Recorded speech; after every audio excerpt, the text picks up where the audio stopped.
What up, YouTube? So I want to give a shout out to Mormozine.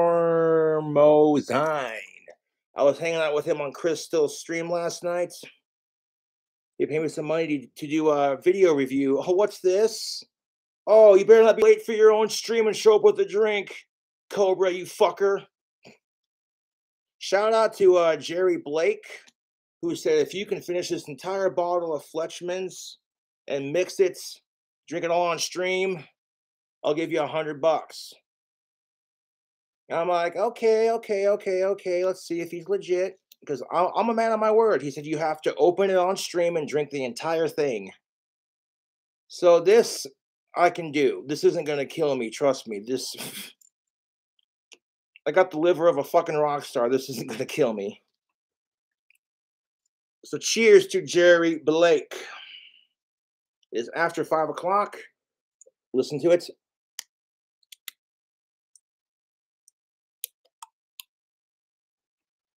What's the zombie's favorite vodka? Fleshman's. Anyone? Okay. So thank you, Jerry Blake, for your generosity. I could certainly use a drink. It's after 5 o'clock.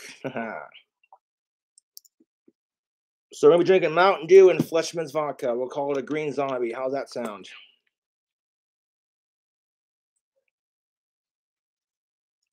Punk rock. You're a bad influence. Yeah.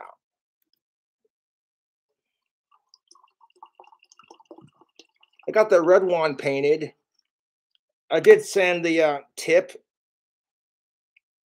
because it was looking a little rough. Fucking sickos.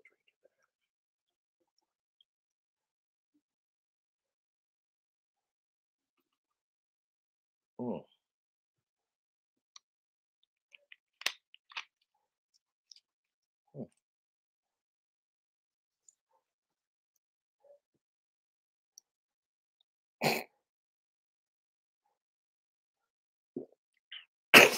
Whew. I hate sickos, dude. I hope y'all doing fantastic. Now, the challenge was to drink the entire thing on camera with chat on. So, there you go. While we're having a drink, we're going to watch this YouTuber's videos. He's a fan of mine. I'm always down to support my fans. I'd be nothing without my fans, to be honest.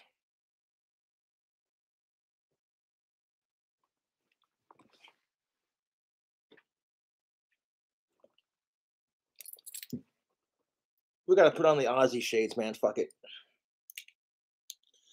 Which these do transition in the sunlight. The only thing I don't like about my prescription glasses is that bridge right there.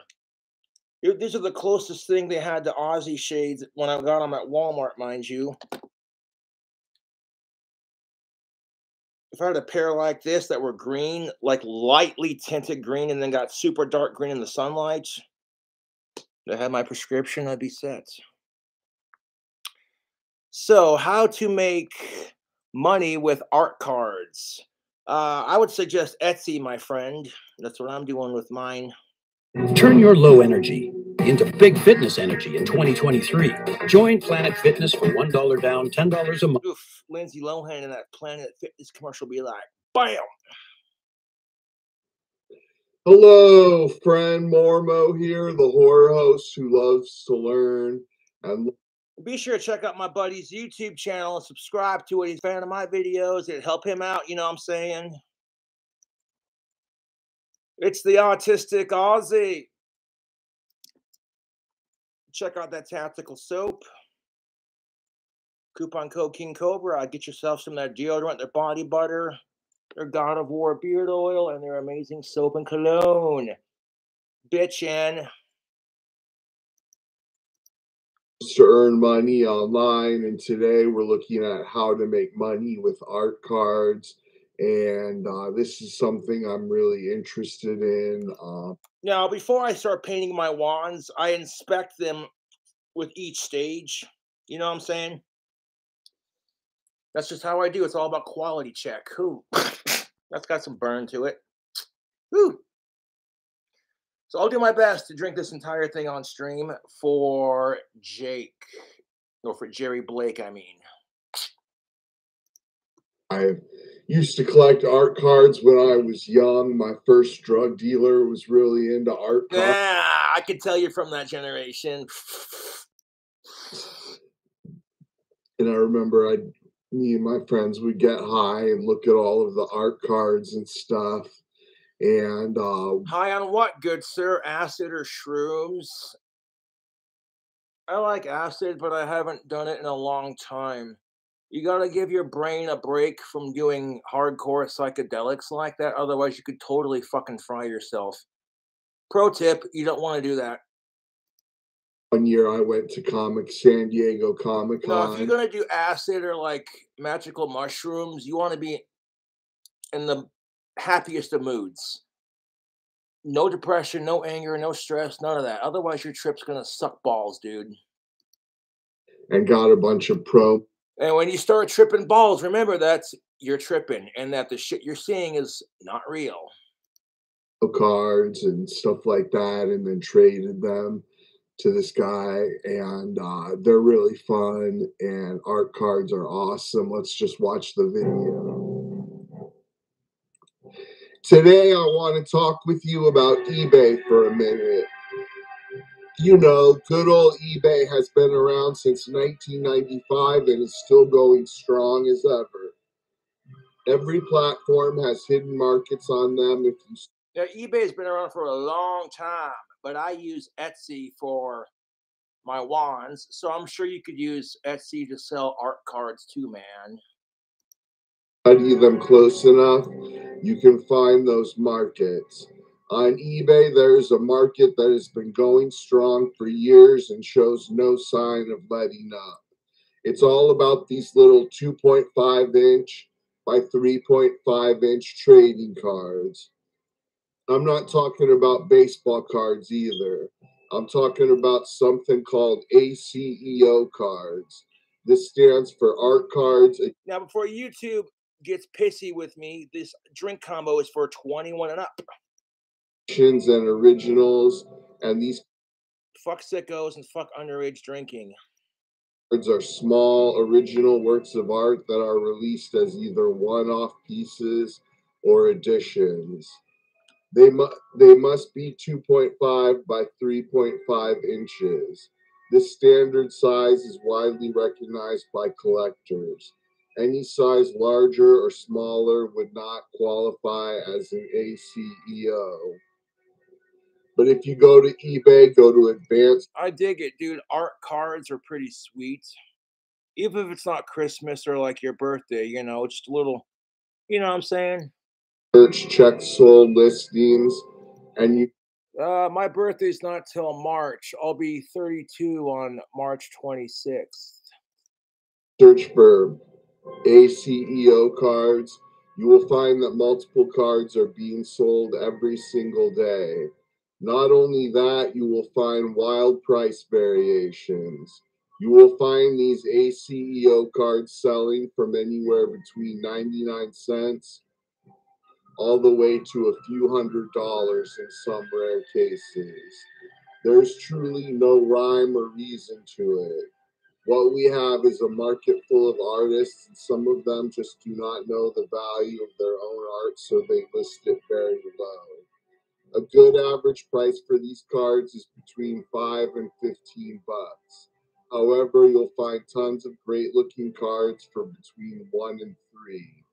It would be incredibly easy to take the position of art card dealer and buy the underpriced cards and relist them at a fair market value.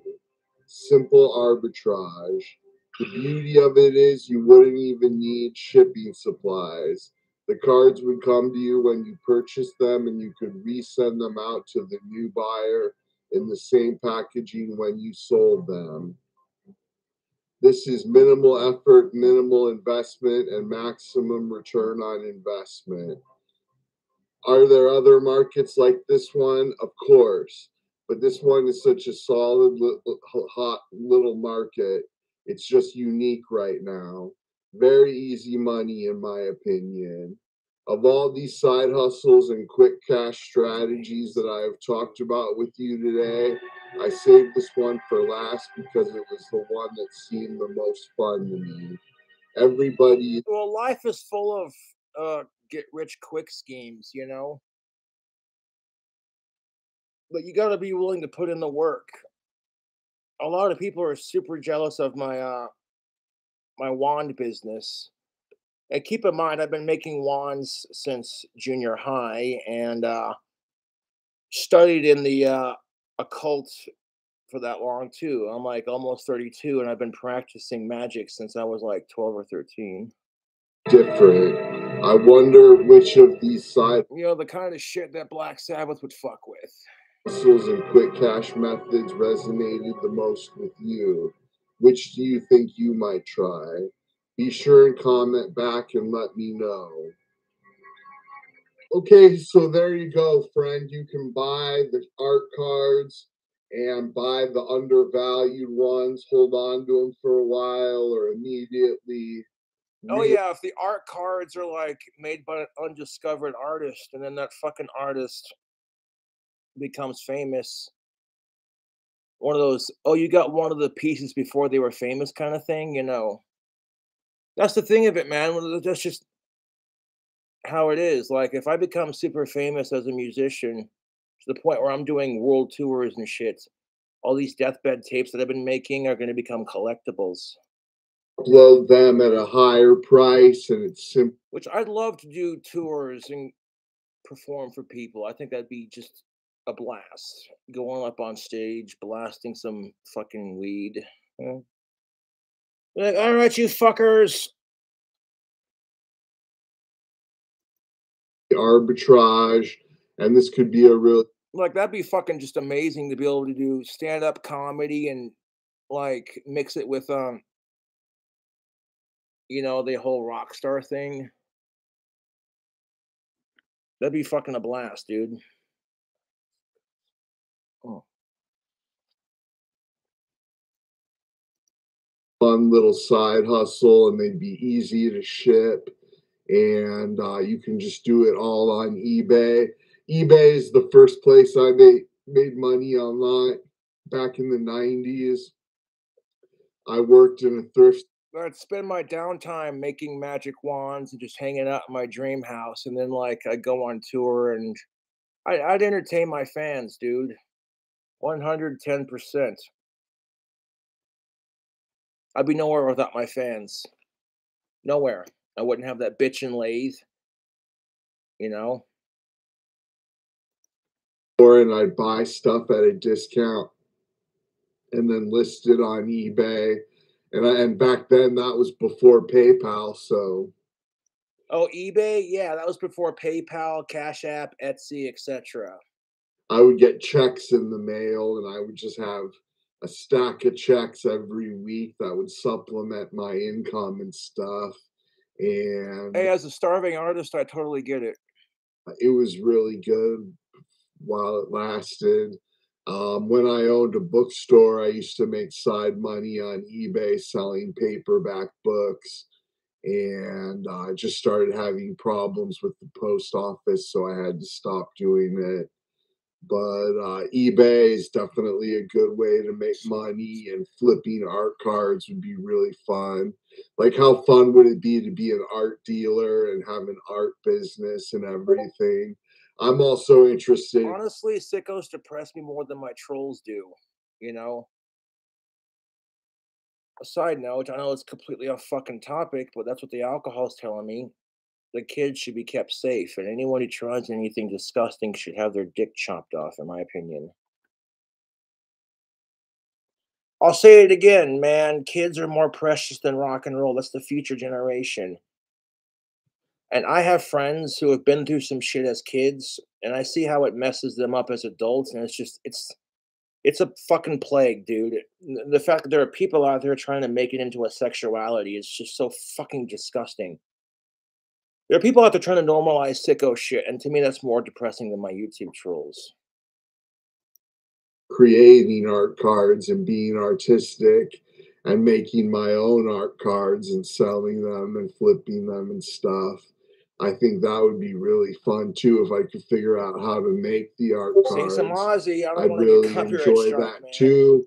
And if you want to know other ways to make money, the best ways to make money online, I got a link in the description. I'd love to sing some Ozzy Osbourne on YouTube, but I got to be careful when I do anyone, really, not just one of my favorite singers, you know. No matter who you do, if I could get a copyright strike and then the whole fucking video gets silenced, and I'm like, well, fuck. It seems kind of pointless to do a vocal cover if you get copyright striked. You know, like, oh crap, Cobra, you sound just like Ozzy. That's badass, dude. Oh, your video got silenced for copyrighted music. For 3 free products on Warrior Plus, and you can check them out. And they teach you how to make money online, and they're free, and they're really Really, you can make money online. You just got to have a product, you got to have a market, and you got to have an audience. That's anything. It doesn't have to be on the internet specifically. Oh, so shit. just click the link in the description. And thanks so much. Hello, friend. I'm Shane Bozar, and I started a new little business called Helpful Hillbilly, and it's going to be a newsletter. And I sent you here so that you could learn the secret of Branson's biggest competition and how they made 504 million off of public domain.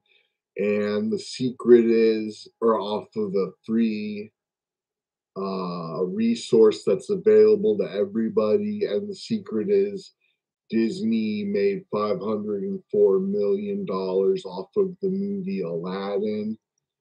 Hey, you're speaking the truth, man. As a 90s baby, old school Disney tapes are where it's at, man. I grew up watching old school Disney VHS tapes. Now, you Gen Z little cocksuckers are not going to understand what the fuck a VHS tape is because you're so used to your fucking tablets and streaming the movie on your devices. I'm not trying to sound like an old fart before my time, but back in the fucking day, you had this thing called a VCR player, and you had to manually rewind it by pushing a button. No, if Gen Z got a hold of a VHS tape, they wouldn't know how to fucking use it. They'd be like, "How do you charge it?"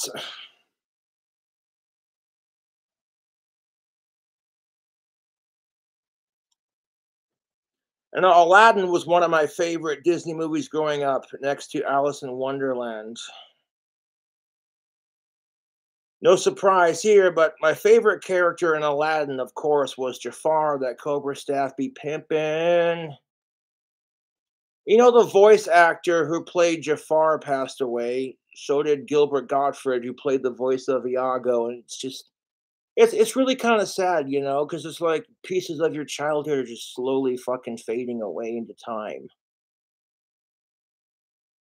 And Gilbert Gottfried was a funny motherfucker too, man. The aristocrats.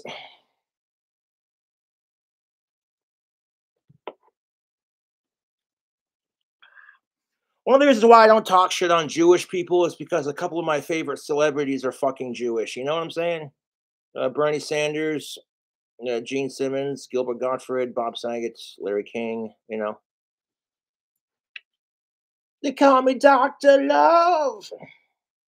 You can't beat the taste of cherry Dr. Pepper. Trust me, I'm a doctor.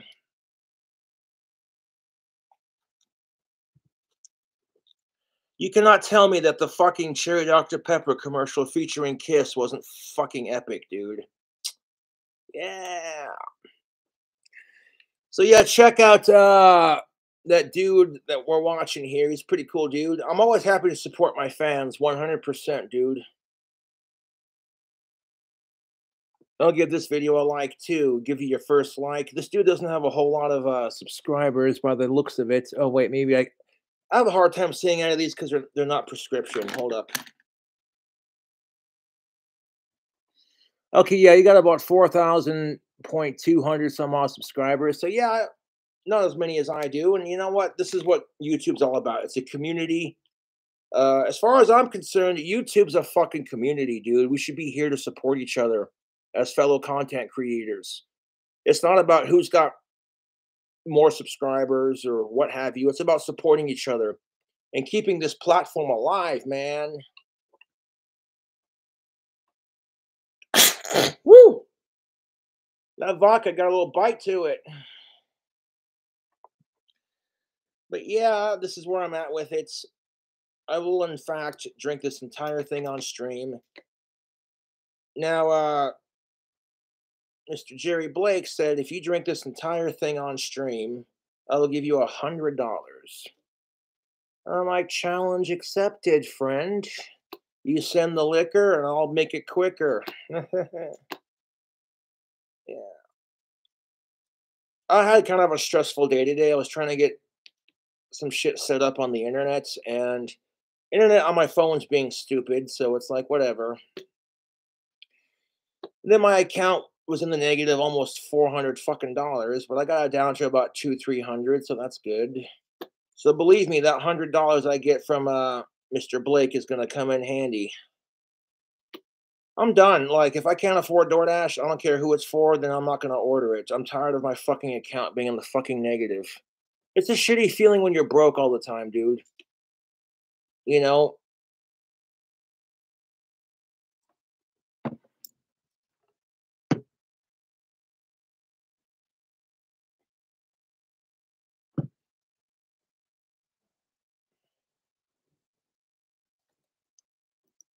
The story of Aladdin is in the public domain. And People are like, what's your success story to YouTube? What's your secret to being so popular on YouTube? Well, honestly, I copy a lot of channels that I watch. I see a lot of cooking videos. I see like healthy junk food doing crazy recipes. I see people like Dame Drops doing food reviews. I see Hitcock 45 with his shooting videos. So I try to take a little bit of everything from the channels that I like to watch on YouTube and kind of make it my own, you know. Do not mind me. I'm pretty much ignoring chat so I can focus on the video.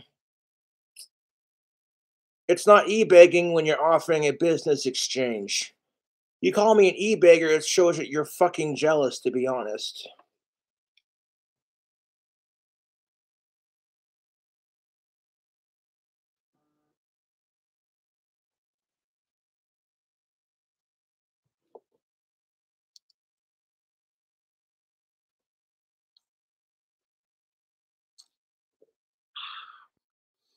Fucking long live Aussie motherfuckers.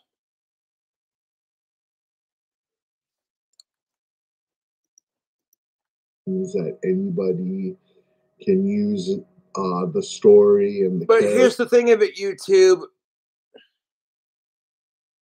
If you want to make a successful career on the internet,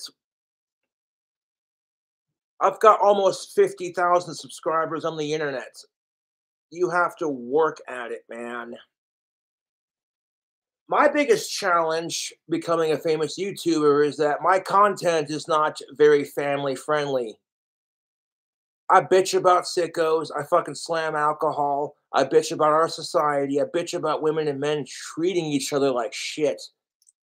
You know, so some of the content that I produce is not for kids. You know?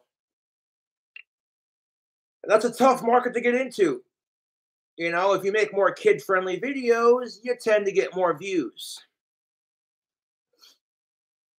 So I do occasionally post a kid-friendly video on my channel because it's good for the views. But I got to stay true to myself on YouTube, you know. Kids should not be watching my YouTube channel. I cuss like a sailor. I advertise tobacco, alcohol, and marijuana.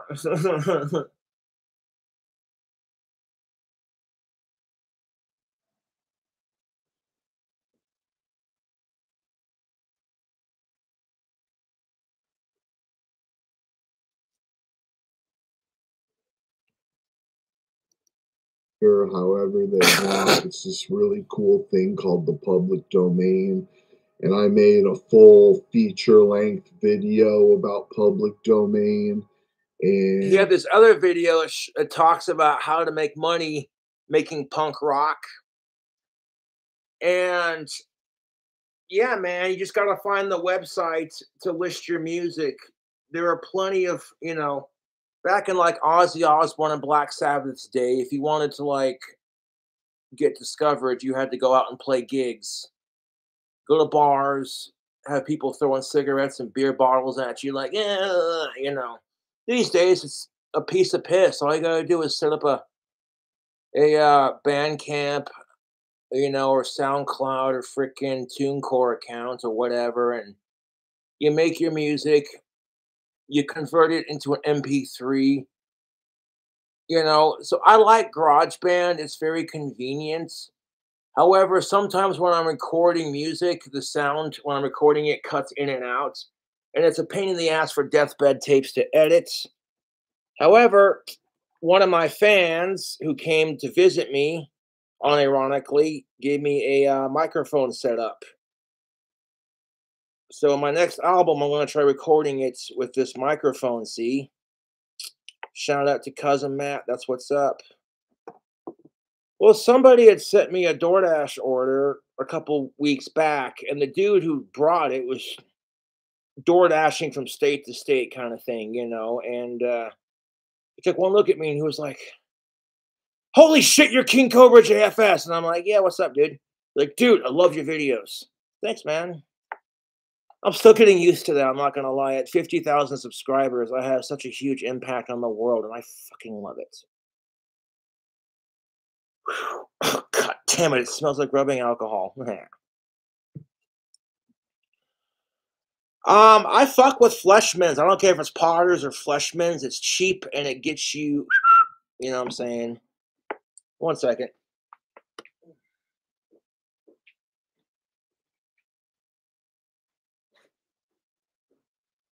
Check out that sexiness. Just got that painted, man. I did sand the tip of this because there was like a little nick in the wood, and I wanted it to look nice, full on quality check. So yeah, it's still drying on the paint, but that's a good looking wand, YouTube. Now, I'll be doing other wands in different colors. I'll have the same gold handle. Go to orange, yellow, green, blue, purple, and then start doing the crazier colors that I have in my collection.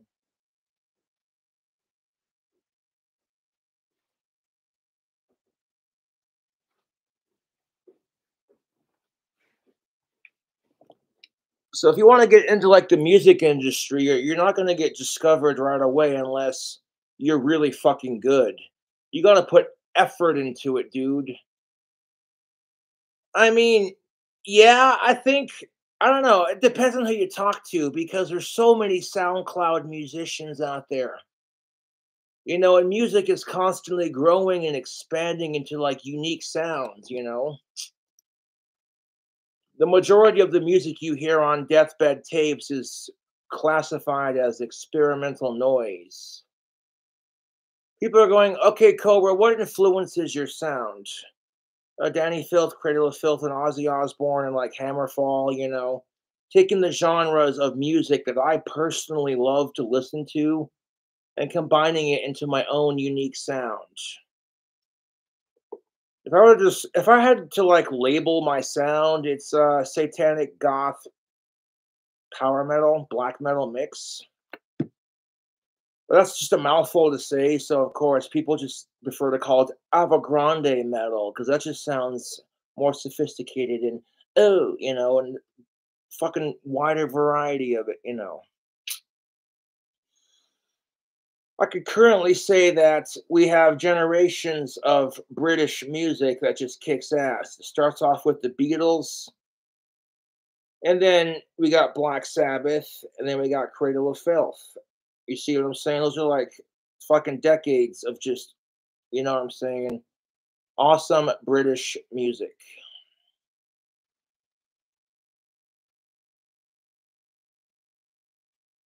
Gothic power metal. That's basically what it is. Yeah. Yeah. I take that and then I go a pitch higher. You've seen how I sit down and record my vocals. You already know what's up. Fire up GarageBand. Ooh, that was a little raspy without warming up.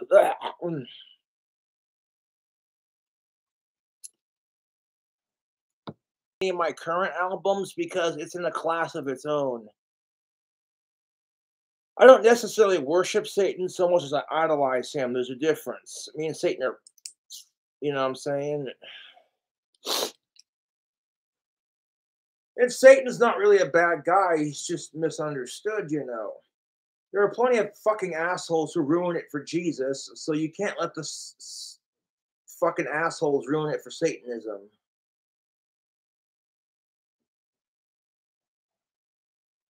So I'll be making more wands tomorrow in different colors, and hopefully I'm not going to be doing it on camera because I already did that for you cool cobras. But I do appreciate y'all tuning in to watch your Dark Lord and Savior, KingCobraJFS. Back at it with another fucking video.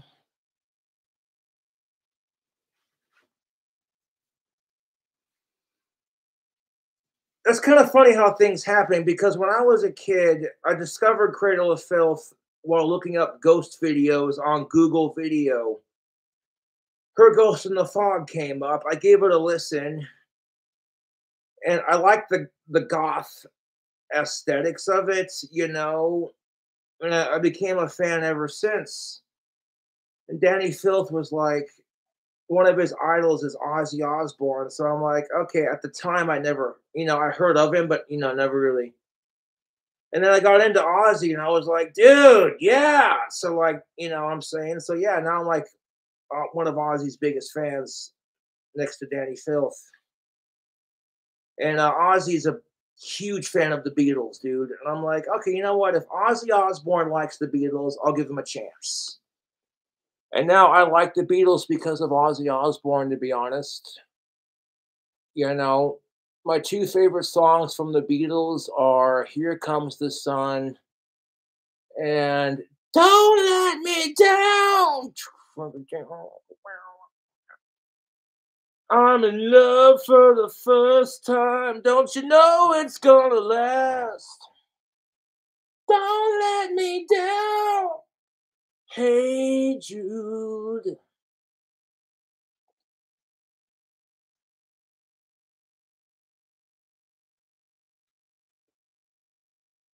Don't make it bad.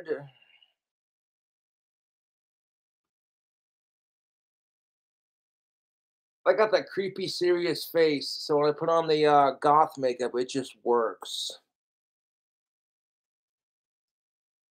Yeah. I don't know if Ozzy Osbourne's goth or not, to be honest, but be truthful with you, I love Ozzy and Danny Filth, no homo. All these fucking mumble rappers who are just like, they do a bunch of fucking drugs and then they try to rap and it sounds, dude.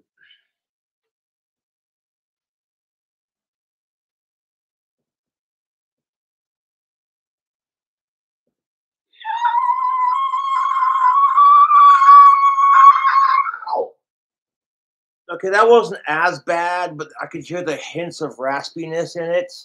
I haven't warmed up my voice, so doing that shriek on the spot is kind of iconic.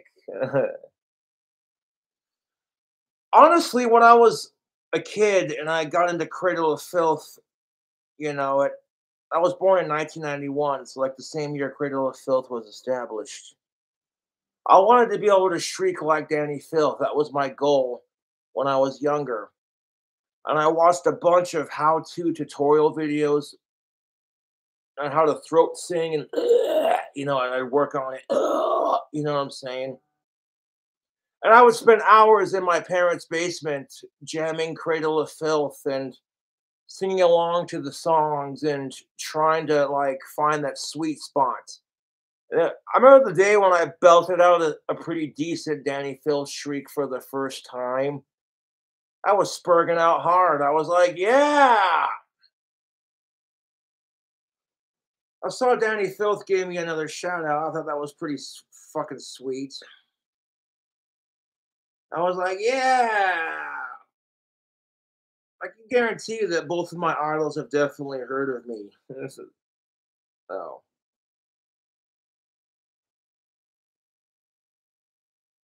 I don't want to be like stealing Danny Filth's thunder just because I can officially shriek like him, kind of thing.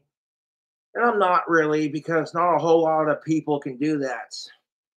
I'm like one of the only few hardcore Cradle of Filth fans that can actually shriek like Danny, and that's Boss. Dude, if I walk into a fucking bar and there's a smoking hot of age goth chick who's heavy into the same music I'm into, all I gotta do is walk up to her and shriek.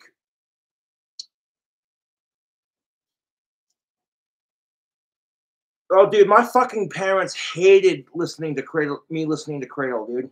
Absolutely fucking hated it. My parents were repulsed by the idea of me listening to Cradle of Filth, which only, of course, made me want to listen to them even more. At one point, my parents were so sick of me listening to Cradle of Filth, they were just like, they took my iPod and completely drained it, so I couldn't. And then they deleted all the music that was Cradle of Filth off of my iTunes. And then they were just like, we don't want you listening to this crap, blah, blah, blah, blah, blah, you know.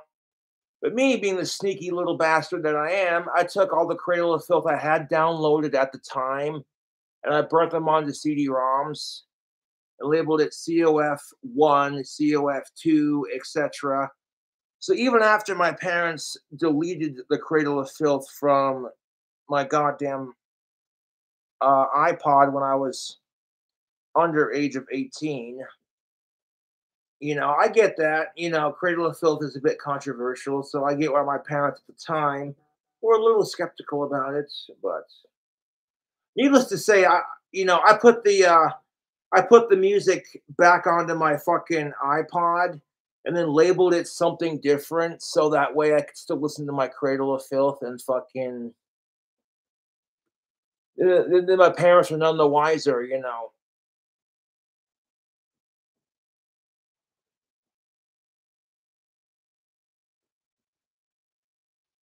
I love my Jesus is a cunt t-shirt. That shit makes me laugh.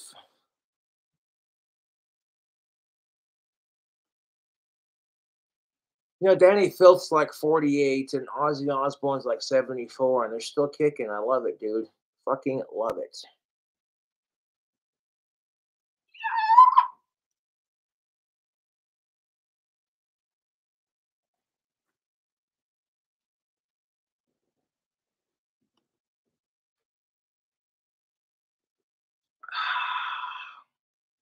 People are like, you should start your own band. I'm like, I'd be down to start my own band. However, fucking finding people to play with can be hard and like scheduling and coming up with a name. I like this solo artist thing that I'm doing right now, to be honest.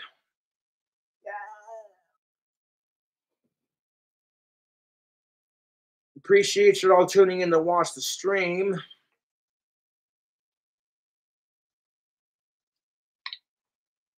So, like, one of my fans challenged me. They're like, hey, man, if I send you some vodka, will you drink the whole thing on stream? I'll give you $100 to do it. I'm like, yeah, I'll give it the old college try. I'm gonna polish this entire fucker off. And to be fair, it's after 5 o'clock, so hey. It's not an excuse, to be honest. You don't live my life. You don't know what the fuck I go through, what the fuck I've seen.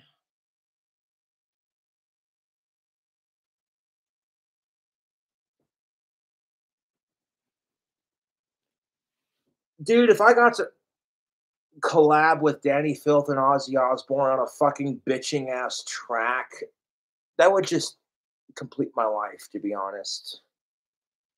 It would too, because like, holy fuck, it'd be epic. You have my vocals, Danny Filth's vocals, and Ozzy Osbourne's vocals all layered together into this Ava Grande masterpiece.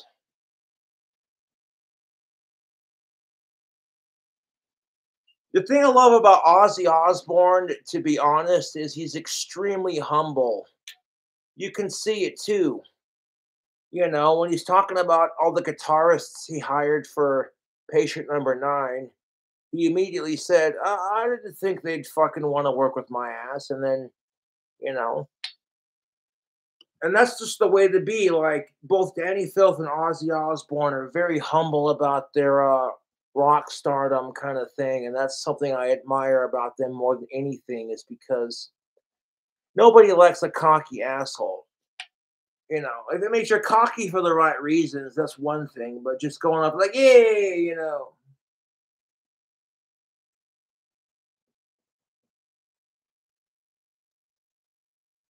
I think the funniest Danny Filth shout out I got was from one of my trolls. One of my trolls was like, I'm so desperate for hating Cobra. I'm going to pay Danny Filth to shout out King Cobra and tell him to brush his teeth. And tell him to quit being gay with Alex. And shit like that. And I just laughed. Me and Campbell were both laughing our fucking asses off at that. And to be fair, you know, Alex Campbell wasn't complaining about that shout out either, because Alex Campbell was like, hey, you know how Alex Campbell swings? I'm sorry, but it was kind of funny because Alex Campbell was like, Danny Filth is hot and I appreciate the shout out kind of thing. And I'm over here like, how do you not know who he is? Especially when fucking you're supposed to be one of my best mates. And you know, your boy Cobra is super heavy in the cradle. Like, what? And you can admit that your idols are sexy without it having to do with your sexuality. That's all I'm saying.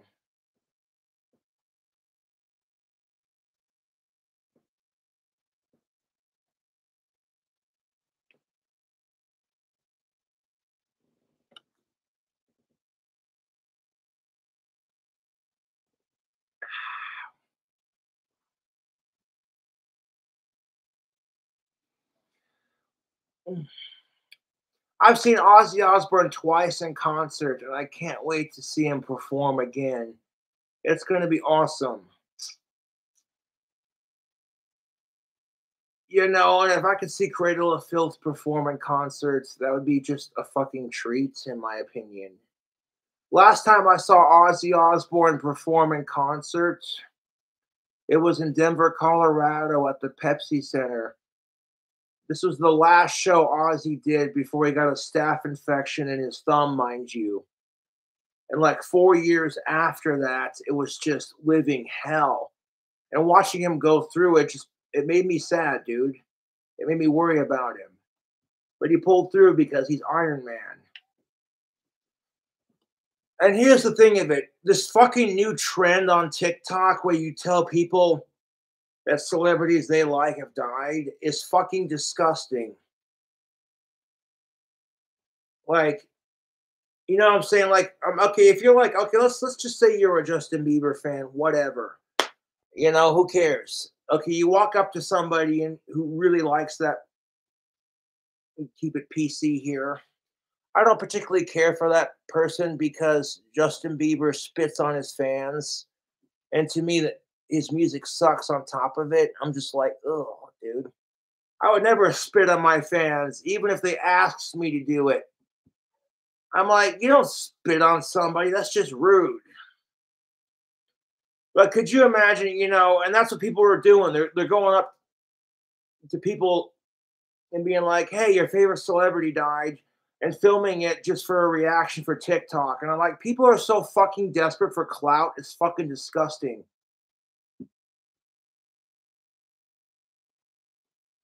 I'm like, even if the celebrity's not your cup of tea, like, who the fuck are you, dude?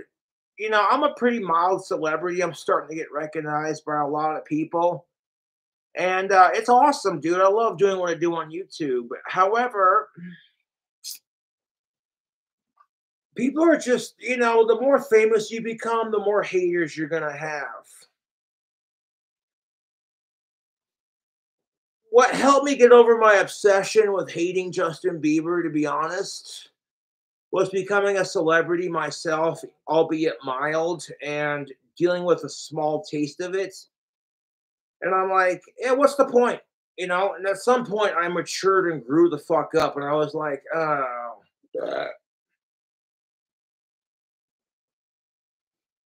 I'm like sitting here going, oh, dude,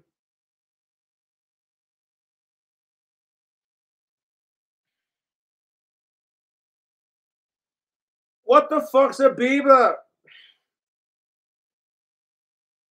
Dude, I remember that Super Bowl commercial Justin Bieber did with Ozzy fucking Osbourne. And I was like, oh, come on, Ozzy. You don't gotta sell out to fuck with that little Canadian cunt. It's Bieber, 6G Fever. And I'm like, oh, there's only one cure for Bieber fever. It's good weed and some Pink Floyd and a comfortable mattress room. A nice, quiet, padded cell to get drunk and stoned and some actual decent music. And back in the day, people were like, "Oh, you're so jealous of him," blah blah blah. And I'm like, you know, screw that. I want to prove them wrong. That one, I'm not jealous, and two, I can make better music and get discovered doing it. And at this point, it's like I am discovered to a point. I got my own underground record label with Deathbed Tapes, and it fucking kicks ass.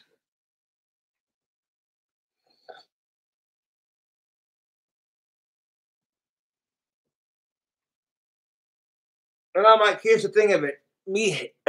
Okay, this is what I don't get. Is if I can be mature enough to be like, you know what, Justin Bieber sucks, but me fucking obsessing over hating him is only going to make him more famous. So I'd rather focus on my own career and supporting celebrities I actually like. But my trolls apparently haven't got that message that their obsessive hatred of me only makes me more famous. So, you know, that's kind of my goal right now is to become super famous, like bigger than the Biebs, bigger than Mr. Beast, you know. Which I dig Mr. Beast. He's a cool dude. He does a lot of charity work, and I can respect that. Mr. Beast. I want to send Mr. Beast some of my tactical soap and see how he, you know. Of course, with that kind of fucking money, power, and fame, he don't need it. Giving Mr. Beast tactical soap would be just like super unfair because it's like, okay, he's got all this fucking money, all this fucking fame, all these subscribers. I can't imagine what Mr. Beast goes through in his private life, to be honest.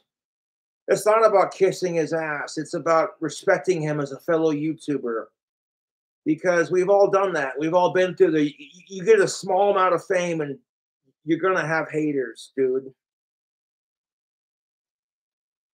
And it's like some of Mr. Beast's videos are fucking wild, dude. You see him doing reactions to like stunt videos where some dude's riding a BMX bike down the Red Bull ramp and it's like,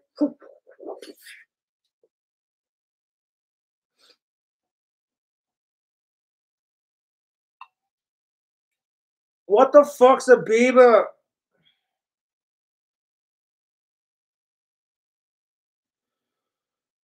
Ah, dude.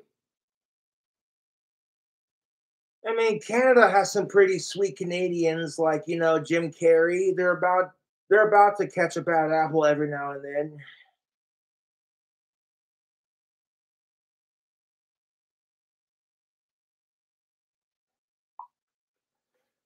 Oh, I'll say it again. Not trying to harp on this subject, but it's like if Justin Bieber claims to be the metalhead he really is, he would have made a career in metal, not selling sex appeal to underage girls. Because newsflash, that ain't exactly hard to do. You know, I may not particularly care for Justin Bieber, but you don't see me obsessively calling him a pedophile because he makes music for underage girls. You know, that's what separates me from my YouTube trolls, to be honest. Is everybody knows I fucking hate sickos. So it's like the most Hail Mary desperate attempt of trolling. Like, I'm gonna sit here and spend all day calling Cobra a sicko, even though I know he hates them more than he loves Ozzy. Fucking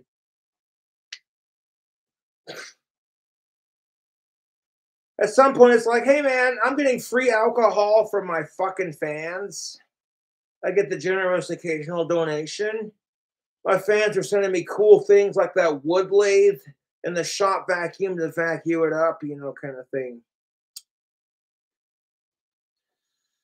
And that's the thing of it. If I was at some big celebrity event and I was getting recognized for my contribution to the music industry, and I saw a musician I didn't like, I would be polite and I would ignore them because, you know, I kind of feel like since I've turned like 31, almost 32, that I've kind of matured a bit and kind of growing out of my obnoxiousness for the most part. You know, I don't know.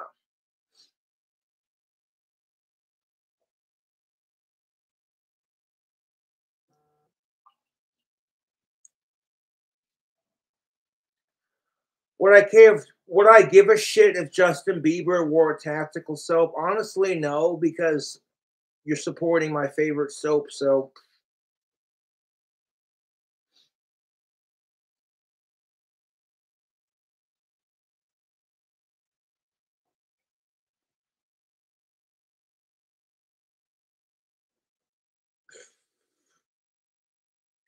yeah, you can check out that soap coupon code King Cobra, 15% off, all that good shit. You know why I have a Harlem of fangirls as established via Crystal Roberts' stream? It's because despite being rejected by every chick that I've liked since the fourth grade, I still try. I'm unapologetically myself. I'm not going to change my goth look for anyone or anything. If you don't like it, then fuck off. You know what I'm saying? That's honestly how I feel. And it's that raw alpha male confidence. And I'm like, I don't care if I got a little bit of a gut. I don't care if my fucking hair is thinning. I still try, dude. I still got confidence. And that's the kind of alpha male confidence you gotta have, fellas. Fuck what the fuck his name fucking is. Fucking, I forget his. What the fuck's his name? That's good fucking drink. I'm having a brain fart. Hold up. It's not.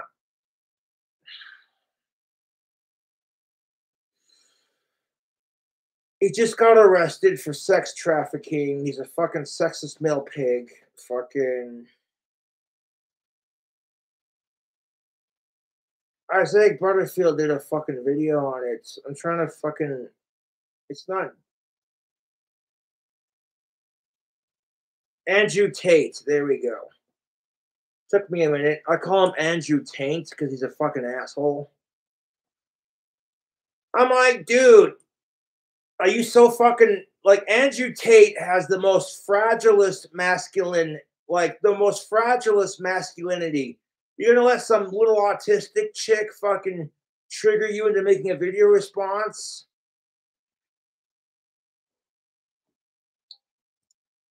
Like, how fucking fragile is Andrew Tate's masculinity to the point where it's like, okay, some autistic chick called me a fucking pig and I can't handle it, so now I gotta. Admittedly, when I heard about the chick that was giving Andrew Tate shit, I didn't recognize her at first, but then I was like, hey, wait a minute, this chick looks familiar. And then when I paused the video, I'm like, oh, that's the how dare you chick that Terrence Pop fucking uses. How dare you?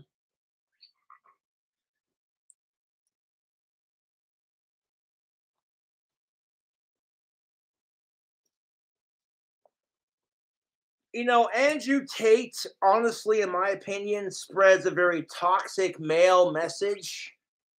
And there are female versions of Andrew Tate that exist too, like Catherine Ford.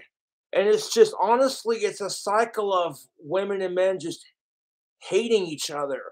Both sides are guilty of all the shit they complain about, and both sides have to face oppression in some way, shape, or form.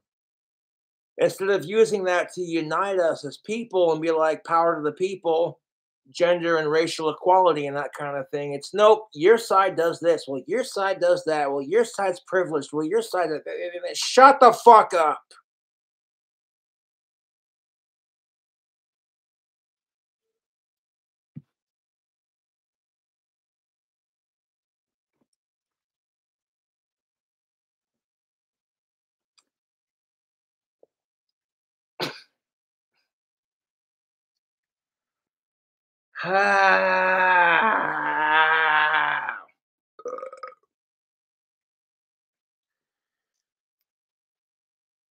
You know, I'm trying to cut down on my fucking drinking, but when one of my fans is like, "Hey, I'll pay you $100 to drink a whole thing of vodka on stream," I'm like,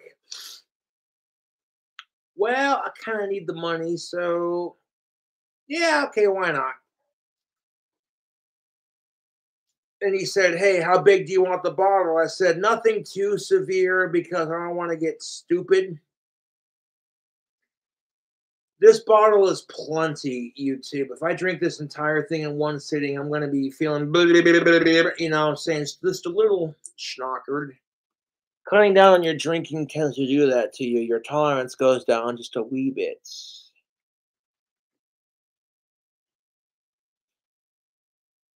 Fucking hate sickos.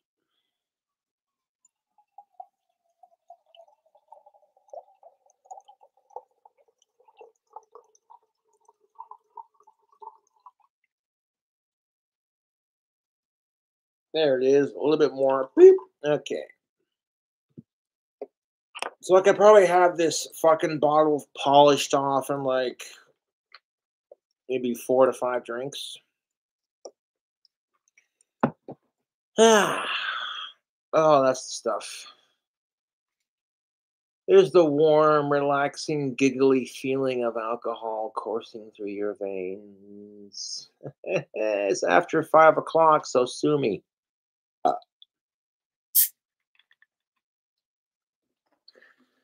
Mm.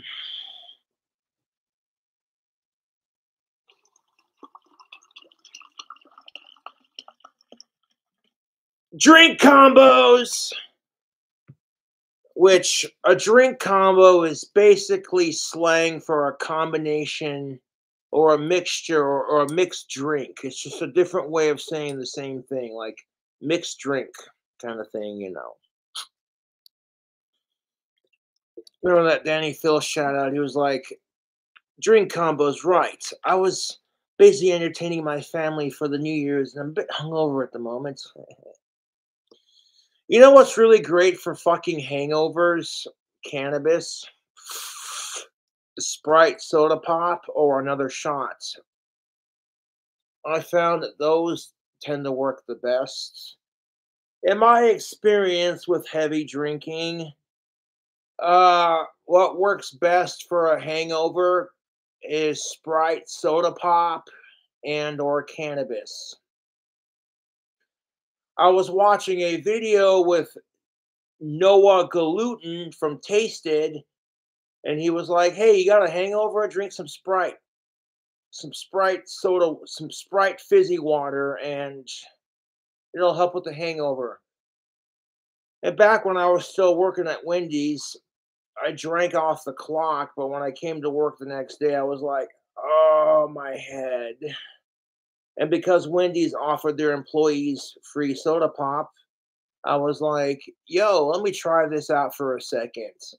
So I downed a bunch of fucking Sprites, and then by the time my shift started, my hangover was completely gone. And I was like, "Yo, I gotta share this tip with people on the internet. Hold up a second."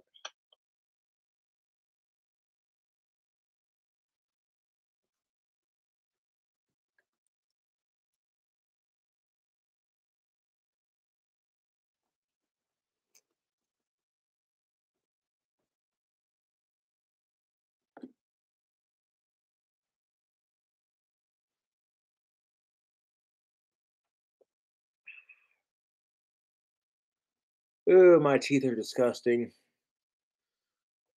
I need to take better care of them, I know.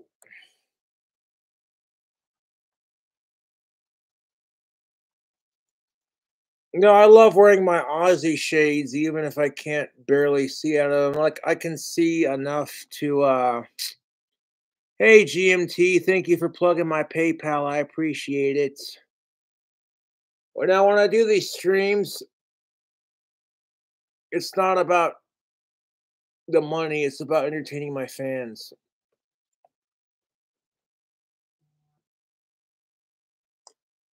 Mm.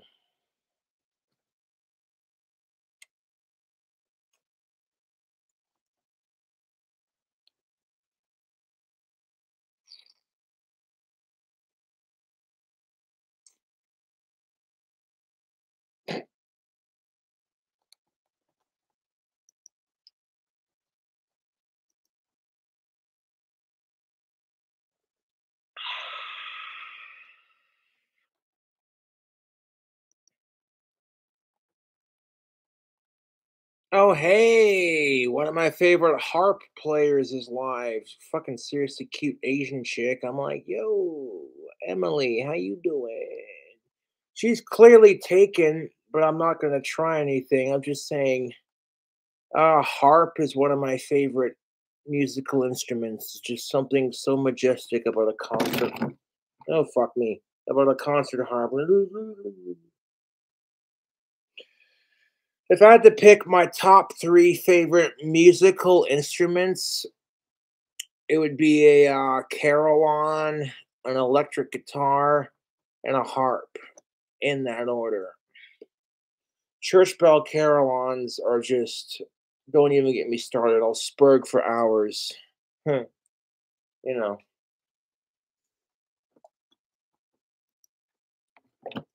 Someone took the song Iron Man by Black Sabbath and Ozzy Osbourne and played it on a carillon, and when I heard it, I was like, yes!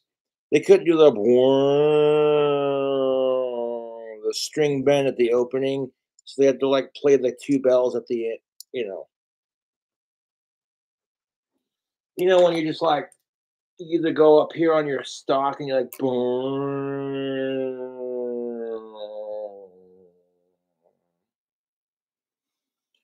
One of my favorite guitar players is honestly, I'm not trying to say this to kiss Ozzy's ass, but it's Tony Iommi, you know. What inspires me about Tony Iommi is he lost his fingertips right here on his right hand. And Tony Iommi plays his guitar this way, where like his picking hand with his pick is his left, and then you know what I'm saying? He frets with his right hand. And could you imagine that day when he lost his fingertips? He was like, fuck, dude, if I lost my fingertips and I couldn't play guitar, I would be fucking miserable. And Tony Iommi says, I'm not going to let that stop me from enjoying my craft. He fucking whittled out some fucking fingertips. And he's like, fuck this shit. I'm still going to keep playing. And to me, that's inspirational, to be honest. That's really inspirational. It's like, okay, so your trolls are assholes. So you got Asperger's. Big whoop. Big fucking whoop. Prove them wrong, man. Show them how fast you can shred. You know? It's like, am I going to invest my personal time into harassing my trolls in real life the same way they do me? You're like, okay, everybody, I want the personal cell phone numbers of all my trolls so I can spend all day harassing them. Fuck that. I'd rather put my energy into my music. And it's just like with the whole hating Justin Bieber thing, you know? Am I going to waste my goddamn time harassing my trolls back twice as hard? I'm like, nah, I'll let my fans do that for me. Uh,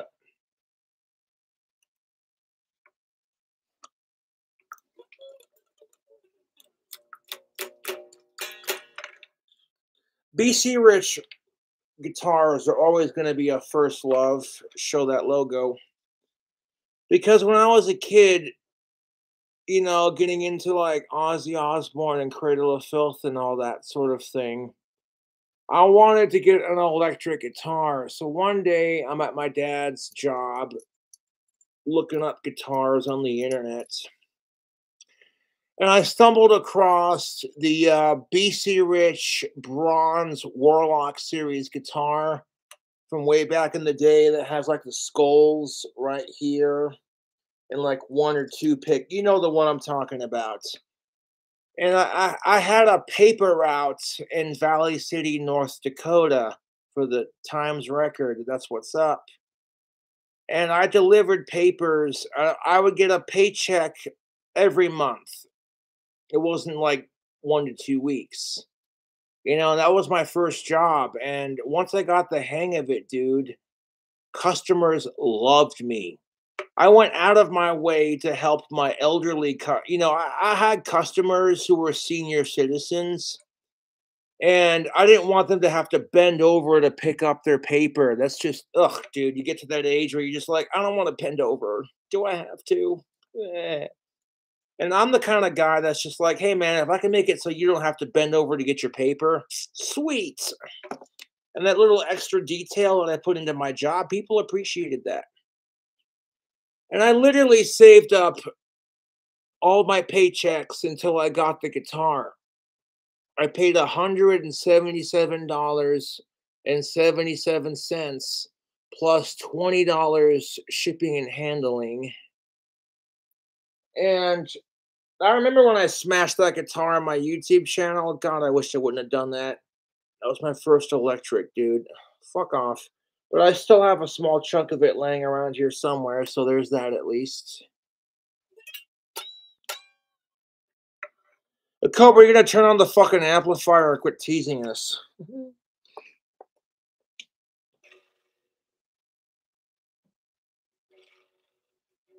I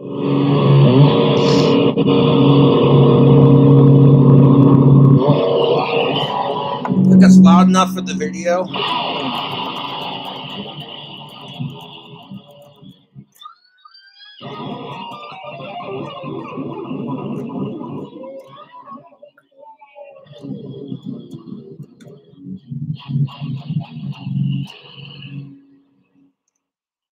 No, I love my current BC Rich, but I gotta give a plug to my other this bitch right here. I still have it, YouTube. The Fender Spellcaster. Oh yeah, I still have it. The amp jack needs to be worked on. That's why I don't play it as much. But yeah, I still have my Fender Spellcaster.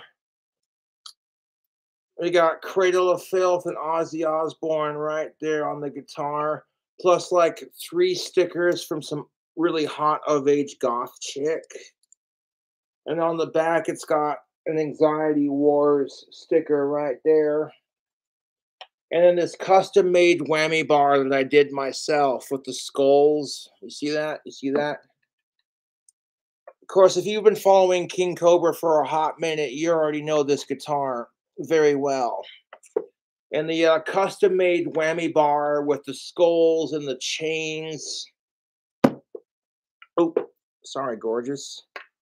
Now, I ordered this whammy bar with the skulls on it, and the skulls came all the way down to like here, but it didn't fit my my Spellcaster. So then I went to the Rockstar Music Store here in town, and they hooked it up after I paid them with a black, jet black whammy bar that actually fit my Starcaster beautifully. It's a cheaper knockoff of your Stratocaster, but it works. And I was like, okay, how do I take the old whammy bar with the skulls and then put it on the new one? And I figured it out. I was able to save like the top 2 skulls from that whammy bar and like stick it like the skulls right there from the old whammy bar, the top 2 from the old one right there on the new one. And then when I like used Gorilla Glue, clear drying Gorilla Glue to glue it to the whammy bar, it had this humongous gap between the skulls and then like here, there was like nothing there. And I'm like, that looks fucking hideous in my opinion. So I took like this silver chain and I wrapped it around underneath the bottom skull to give this whammy bar some depth. And you might see like the chain kind of dangling right there. That's all right. That's all right. Like literally, this whammy bar is just one of a kind. This is, you know, this is the only guitar in existence. And I took my wood engraver and I carved Spellcaster into the side. It's a cheap Fender Starcaster, and I custom made the fuck out of it. And I like how like the word Spellcaster, the S on the word spell formed like a scythe kind of to go with like the skulls right here. And I tried to carve a satanic pentagram at the end of it right here, but my carving skills were honestly not the best. I mean, it's there, you can see it, but you know, barely there kind of thing. That's not, honestly, not looking back on it now, not the prettiest carving job, but that's what makes it raw, YouTube. So like this will be in my collection for ages. I'm never gonna let go of any of my guitars. This one was given to me by homeboy Scotty. It started off originally as black and silver, but then I taped it off and made it black and green. So yeah, I like to custom make my own guitars. It's kind of cool, dude.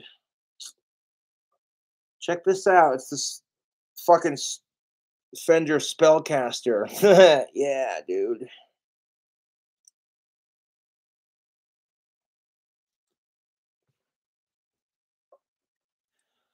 I wanted a whammy bar with like skulls going down it, you know, and the one that I picked out for this guitar barely fucking fit.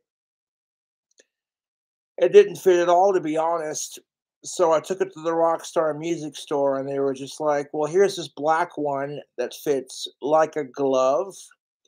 I was like, "Okay, how can I incorporate the old whammy bar into the new one?" Now I'm repeating myself, and yeah,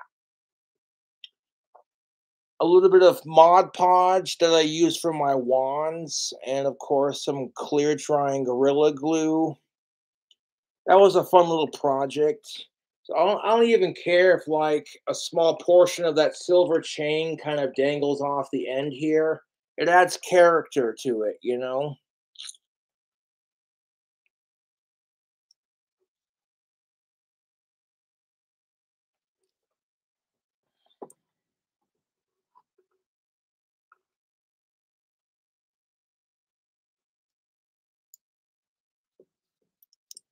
It's a little dusty because I haven't played it in a long time. But dude, I love my guitars. I do, I do.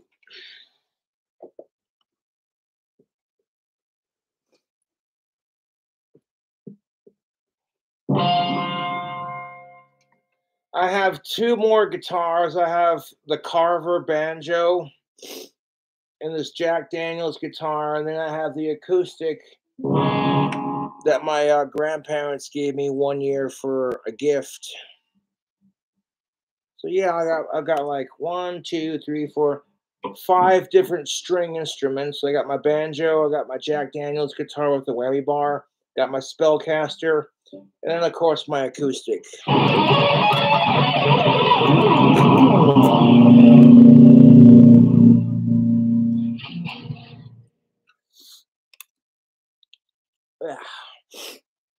Dude, I wish fucking BC Rich would sponsor my ass. I fucking love their guitars.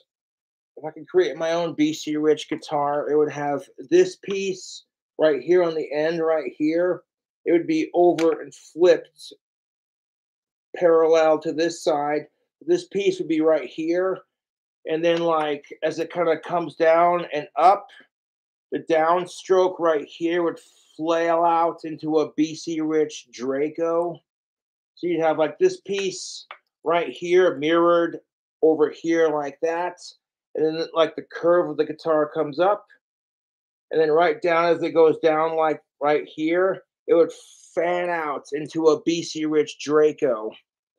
And then like it'd have literally this headstock right here, that classic Warlock headstock, it would have like 34 guitar frets, slightly scalloped. It'd have a whammy bar with a little cobra all hooded up right here, like wow, wow, wow, you know, and fucking, it would have like maybe like maybe like three pickups, one for light distortion, one for like super heavy distortion, and then like one for like a nice clean sound. And it would be like 12 strings, so you could do gent with it. And you can do gent guitar playing with the 6 string. Don't let anyone fool you.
Ugh.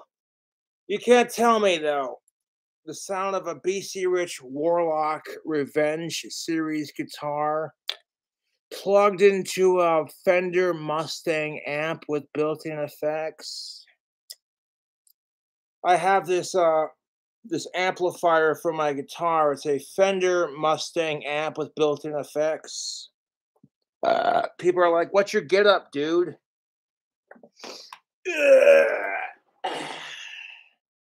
This big old behemoth right here.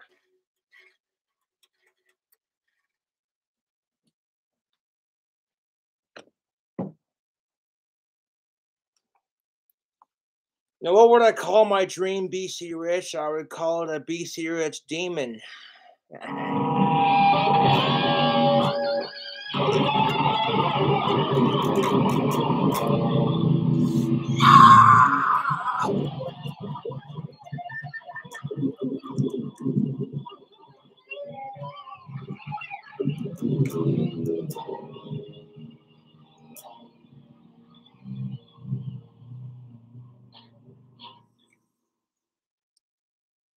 Sorry, I get a little bit passionate about playing guitar. Like, I could sit here on YouTube for hours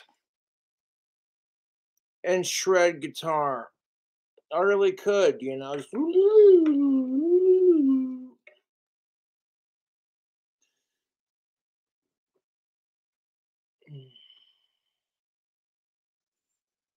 Well, if you can't fucking hear me, then I don't know what the fuck to tell you, because you've got hearing loss, my friend. Because I've got this fucking guitar amp turned up as loud as I want it to go with like the treble. When you're recording a fucking YouTube video and you have like the guitar playing, if it's too fucking loud, the sound with the amplifier being underneath my computer will reverberate and you'll get that noise. Like, are you playing on subwoofers? Like, nope, he's just got the amplifier turned up too loud. Is there really such a thing as having it turned up too loud? All jokes aside, yes, there is. If you're recording a YouTube video or recording a track on GarageBand, if the guitar amp was turned up too loud. The feedback causes the guitar to go woo, woo, woo, woo, woo, woo when you record it. And I try to minimize that with my sound, personally speaking. A little bit of it occasionally doesn't hurt, especially if like you're blasting my music on subwoofers and then all of a sudden, you know what I'm saying? It kind of gives it a more alternative sound. But if that's all you hear through the entire album, and it's just like no, no,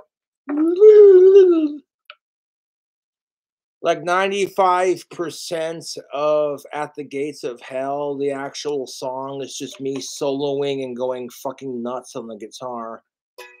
And I was like stoned and drunk when I did that, so there you go. And I was like, yeah, I don't need weed or alcohol to record a solid guitar lick, but it's just something about marijuana when you smoke it, it like you relax, you're in touch with yourself kind of thing. And then you start shredding, and it's just like, yeah, dude, you don't even give a fuck. Dude, when you're stoned as fuck, you don't give a fuck how it sounds. Just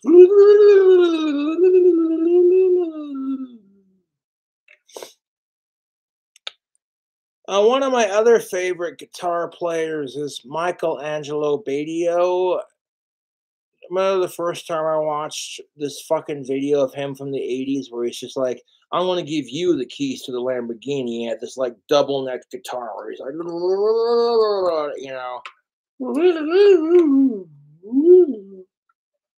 It's like the kind of playing that gets your ear going, ah.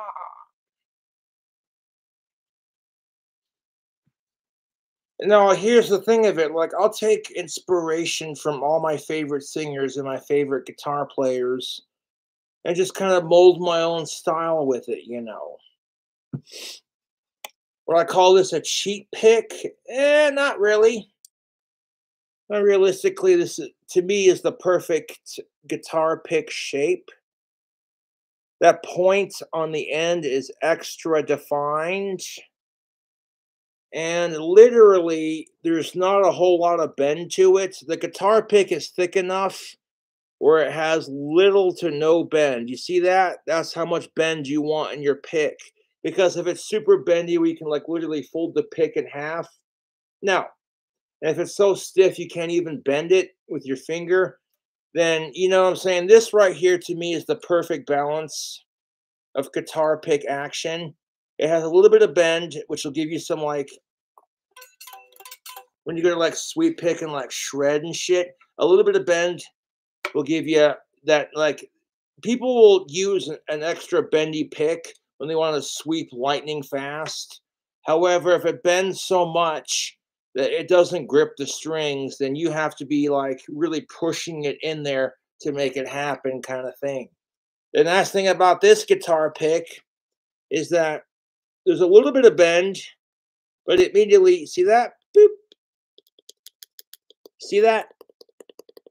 You bend it, boop, it immediately pops back up. This, to me, has the perfect amount of bend and the perfect shape. Now, making that pick extra pointy is going to make it easier for you to sweep, but that doesn't necessarily... So, yes, I would call this a cheat pick, but it only gets you so far. If you're like fretting is off kilter, then yeah.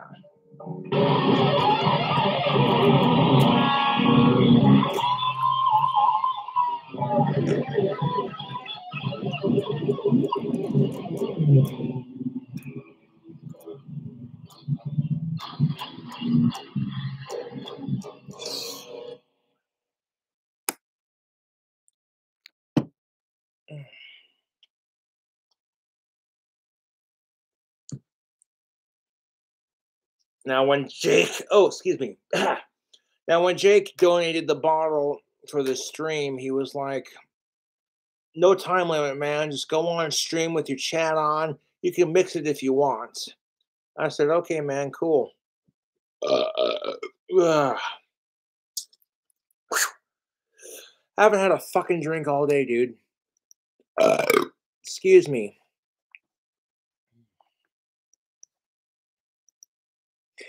But now that's after 5 o'clock,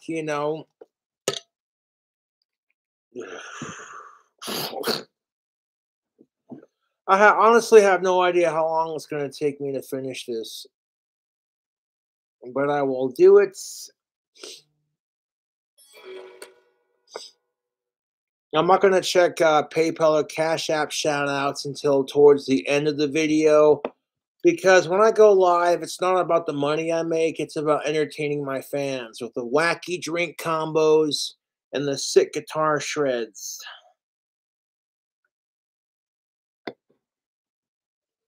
Like, could you imagine a whammy bar just sitting right here and with the Cobra head kind of facing out like that, all hooded up? Wow, wow, you know.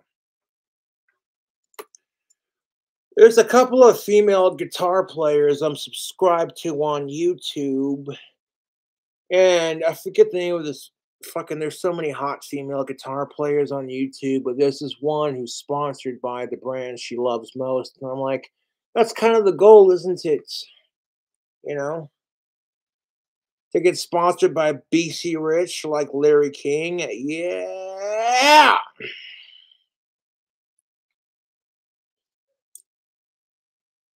And like, it doesn't have to be a BC Rich, dude. If you want to get into guitar playing, just start off with an acoustic. You want to be able to get lightning fast at guitar playing, and everyone wants their first guitar to be an electric because of this.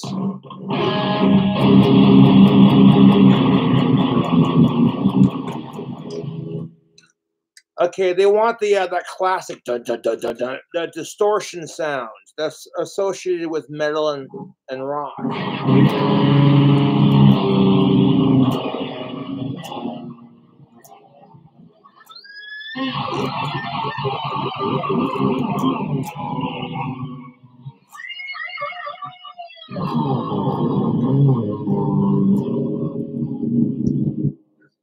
However, if I want to see some magic happen, that sounds like your stereotypical BC Rich Warlock, yes?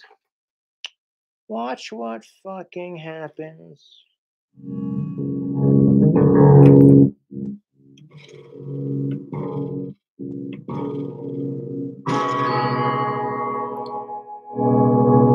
Watch what happens when I turn off the distortion. Now we just got this clean.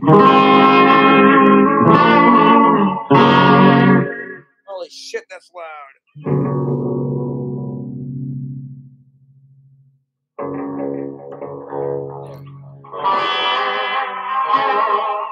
That's loud enough to pick up on the video.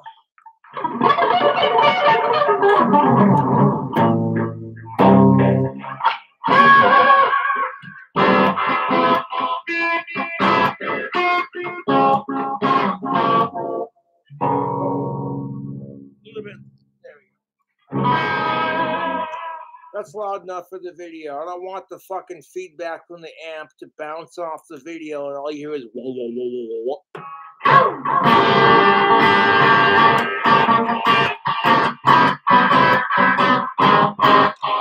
Turn off the echo just a little bit. Beep.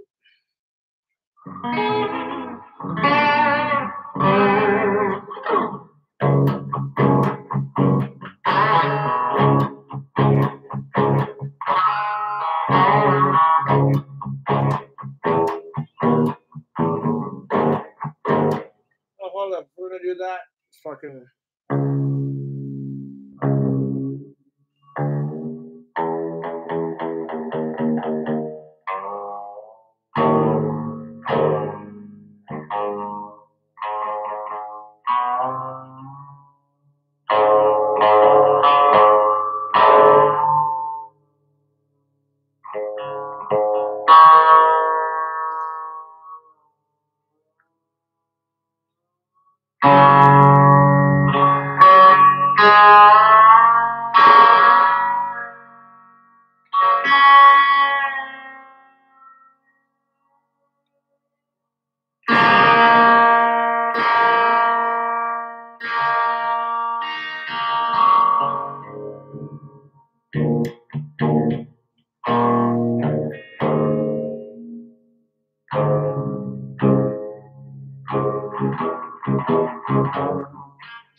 when you're doing that like clean sound, you can make it sound more bluesy and less, you know, the original metal, so to speak.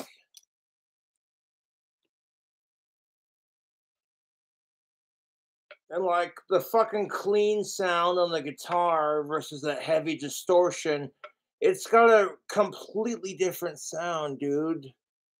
And that's kind of the cool thing about guitar and just how universal it really is. I get a little bit tipsy and my inner Aussie comes out. Don't mind me.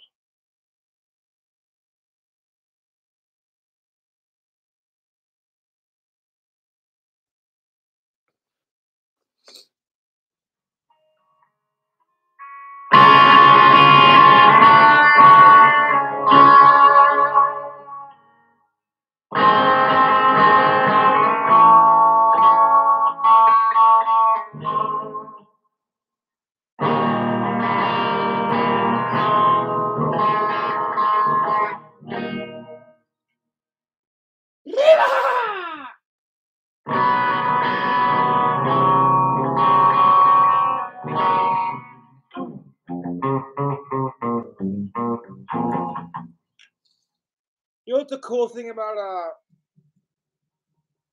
dude, I love playing guitar. Hold up, I'm on a brain. I'm having an autistic brain fart. Okay, Crazy Train and Crazy on You. Crazy Train by Ozzy Osbourne and Crazy on You by Heart are practically played in the same tuning.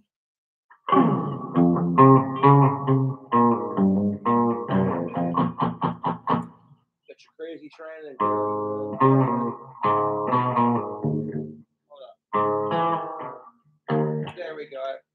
Took me a minute to remember how to play that. I was like, I learned the main riff. Fucking give me a second.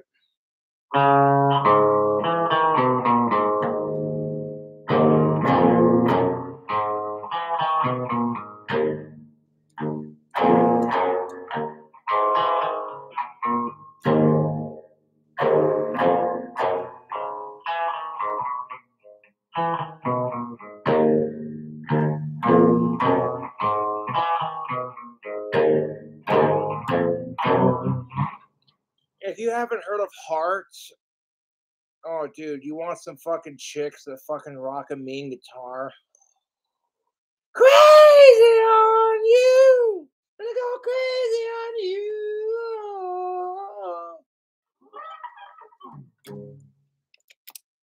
No, I have the guitar turned down slightly. It's not fully turned up to fucking here versus.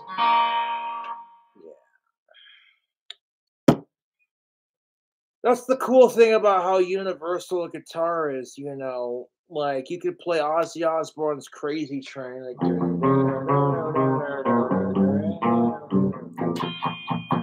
and then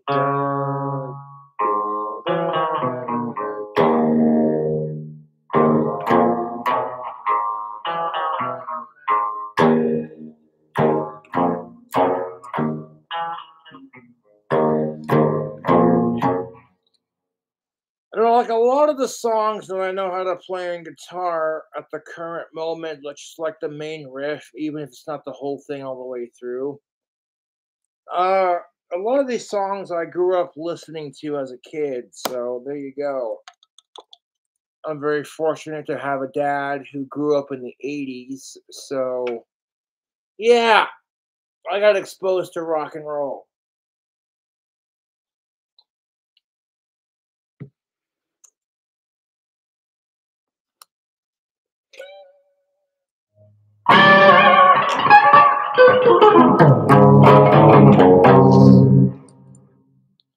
Yeah, when I turn the distortion off and I'm not using distortion to hide my shitty guitar playing, you can hear when I have it on clean the individual notes being struck. For me personally, compared to when I first started playing, I've actually gotten a fucking bazillion times better. I'm like, am I going to spend all day hating on celebrities I don't like or obsessing over my trolls? I'm like, no, fuck that. I'd rather spend my life getting better at something I actually enjoy doing, like making magic wands or shredding guitar.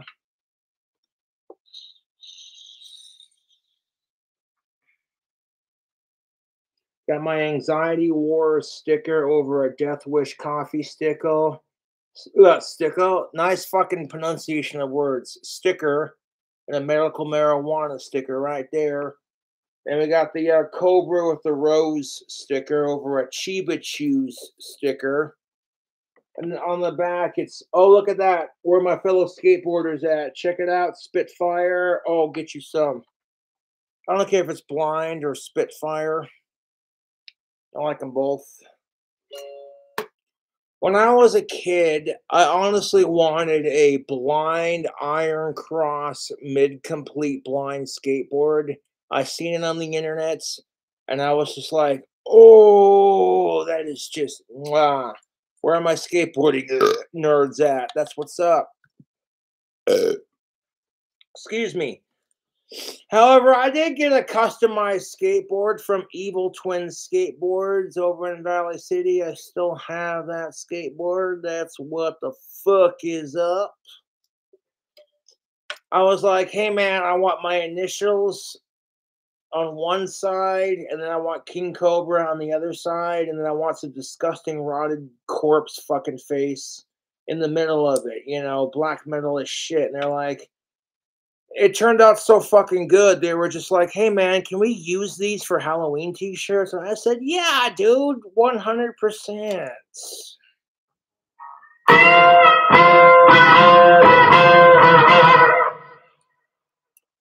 Then like classic 50s rock had that kind of clean, a little bit of distortion, like down, down, down, you know. You know what I'm saying? I gotta strike a couple of fancy chords. Excuse me. Excuse me. With like the early 50s and 60s, they had that like clean sort of sound, you know, like Beach Boys or like.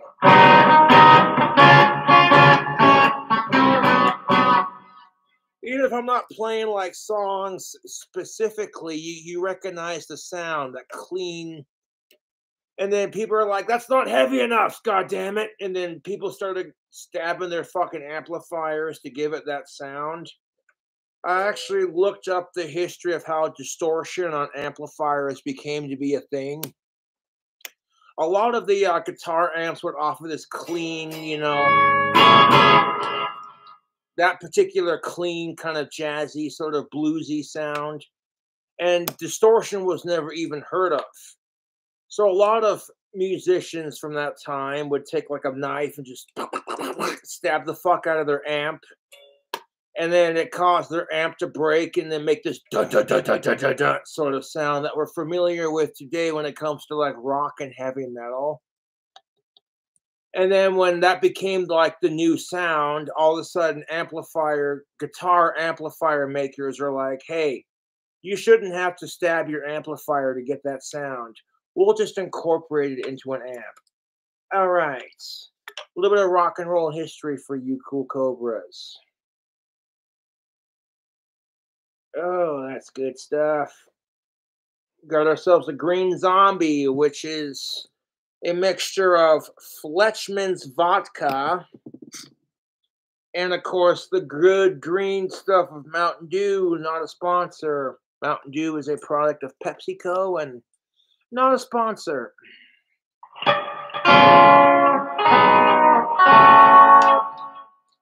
That classic, clean, bluesy sort of sound, you know, that's what you associate with like that 50s rock, classic, clean, bluesy sort of sound. You associate that with this, like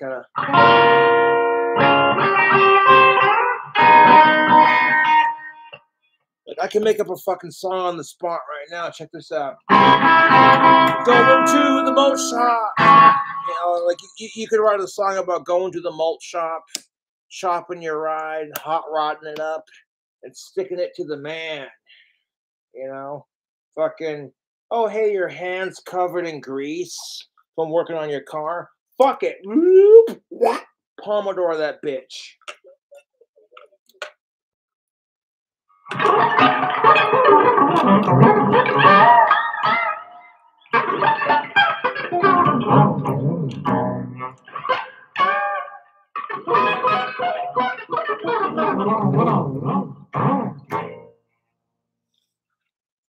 The thing about using distortion on your guitar playing, and this is why a lot of people love using heavy metal distortion, is because you can hide your shitty guitar playing through like some really good distortion. But like if you cannot shred guitar in clean mode and hear each individual note as you strum it, even if people want to talk shit and say, "Oh, Cobra, your shredding sucks because you're all over the fretboard. There's no structure." Like, I'm like, yeah, well, at least when I fucking shred on clean mode, you can hear every fucking note. And on top of, here's the best part of it. The majority, like 95% of the people who talk shit on me because I'm going bald, or because I haven't been laid in almost 6 years, or because, oh, your guitar playing sucks, or blah, blah, blah, whatever. I'm like, well, at least I put myself out there knowing I'm going to get rejected. And quite frankly, I don't give a shit. You know, even though it's kind of bullshit because women could reject me because I come off as creepy, but if I reject them, it's because I can't handle a strong woman. Like, fuck that double standard, dude. We can't hear you. I call bullshit. Blah, blah, blah, blah, blah, blah, blah. Yeah, you can hear me just fine. This is why I'm ignoring the chat, because people literally, I'll have like 95% of people tune in because they're a King Cobra fan. And then like the last 5% of people are just fucking trolls who are like, oh, it's after 5 o'clock on a Wednesday. What the fuck is Cobra doing?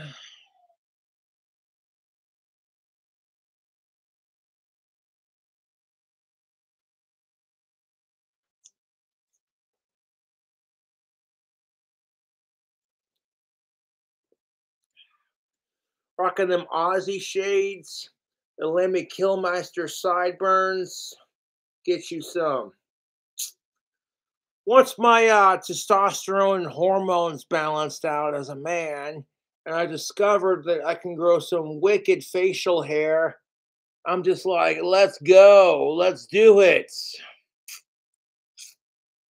Got a mustache, a little bit of a, the fuck are these things called? I call them a clit tickler. And then the goatee, the goat, satanic.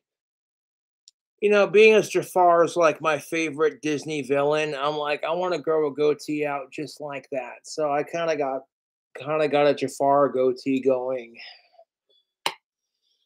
The only thing I didn't like about Jafar as a character was when he touched Jasmine without consent.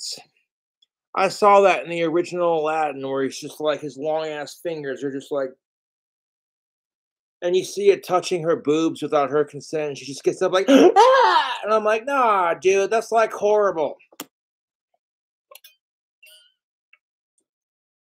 I'm like, okay, so yeah, it's teaching kids from my generation that you shouldn't touch a woman without her consent, and that you're a fucking piece of shit if you do.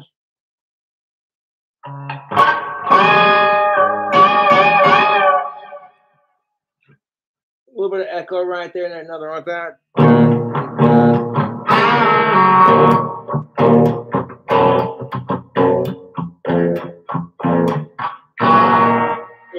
That was horrible.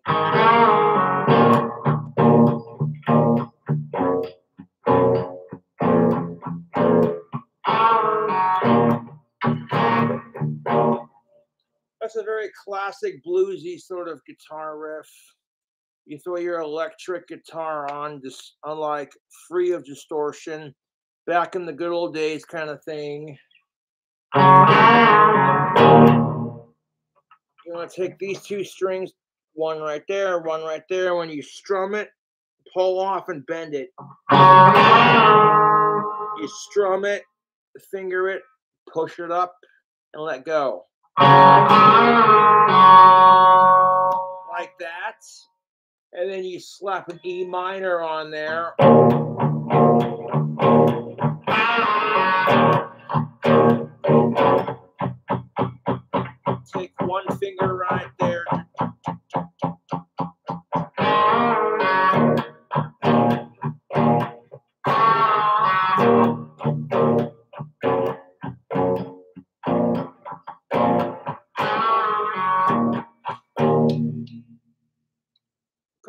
basic blues riff, and as soon as you start playing it, people are gonna start feeling it, you know.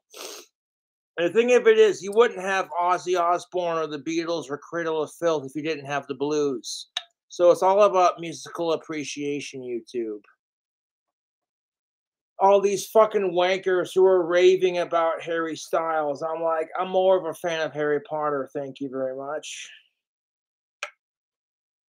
I'm like, do you think you'd have Harry Styles if you didn't have Ozzy Osbourne and Cradle of Filth? The answer is no. Harry Styles can fuck off. Like, sorry, man. Harry Styles can fuck off. Who wants to act like he's the first man to wear a dress? I'm like, sorry, but Caitlyn Jenner beat you to it, and that's not transphobic. That's the truth.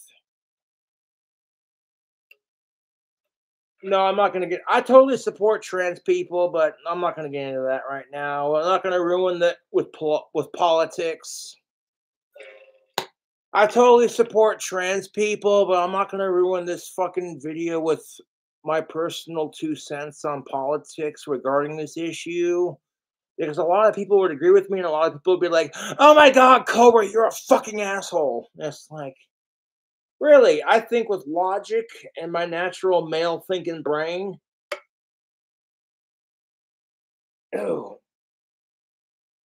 Speaking of, check out this t-shirt, this Transylvania t-shirt. That's pretty fucking sweet because my parents totally got this from Dracula's castle when they visited Transylvania. So don't mind me being like, oh, look out. Okay. Blah, blah, blah, blah, blah. Don't even say that.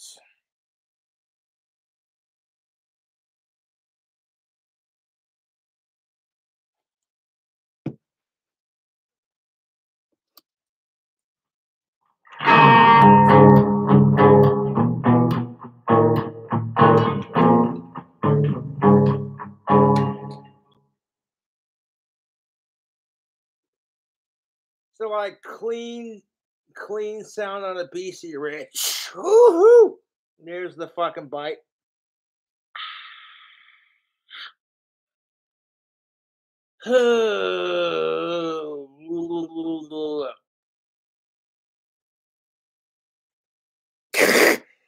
Exhumed visions, you smartass.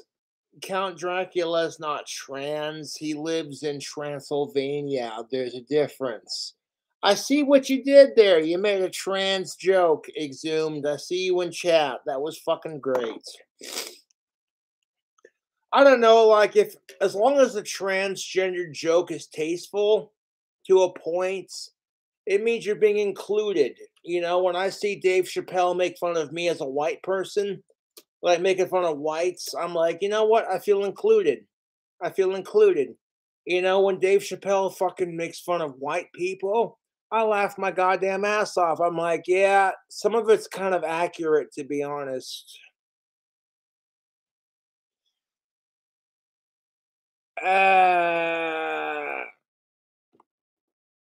Shout out to Rap Jazz.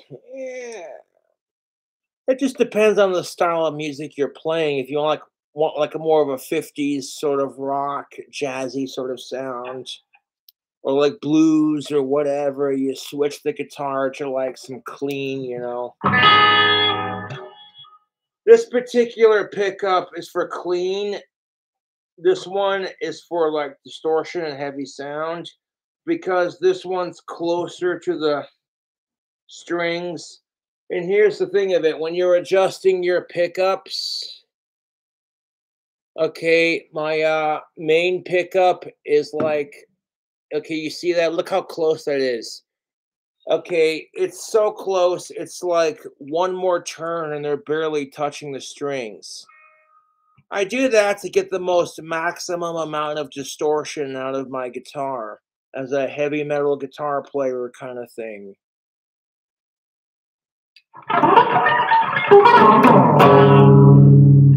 But when you go to fucking shred like some like clean sounding guitar where it's like, it don't even sound like some like fucking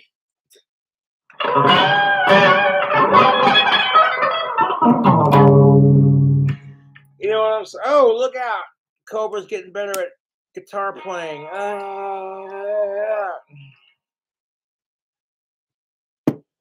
People are like, filthy. And I'm like, I know, right? Danny Phil said it best. Stay filthy. People look at you like you're a goth, burned out hippie who needs to fucking take a shower. It's like, well,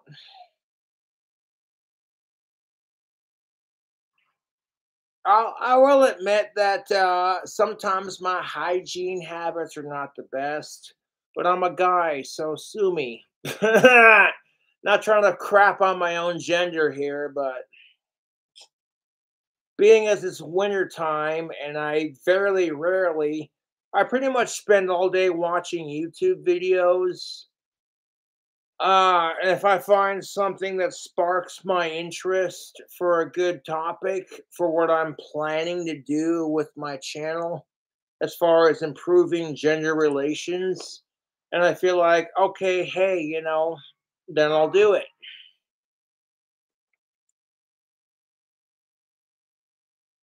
No, goddamn, dude. This here vodka is, whew, it's doing what it's supposed to do. Fleshman's vodka mixed with Mountain Dew. We're calling that a green zombie. And it's not bad, dude. It's not bad at all.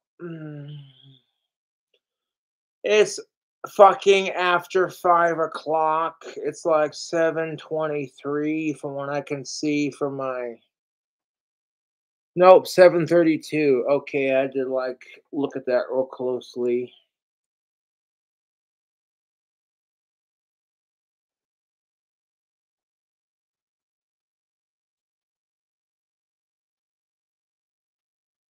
Mm.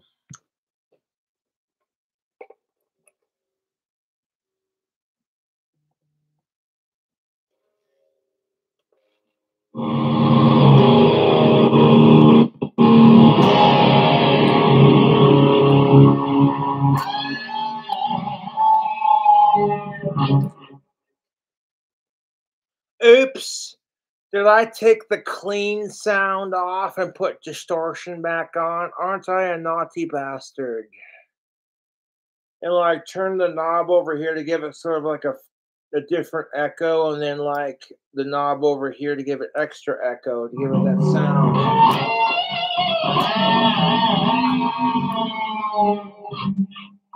You know what I'm saying? Like if you're into the music, you know what's up.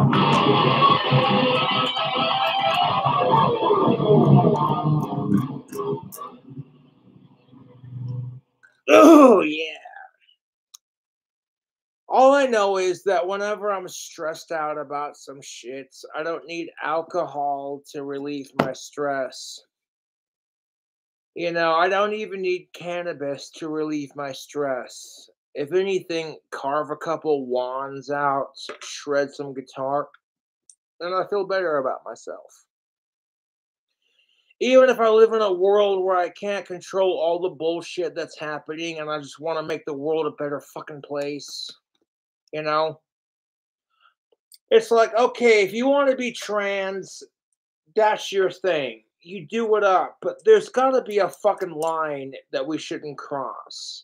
And we can't have that conversation without someone calling you a fucking gay phobe or some kind of transphobe. And it's like, you're so quick to call someone an anti-LGBTQ piece of shit that you refuse to listen to logic.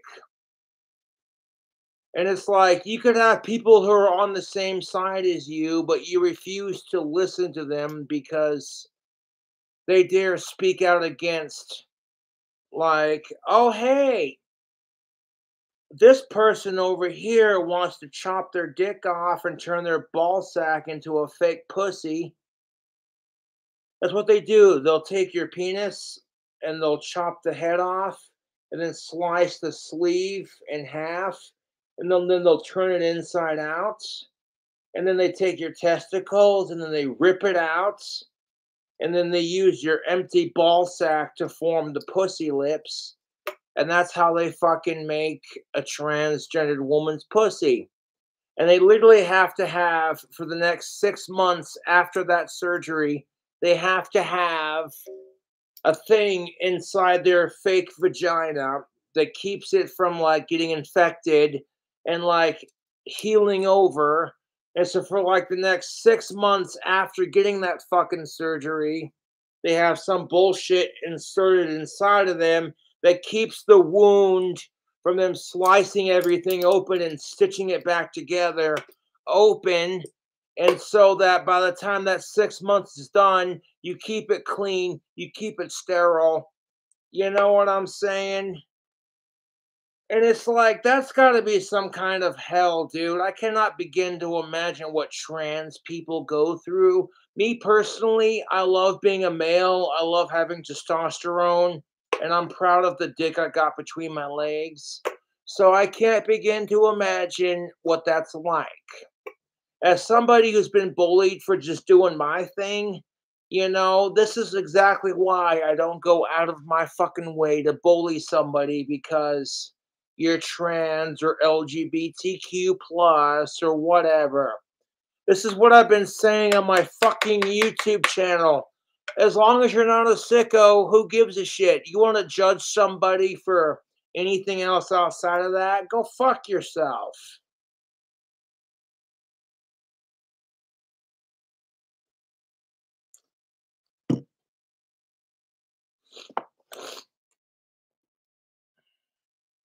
I miss the hair that I had in 2010, and I would take pictures of it on my Facebook, and my hair would just arch. But you know what? Hair doesn't make a man. And if I get signed by a major record label or I win the lottery, I'll get hair plugs. And it won't be a fucking issue. And I won't be afraid to admit it. I'll be like, yeah, you know what? My hair is fake. I don't care. Fuck you. You know?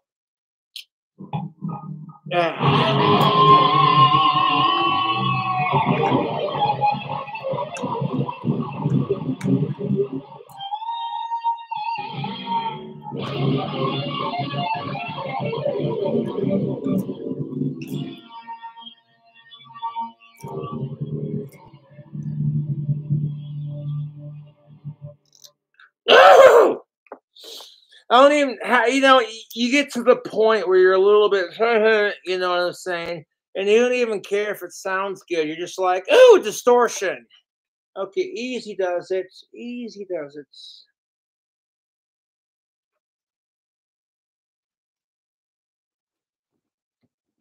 If you want my personal opinion as one of Ozzy Osbourne's biggest fans, our whole society is going off the rails on a crazy train. And it's beyond crazy train. It's just flat fucking mental. Like, okay, Ozzy Osbourne's mental illness is cute and adorable to a point. But beyond that, you see the way our society's acting, and you're just like, okay, that's not cute.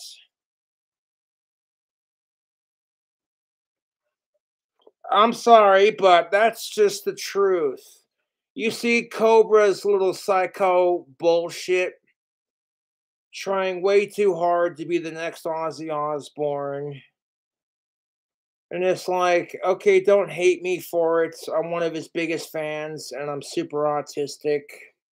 And I don't just combine Ozzy Osbourne, I take Ozzy Osbourne and Danny Filth and a bunch of other rock stars and then kind of combined to create my own look, Got them Lemmy Kilmister sideburns on point.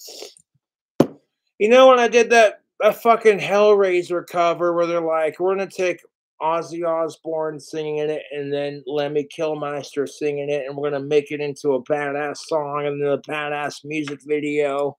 And then my autistic ass is like, watch me switch between the two.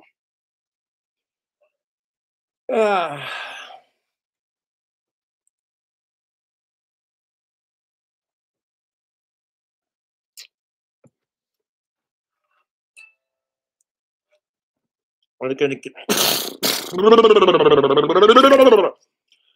continue the dream because that's what it's all about.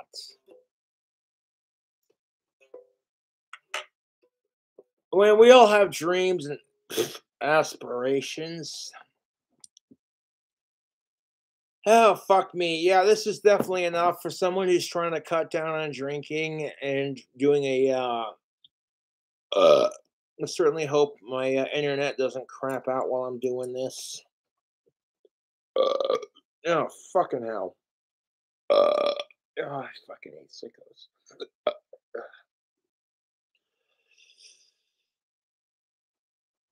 Yeah.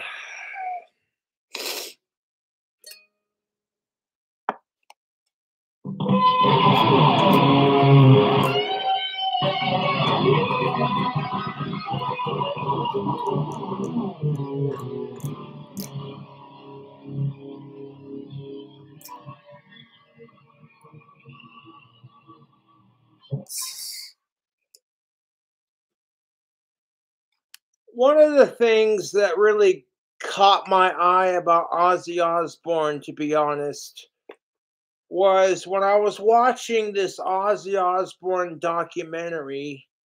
One of these really famous musicians literally said, you know, in this industry, you see a lot of people trying to out serious each other and try to outdo each other and try to out evil each other. And it's all a gimmick and it's all just this some stage performance persona bullshit. And Ozzy Osbourne's in the middle of it, just smiling, and it's infectious like that. Ozzy Osbourne's like, I don't gotta fucking try this hard to stay relevant. It's like, okay, so now you got these fucking people who are like, okay, Ozzy Osbourne snorted ants and bit the head off a bat. So now you gotta compete with that. And it's like, dude, you don't gotta compete with that. Just fucking make your music. Stage antics are fun, but like, you start competing with people over it. All of a sudden, it's like at some point you're going to be like, what am I doing with my life? Because this is some messed up shit. At some point, you get to the point where it's like you got to outdo the last rock star that fucking challenged you, and it becomes this pissing contest kind of thing. And I'm over here like, no, fuck that. Okay, just make the music, and if you have crazy stage antics, cool, man. If not, that's cool too.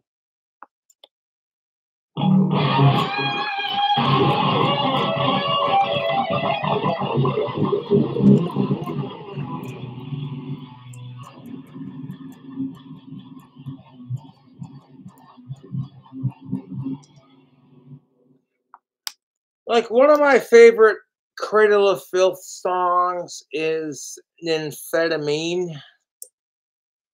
And I love the song Nymphetamine by Cradle of Filth. It's a great song to fuck chicks too. Next to I'm Here For You by Ozzy Osbourne, there's a couple of songs that I picked from my idols to fuck chicks too, and it works. However, I learned through some YouTube searching that amphetamine is played in drop C. That was kind of my introduction to drop tuning. I was like, okay, I love amphetamine by Cradle of Filth. I want to be able to play that on my guitar. How do you fucking play that? And then some YouTuber broke it down and they're like, okay, here it is. It's in drop C. These are the notes. And then once I learned how to fucking play it, I'd show it off on YouTube, like, look at me go. And then when people recognize it, they're like, he is capable of learning guitar. I'm shocked. Oh, fuck me, I farted. Oh, fucking hell, that smells nasty.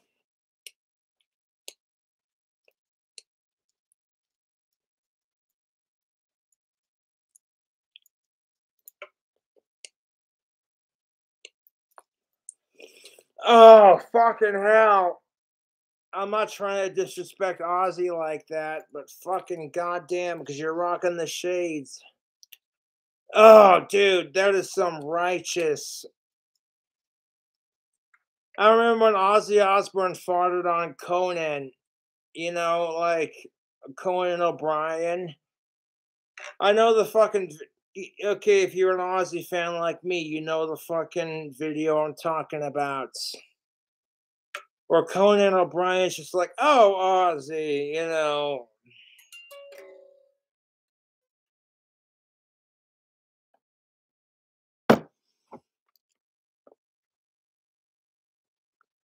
Life is too short to not laugh at farting. That's what I'm saying, okay? I know farting is gross to a point, but everyone farts, so you might as well laugh at it. What kind of prude sits there and says, oh my god, you farted, you disgusting piece of shit? I'm like, there are people out there who are virtual signaling how horrible they really are. And don't even get me started on this virtual signaling rant because I'm so sick and tired of today's society. You can't do a nice thing for somebody because you actually care. Because some asshole's going to be like, you're just virtue signaling or you're just gaslighting. And I'm like, the only time I gaslight is when I rip ass.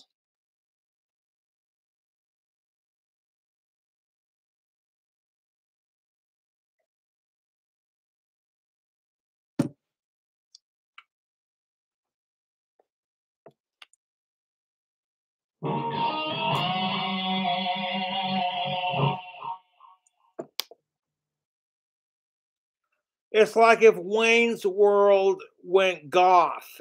Wayne's World, Wayne's World, Wayne's World, swing. It's like if Wayne's World became obsessed with Ozzy Osbourne and had more of a goth influence. You get the KingCobraJFS show.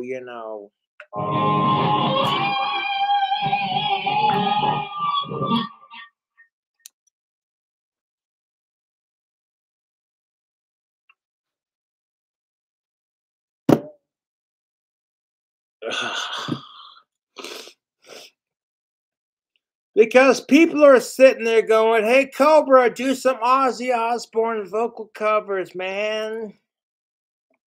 And I totally love to show off my singing voice on YouTube. You already know I love to show off my singing voice for YouTube, but I get in trouble doing that with YouTube because the songs I pick are very popular artists, and YouTube is just like, that's a copyright strike. That music is not approved for your YouTube channel. So, I appreciate YouTube and Susie for not terminating my account for obsessively singing the Beatles.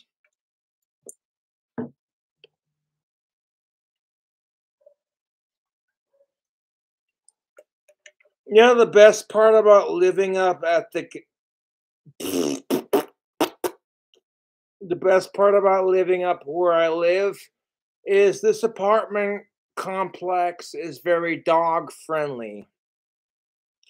So if I go out for a cigarette or if I go outside to paint one of my wands, my neighbors will come out and walk their dogs to take a shit. And it's beautiful how dog friendly the apartment complex I live in really is. It's beautiful in my personal opinion because my last apartment that I lived in prior to this bitchin' one bedroom, you know what I'm saying? Like, this apartment complex that I currently live in is very dog friendly, and like 95% of my neighbors support KingCobraJFS. So the trolls harassing my apartment, it's not mine personally, it's just where I live. Y'all are wasting your time. And furthermore, how would it feel if my YouTube trolls decided,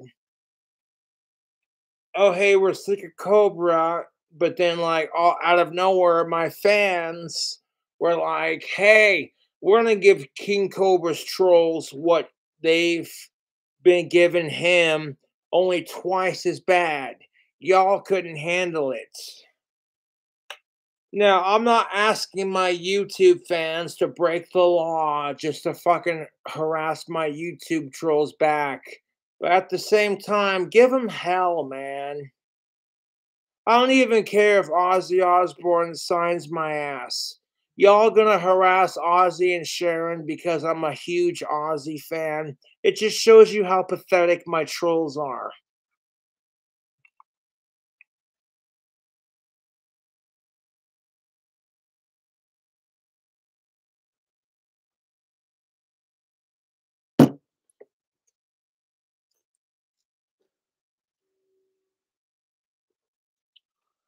So at this current woo, that's the stuff. At this current particular point in time, I'm very heavily influenced by Ozzy Osbourne, the Prince of Darkness, and the legendary, excuse me, Danny Filth of Cradle of Filth. Those are my idols, musically speaking, singing wise. And I have several guitar players that I look up to. Oh, fuck. Mm. Whoo! I'm gonna tell you what, it's after 5 o'clock, and this is no, fuck me. I got the hiccups and the burps. Ugh.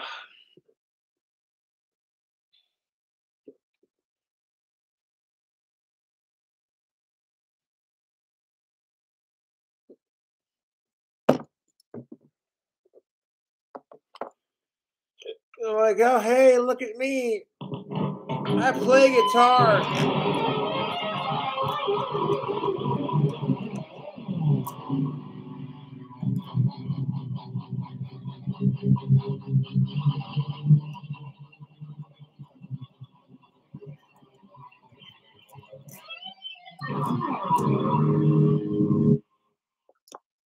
Like, you look like Ozzy a younger. Okay, here's the thing of it. I want to fucking rip on myself. Hear me out. You look like you have Kylie Jenner's fish lips with like a little bit of Ozzy Osbourne influence. Like, it wouldn't surprise me if I was like Ozzy Osbourne's 18th cousin, because of the fact that I'm 80% British, according to Ancestry.com.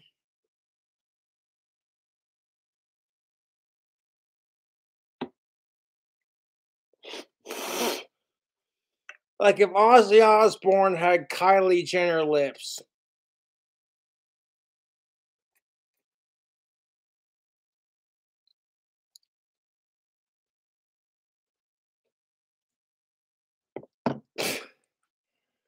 I'm sorry, I can't take this video seriously when I know all the fucking haters are gonna fucking flip out.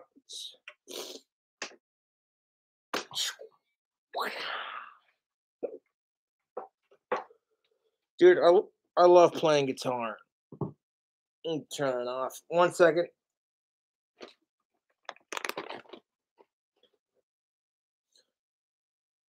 I gotta take a piss.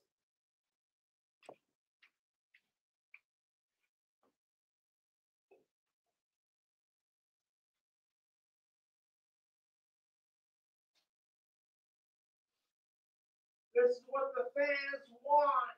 They want the alcoholic piss.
Ah, fucking alcohol goes right through you, man. Woo!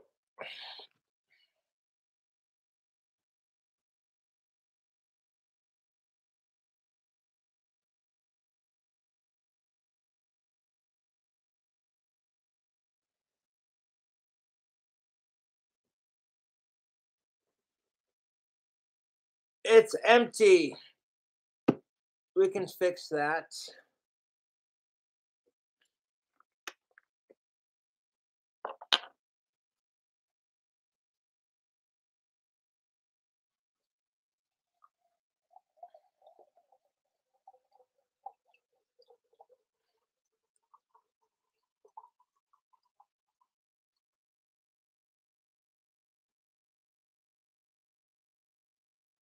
God damn, dude.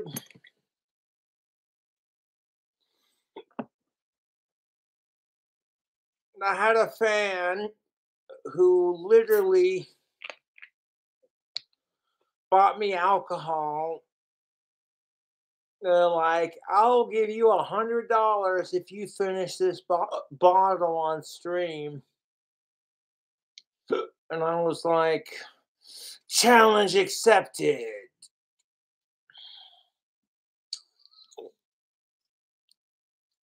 Show the brand. Beautiful, not a sponsor.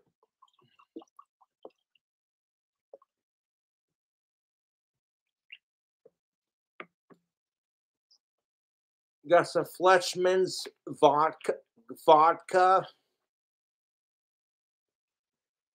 and some delicious Mountain Dew.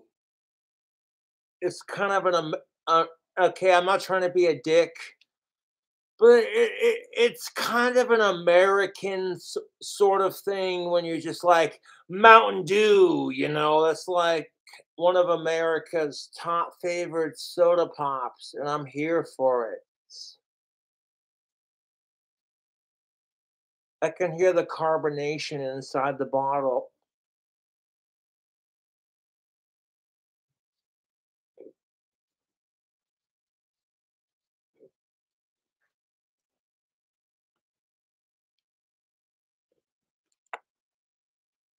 Oh, goddamn. We got ourselves a green zombie because that's what it's called. When you mix Fleshman's vodka with the Mountain Dew because it's a reference to a shitty joke that I made earlier. What's a zombie's favorite kind of vodka? Fleshman's, because it has the word flesh in it. If I gotta explain that, then you're fucking retarded. And there's nothing wrong with being mentally retarded. If you can't help it, it's one thing. But if you can't help it and you choose to be a dumbass on purpose, I got no words for you.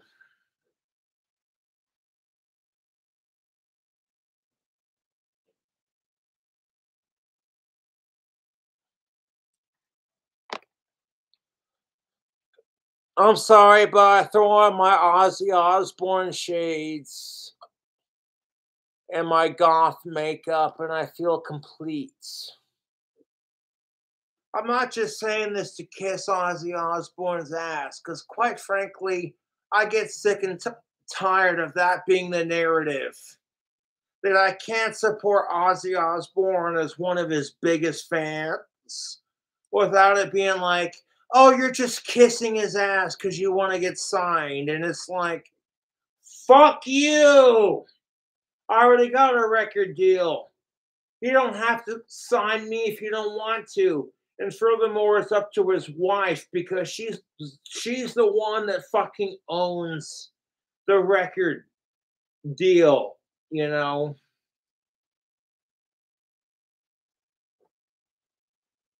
I'm like, okay, so you chuck it off as, oh hey, King Cobra is heavily influenced by Ozzy Osbourne, you know. It's exactly my point. When you hear all these people who are like, hey man, Ozzy Osbourne has inspired a lot of musicians to keep doing their thing. And that, you know, personally speaking, King Cobra is nothing special. Just because I got 50,000 subscribers damn near, personally speaking, it's awesome. Like my personal goals for becoming as famous as Ozzy Osbourne someday. Ooh, hiccups. It's a start in the right direction when you got people who are like, okay, why the fuck does KingCobraJFS have 50,000 subscribers? Oh shit, excuse me. What the fuck makes him so special?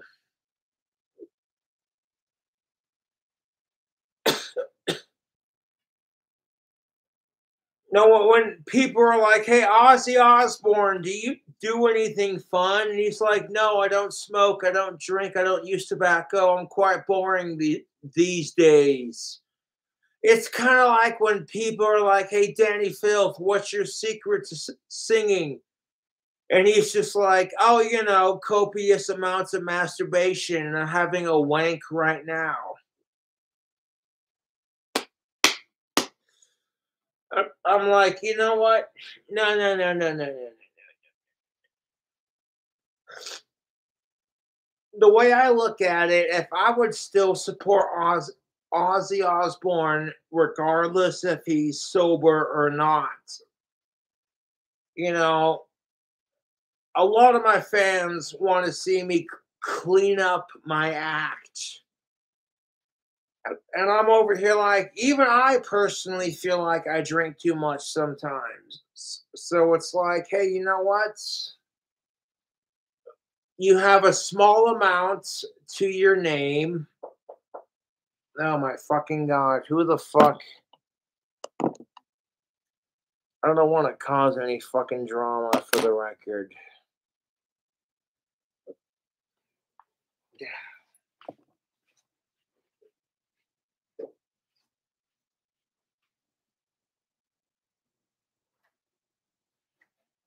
What's that? Yeah. Do you guys looking for? Yeah. I appreciate it. Thanks, man. There you go. Have a good night. You too. Yes.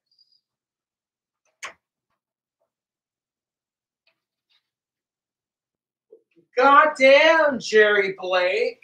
That's what's up. Fucking Jerry Blake was just like, hey, man, check your Cash App. Here's a free delivery. They got me an order of some Pizza Hut, fucking Little Caesars, actually, cheese sticks. I'm a little bit tipsy, so I'm getting my pizza chains mixed up. But on some serious shit, we got some Little Caesars cheese sticks. These smell incredible. I'm gonna have to have me one. Thank you, Jerry Blake, for sending me the Little Caesars.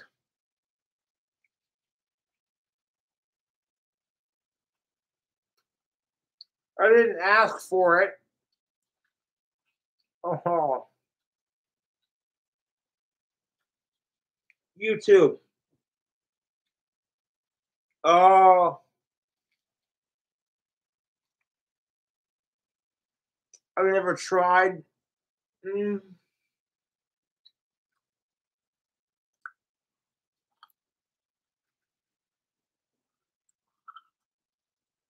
Dude, you gotta grab yourself a slice of one of these. Okay, like Little Caesars is not a sponsor. This is free advertisement. I hear someone knocking at my door and I think to myself, oh crap, what the fucking shit have I done today? Like, what the fuck have I done? Okay, hold up. We gotta do a fucking break action of this fucking goodness. Well, I appreciate your generosity, Mr. Jake, but I will check PayPal and Cash App at the end of my video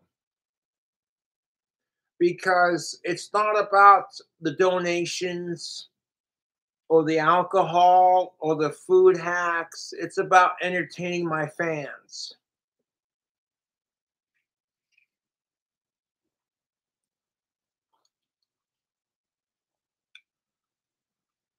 I'm not just saying this, but Little C's. Little Caesars. Oh, you gotta get you some of that.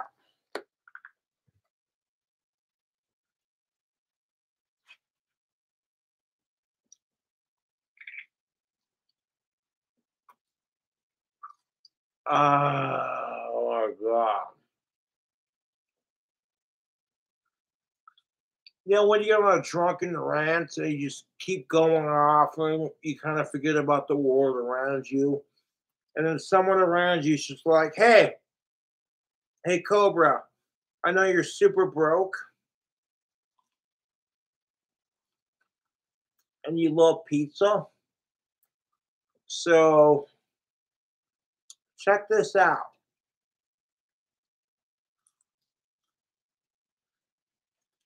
Little Caesars bread crust action. This is a pizza chain that's really popular in the United States.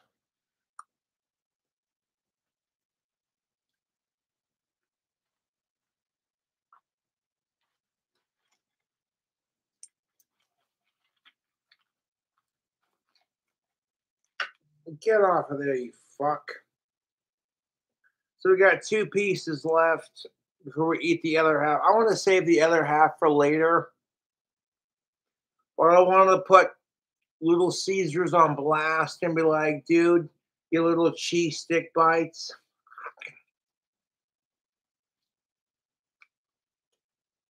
Cobra seal of approval, dude.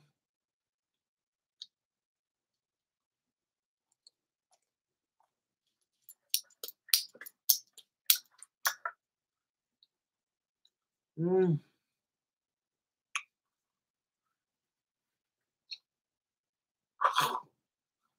Ooh, excuse me. I tried to swallow the pizza stick too quickly. Like I said in my wand making video, sometimes you gotta slow down and appreciate your craft.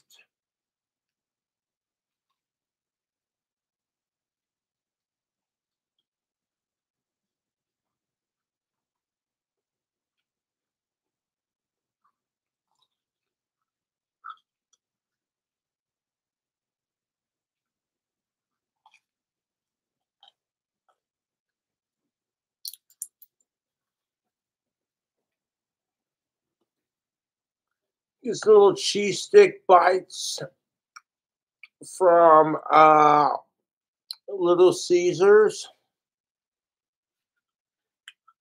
Oh, this is delicious.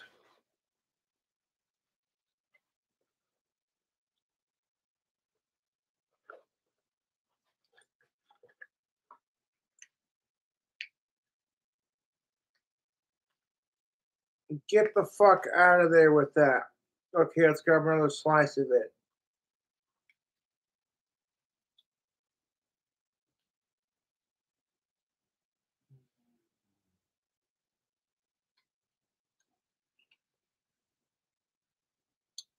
YouTube.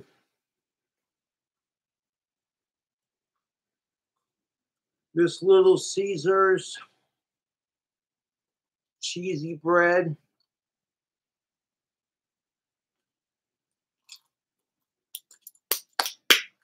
It don't even need sauce. Like, if I had a sauce to dip it in, I'd probably dip it in, like, some garlic butter, some marinara. But honestly, I don't care. Okay, the fan Jake, you've done more than enough, dude. I did not expect you to send me free Little Caesars on top of it. I'm like, Jesus fucking Christ. This dude is sending me fucking free alcohol in a 2 liter to wash it down with. I'm sitting here slamming it on YouTube.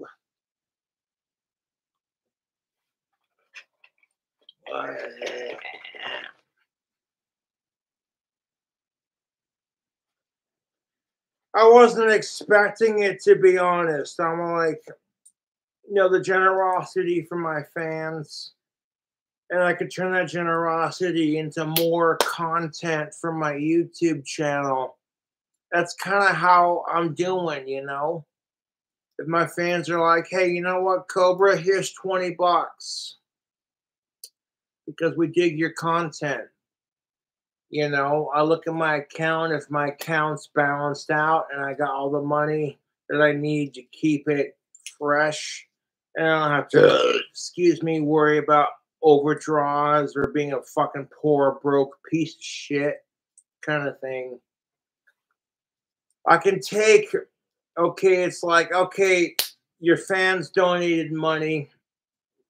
You got your money from whatever else you're doing.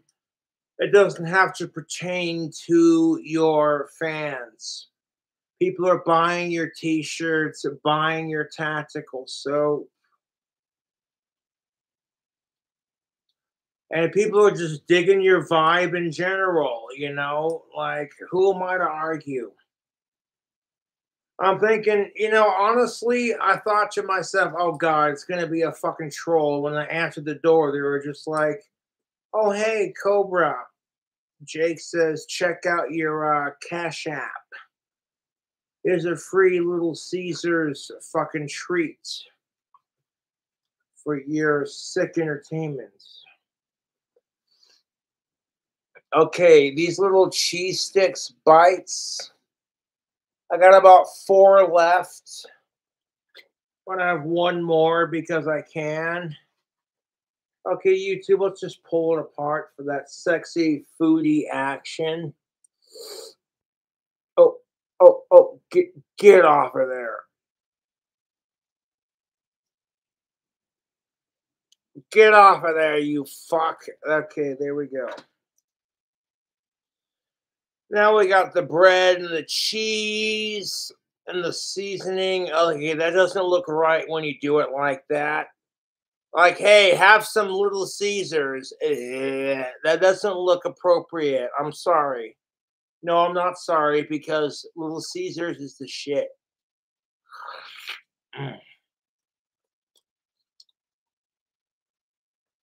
If you are on Struggle Street, YouTube, hear me out for a second. Okay, we're going to take a break from the usual ranting and raving to grab our drink combo and sip on our drink and eat our pizza.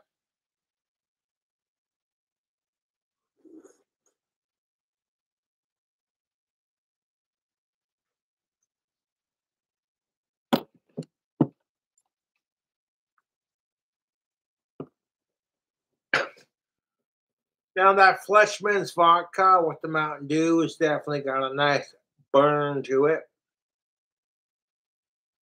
However, you're not going to see like challenges like this too terribly often. Because when I started cutting down on my drinking prior to tonight, I honestly felt better about it. All the people who are like, hey man, you'll feel better about cutting down on your drinking, trust me. And then when you're an irritable drunk, you're just like, nah, bullshit. But then when you actually go through it, you're like, yeah, I see what they're talking about.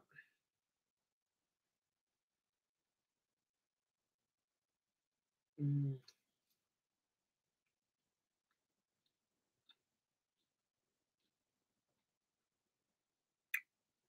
Now, honestly, it looks a lot better for me personally if it's just like that one tiny bottle of vodka versus, you know what I'm saying? Like Cobra's doing a video with drink combos and like he's already had. Ah, excuse me, fucking ridiculous. I'm a little bit drunk and I'm enjoying pizza from Little Caesars. It's cheap, you know, bachelor or bachelorette pizza.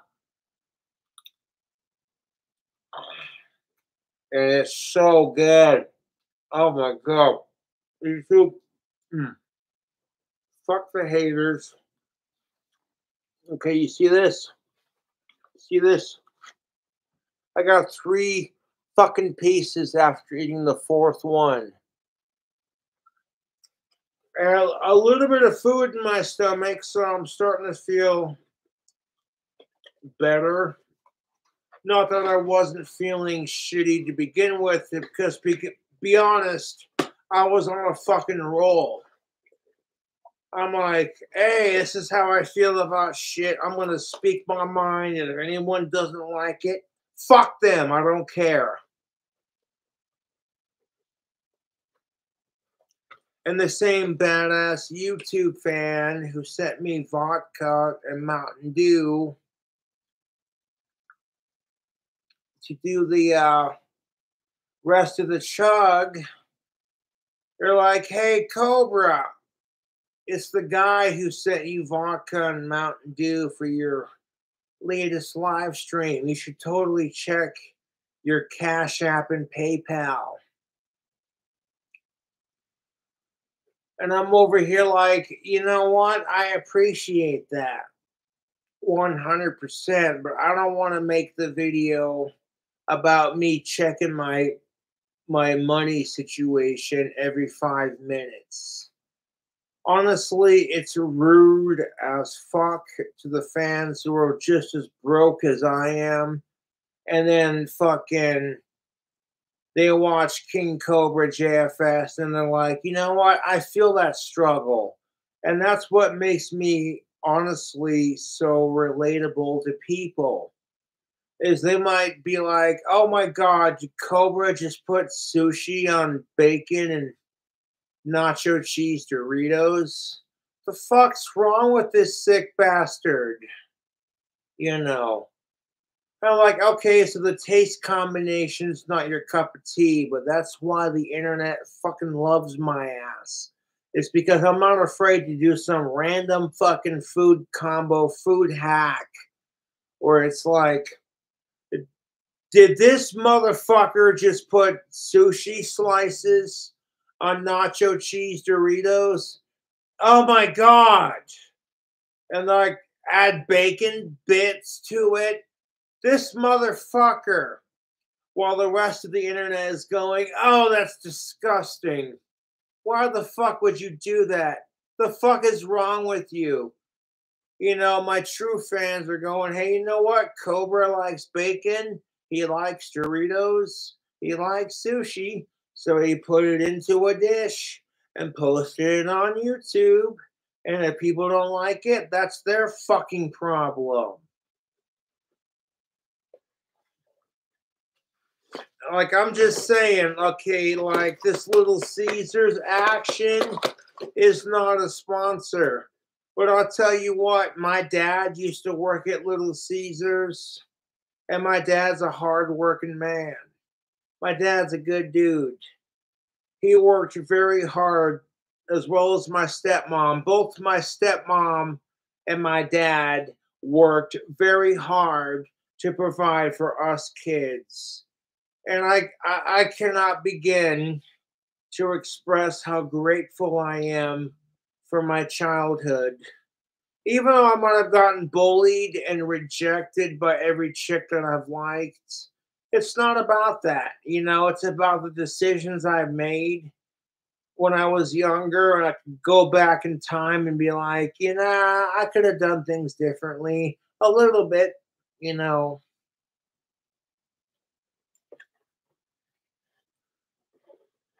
And I'm like, you know what? Fucking Little Caesars, little cheese crust bites, whatever the fuck this is, lunch combo.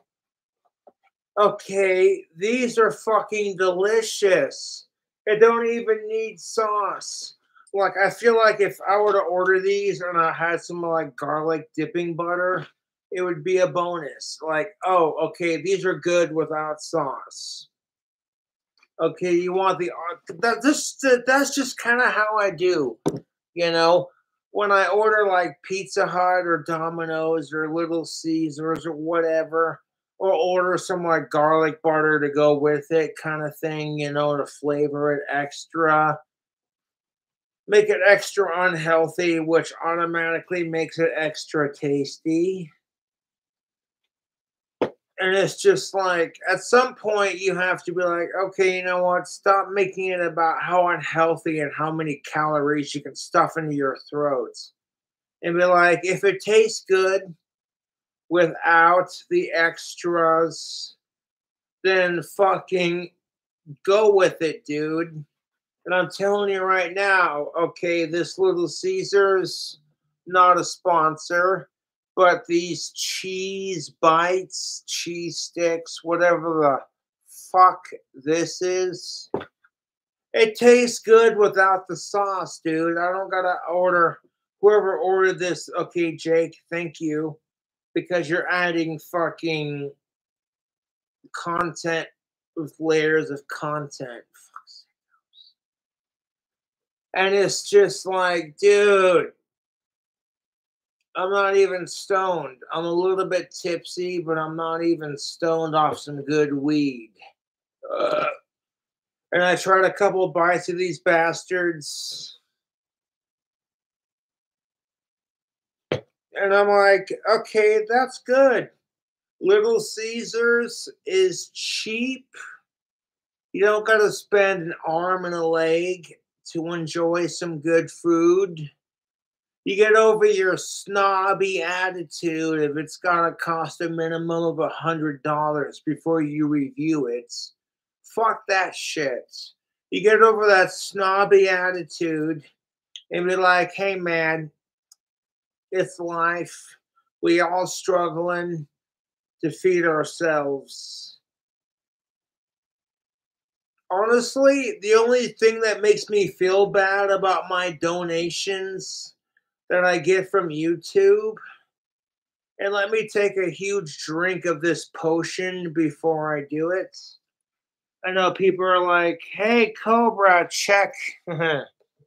Okay, so we got that Fleischmann's vodka and some Mountain Dew. The fan who sent it's like, what do you want for a chaser? And I'm like, dude, I want some Mountain Dew. And they sent it to me.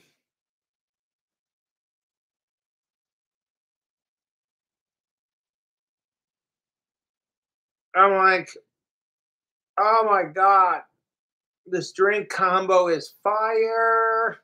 And then you get like a little bit hungry because that's how alcohol does.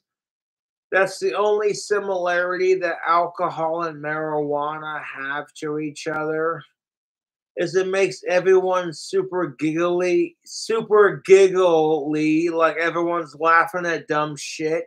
And then you get like a craving for like greasy fast food. That's the only thing that marijuana and alcohol have in common, to be honest. You're sitting there at your fucking favorite bar, like, oh, it's 12 o'clock. Oh, jeez. And like you're about to take off at 1 o'clock in the morning and you're fucking hammered 10 ways till Sunday, and all you want is some greasy food and to fucking pass out.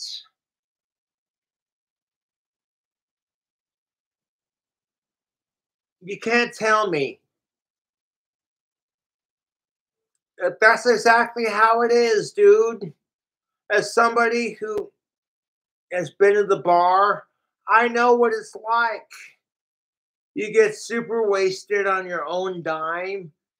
And then when you're like drunk enough, you're like stumbling just a little bit. And like a little bit of stumble goes a long way. You're sitting there like, aha. And people are like, hey man, you should sit down and drink some water. And then you sit down and drink some water. And then you start feeling good. You're like, damn, I'm hydrated and feeling drunk and high right now. And that's the fucking fix of alcohol that makes people alcoholics, you know?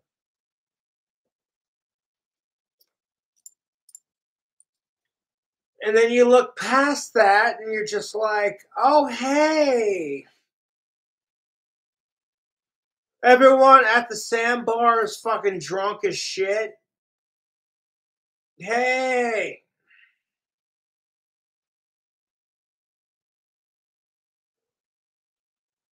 like, hey,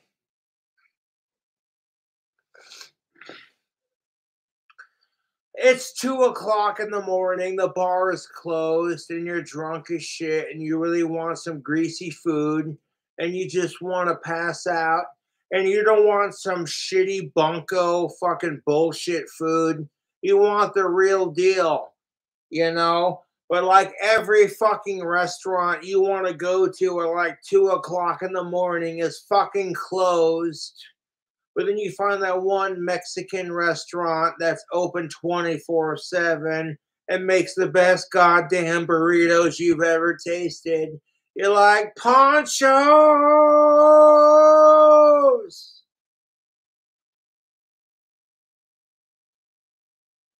I can't tell you how many times I've been fucking absolutely stoned and shit faced.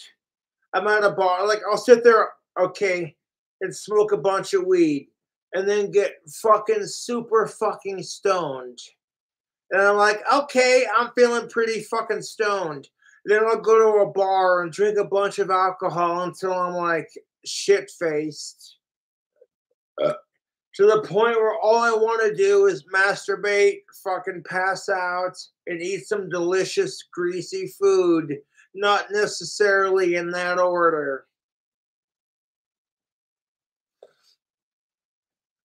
And I'm not trying to fucking crap on anyone. This is just speaking from my experience as a male. Like, okay, I can't get laid because a lot of women want me and a lot of women think I'm a scumbag. So I'm like, what do you do? Just fucking wait patiently and keep doing your thing, you know?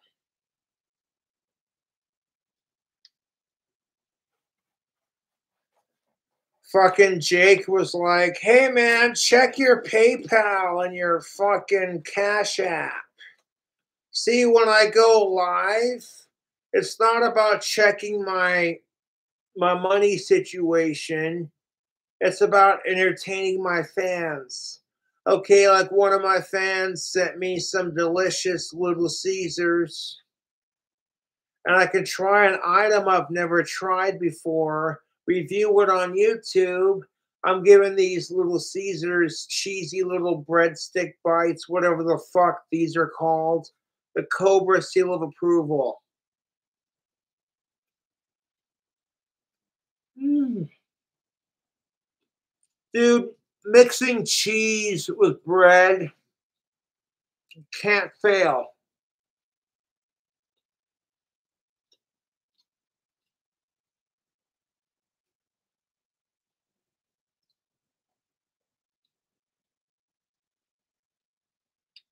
YouTube, I'm trying to save this entire goddamn box for a snack for later.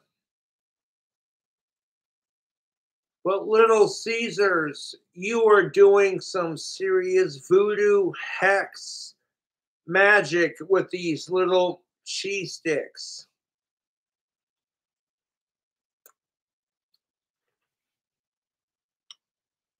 Okay, not a sponsor.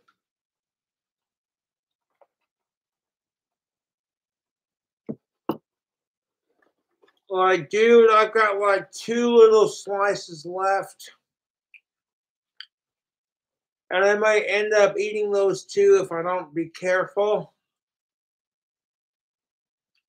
I'm sorry, but when you're broke as fuck and you want some pizza, Little Caesars has got you covered, dude. You can't even afford Domino's. You want some Pizza Hut, but like their shit's good but overpriced.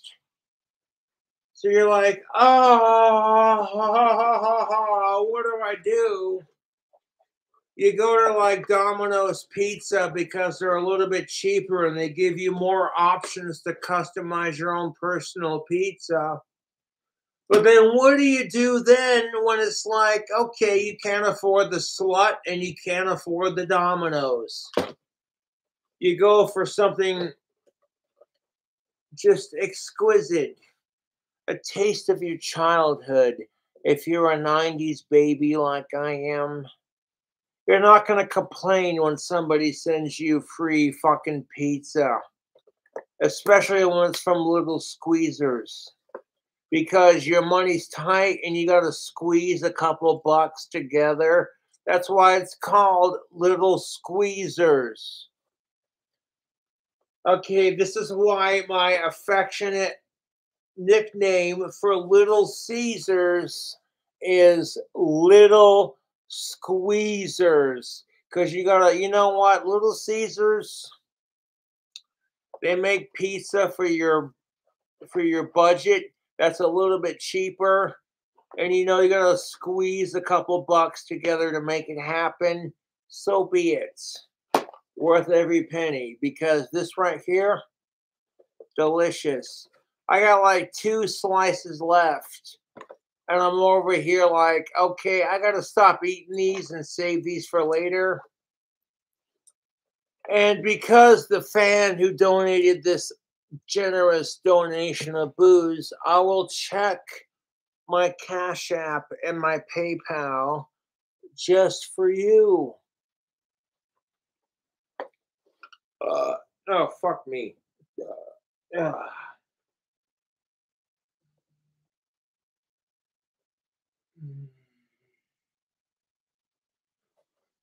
Like the grease. Okay, I've been snacking on this goddamn box for a fucking minute. Okay, and the amount of grease, cheese, it's working for your boy. I'm like, dude, Little Caesars is where it's at. You want to save a couple bucks? You want tasty pizza for the budget you're paying, and you want to save a couple bucks? Not a sponsor, but like Little Caesars is where it's at, dude. You're sitting there like, I don't want to cook food. I'm not in the mood to cook food. You got a bunch of screaming, starving kids. They're sitting there going, we're hungry. And you want to fucking strangle them to pieces. But you're like, no. Instead of strangling them, let's just order some delicious Little Caesars pizza. What do you want? I want a vegetable. Okay, what do you want? I want a meat lovers. Okay, what do you want? I want breadsticks. Okay.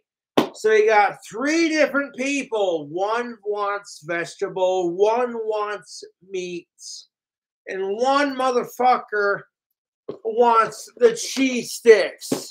Okay, you want to talk about crazy bread? People are fucking crazy in the head. So it's like, what the fuck are you supposed to do when you got 3 kids who all want the same thing, but they all want something different too? Okay, you go to fucking Little Caesars, and it's like, okay, Susie wants an all vegetable pizza. Here you go, vegetable lovers. But Johnny, he wants a meat lovers. So he gets the meat lovers. All the meat's on it. He's feeling, but like the youngest of your family is just like, I don't want pizza. I just want some cheesy sticks. Okay. You see what I'm saying? So the youngest The youngest of your family gets a taste of these little bastards right here. I'm telling you right now, Little Caesars is not a sponsor, but you know what? They make good pizza for your fucking wallets. You're on the budget. You want to feed your kids. You want to feed yourself. And you're struggling as a broke-ass motherfucker. And you just want some food for a cheaper price. I'm like, you know what? You cannot go wrong with Little Caesars. Okay? I cannot tell you how many fucking times I've been craving pizza. And I can't afford Domino's or Pizza Slut. I mean, Pizza Hut, excuse me. And they're just like, oh, you want pizza, but you can't afford it?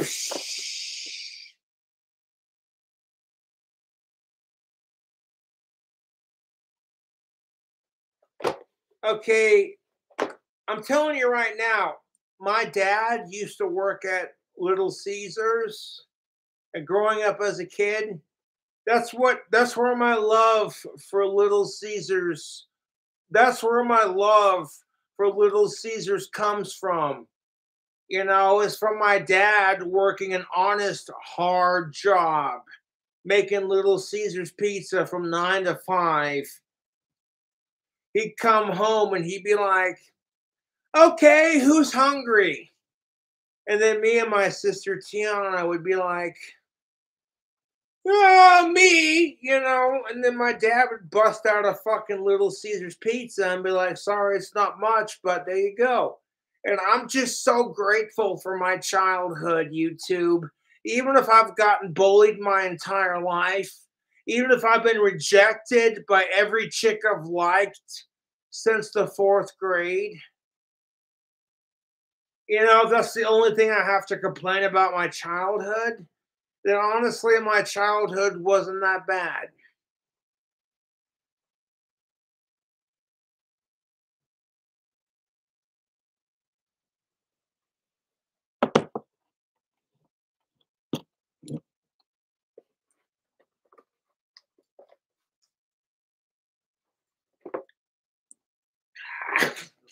Excuse me.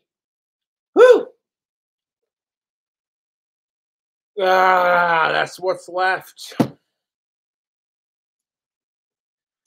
Jake said, no time limit. Here's a bottle. Do your thing.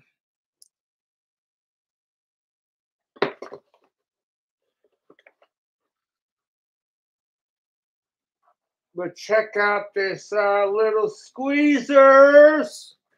When your money is tight and you got to squeeze a couple of bucks to make a pizza happen, Little Caesars has got you covered. A lot of people will fucking dog on Little Caesars for being cheap, and I'm over here like, you know what? You don't gotta enjoy some bougie 5-star restaurant to eat. If you can't enjoy a little bit of Little Caesars and be like, I'm full, I'm content, that's tasty, then your taste is too bougie. I'm sorry, but that's the goddamn truth. You're sitting there on Struggle Streets, broke off your ass, and like you want a fucking pizza, but you don't live in fucking New York City, so you can't just buy a gigantic slice for $1 fucking dollar. You're stuck in like the middle of Wisconsin or what the fuck ever, you know, and you're just like, hey man, my family's hungry. I want a fucking pizza, but I can't afford the big boys. Okay, Little Caesars, you're budget friendly and you taste good. That's honestly the KingCobraJFS official seal of approval on Little Caesars pizza.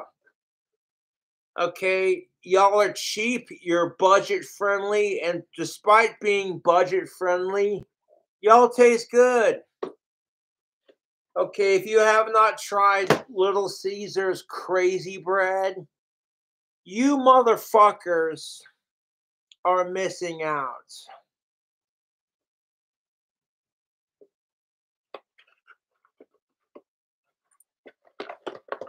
Okay, like Little Caesars is kind of an American staple. Although it would be super cool if like Little Caesars expanded to the UK and all over the world. You know what I'm saying? Like I'm telling you right now, we all have that moment where you're just like, I want some pizza, but I can't afford it. So you go to the grocery store and you buy a frozen pizza, or like some generosity comes your way and you're just like, okay, you know what I'm saying? Your boy Cobra loves his pizza. And shout out to Alicia Rodi. You get it. Yeah. Okay. You know, you're having a bad day and fucking you want some pizza. You're craving it. You know what I'm saying? Like, it doesn't, you know, if you're one of those people who can't enjoy pizza because it's not bougie enough, go fuck yourself, dude. There's a single parent who's out there right now. Right now, there is a single parent who's out there right fucking now who's got like 3 kids. All of them want pepperoni pizza and they're super hungry. So instead of paying like 20, 30, 40 bucks for one delicious pizza, you pay like $10 for 2 pepperoni pizzas.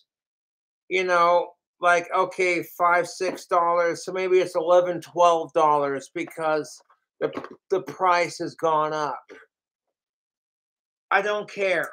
If you're paying like $12 for 2 basic pepperoni pizzas to keep your family fed versus the same price you get 1 pizza from a more popular fast food chain, that's all I'm saying. Like, don't hate on Little Squeezers, dude. Little Caesars is my jam, especially when you ain't got the money to flex on your homies. You're just like, okay, I can't afford Pizza Hut. That shit's overpriced. What about Domino's or anyone else? Nope, can't even, you know. And when you're in that position where you can't even afford Domino's, you're like, well, Pizza Hut and Domino's both make really good pizza, but sometimes your budget is not for that. Sometimes your budget is just like, nah, I can't afford this and I'm trying to save money kind of thing. So you learn to enjoy the simpler things in life. Okay, and like sincerely, Little Caesars is not a sponsor. I fuck with Little Caesars because they are delicious and they are cheap. I've grown up eating Little Caesars because my badass dad used to work for them. It was one of the many jobs he's held, kind of thing. And no, my dad worked his ass off in various jobs so I could grow up and become a famous YouTuber. So I'll never forget that. You know what I'm kind of getting at, kind of thing. Dude, I've only got like 2 pieces left and I could easily eat these right now, but I want to save the experience. Let me drink some more alcohol and I may end up fucking finishing that.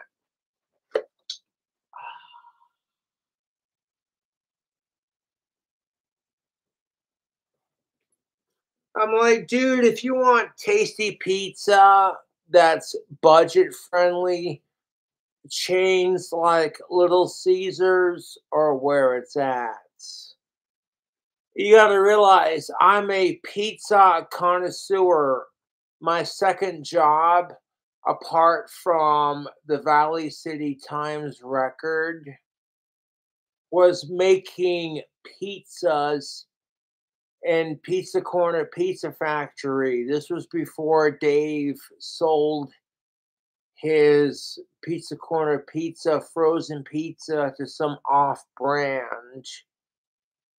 By the time that happened, I had already left Valley City and I'd worked a couple of decent years at the factory kind of thing. And then pretty much Pizza Dave sold off, you know, Pizza Corner Factory Pizza to some random company and then kept the original restaurant for himself, which at least I can appreciate that. But a lot of people who love Pizza Corner Pizza, they're like, hey, I want a frozen pizza from Pizza Corner Pizza, Valley City, North Dakota.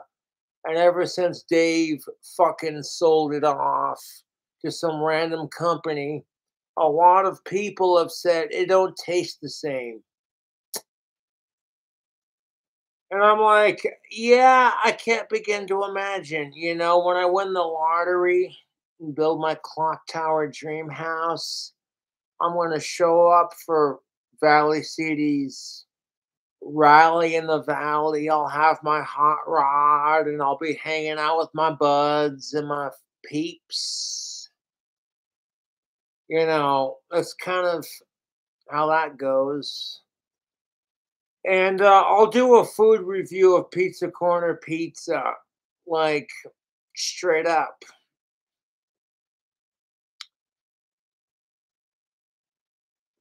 Okay, if I could go to Pizza Corner Pizza right now and order a pizza, I would order a pizza with all the meats, every single stinking meat topping that Pizza Corner offered, including shrimp, extra cheese, and onions and bacon.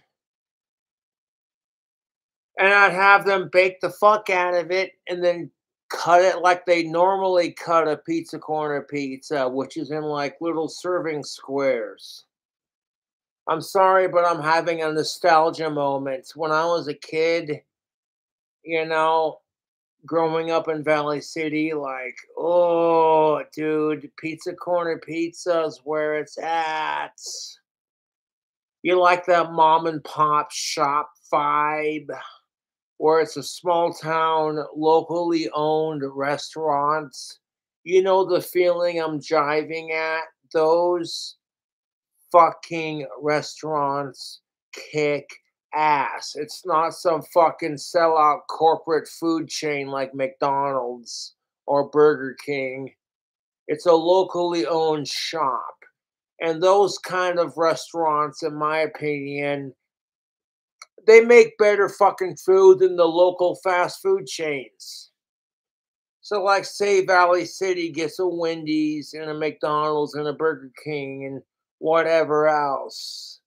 It's not going to taste as good as Dave's Pizza Corner Pizza. That's just how I see it.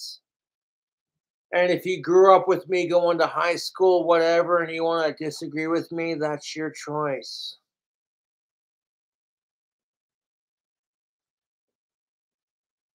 But I thoroughly enjoyed working for Dave Zubar of Pizza Corner Pizza. I'm like, dude, I love pizza. I love making it. I love eating it. I can turn my love into a career, you know. And if I had my own restaurant, I would call it the Cobra's Cafe. Take a bite out of your hunger. I would serve homemade pizza,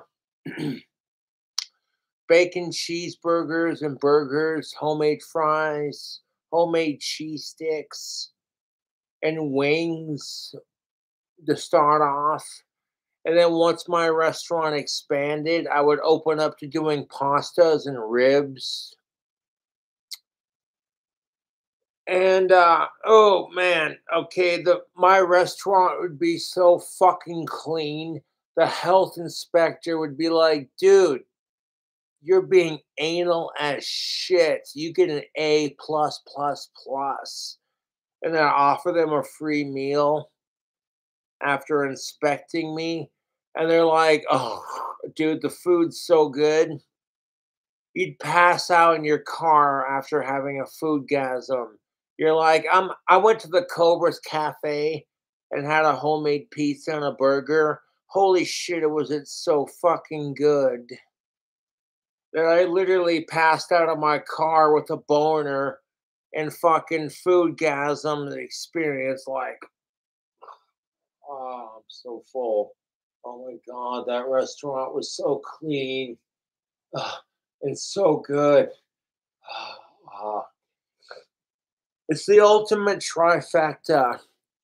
You know, I'd have a fucking cafe slash bar and grill. The Cobra's Cafe, bar and grill. Take a bite out of your hunger. The food would be so good that Guy Fieri and Chef Gordon Ramsay would be like 5 stars. Chef Gordon Ramsay would come into the kitchen and he'd be like, fucking hell, this kitchen is so clean. Even I'm like, that's a bit anal, don't you think? And I'm like, no, it's not. Because cleanliness and good food and proper customer support are how you run a good restaurant. When the restaurant is so clean that customers have no complaints. When the food is so good, everyone leaves happy. When the prices are fair, that people feel like I'm not breaking the bank to enjoy some good homemade cooking. That's how you do it, YouTube, in my personal opinion.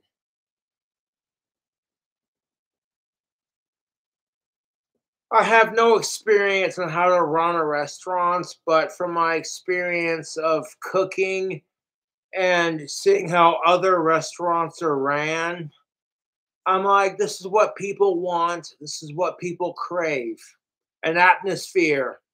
A restaurant so clean, the health inspector would say you're being anal. Uh, Food so fucking good, it would make Chef Gordon Ramsay and Guy Fieri cream their pants. They'd be sitting there going, "Oh fuck me, this is the best goddamn burger I've ever tried." Oh my god. Fuck me, that's a good burger. Like, "Oh, how would you like your burger cooked? Medium rare to well done.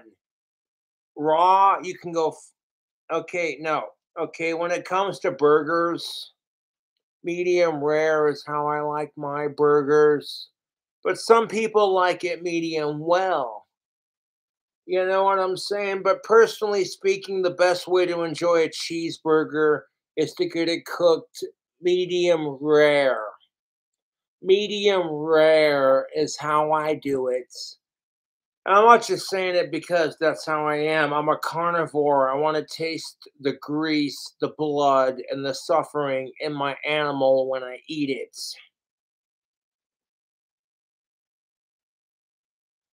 I'm sorry, but that's how I feel. I'm like, people are like, why the fuck would you eat veal? And I'm like, veal, like baby cows, because it tastes delicious.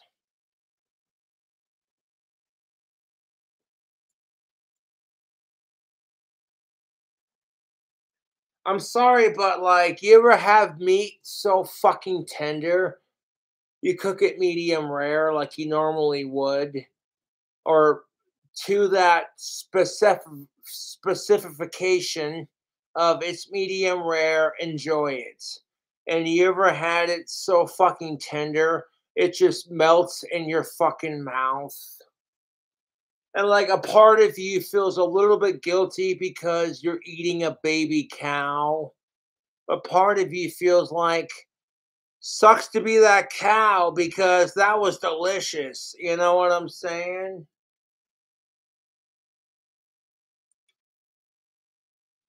I'm like, you know what? That cow's gonna get fucking slaughtered for dog food anyways. So you're doing a favor.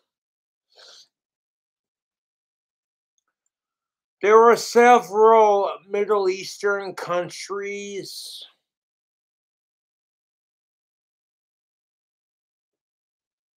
There were several fucking Middle Eastern countries that serve deep fried cobra on the menu. My favorite snake.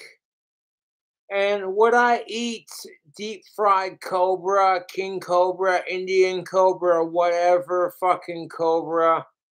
Yes, absolutely. If I was in a Middle Eastern or Asian, Taiwanese type country and king cobra was on the menu and they were like, hey, there were some restaurants that cook an entire king cobra for your feast, and they include a bottle of king cobra blood mixed with a traditional Indonesian vodka.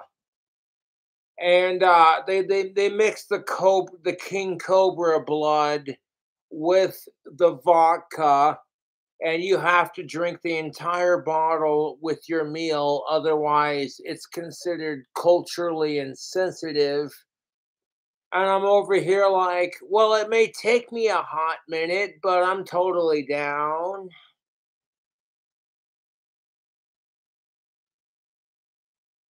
That's one cool thing that I dig about Hindus is that they worship cobras. I'm like, yo, Shiva, that's what's up.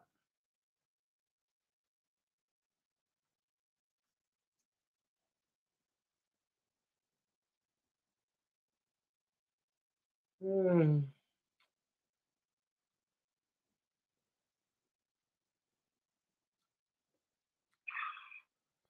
Now I want to keep this video on private until it's done uploading and I've watched a good chunk of it before I post it.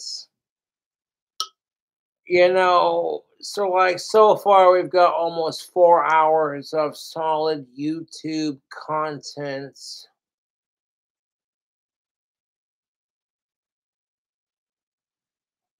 One of my fucking fans was just like, hey Cobra, if I send you some vodka and a chaser to go with it, will you drink the entire thing on stream for $100?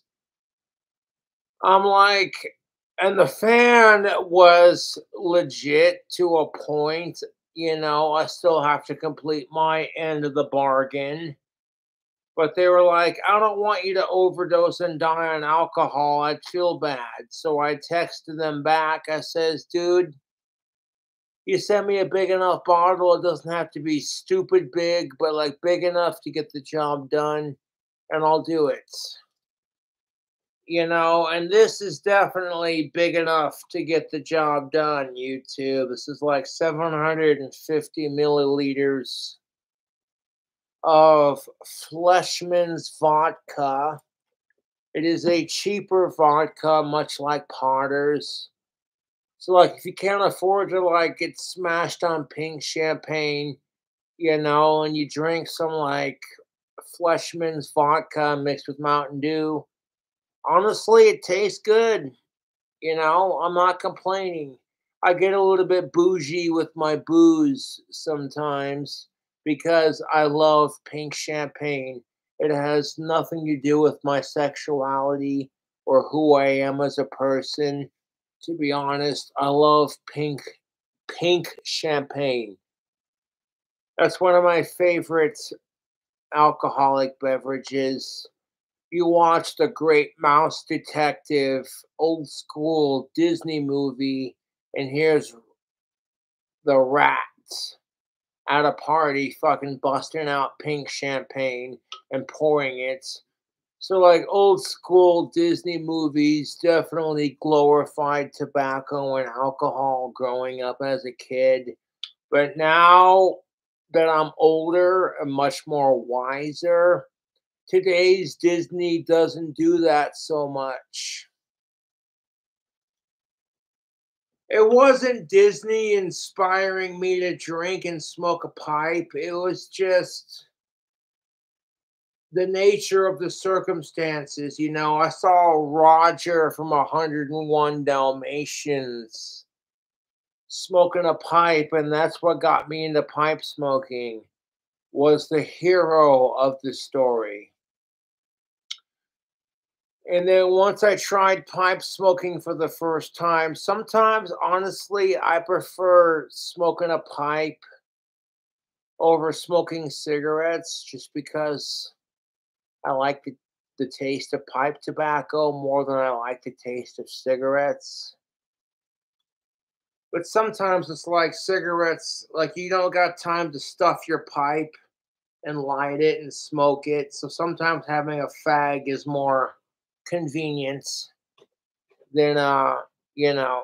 And I don't mean that to be homophobic. That's what the British call their cigarettes. If anything, I'm very supportive of LGBTQ plus rights. You want to circle back to that shit. Like, I'm sorry, but I'm 80% British. So if I use the word fag to describe my cigarettes, it doesn't mean anything homophobic. If I'm sitting there saying I smoke trolls like I smoke fags, it's nothing homophobic. It's just a British way of saying I slay trolls, you know. Me just embracing my 80% British. And you can't say it's cultural appropriation because I'm white and I'm embracing my own culture.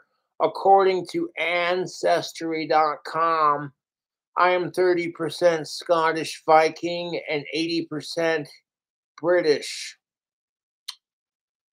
And I love it, YouTube. I love my ancestry. Cheers.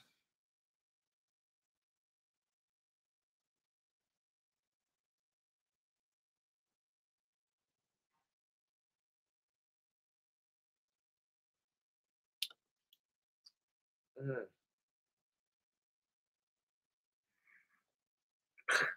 Yeah. Ah, uh, Cutting down on my drinking is just like, yeah, it tastes good. This drink combo, the feeling that I'm getting right now, it feels good, but it's just like I don't want to do it, you know? Trying to cut down on my drinking and it honestly, oh fuck. I'm gonna finish this entire bottle because that's what I was paid to do. But like, ugh, dude, when I go to bed tonight, I'm gonna sleep like a baby because of all the alcohol in my system. But then when I wake up, I'm gonna be like, uh, uh, uh. I don't get hangovers that often, to be honest. Even if I do Cobra's tricks of the trade to avoid hangovers. You smoke some marijuana, take another shot, and drink a shit ton of Sprites. You ain't gonna have a hangover. I'll tell you that right now. You don't need aspirin to do it. And this is just speaking from personal experience. Oh my fucking god, the smell of that greasy Little Caesars. Even though I've practically consumed the entire box in one sitting like a fat piece of shit that I am, I'm like, I don't care, dude. Little Caesars is the shit. I'm sorry, I have body image disorder issues. A lot of people are going to tell me things like, it's all in your head, Cobra. You're not fat. And I'm like, you know what? Yes, I am, and I accept it.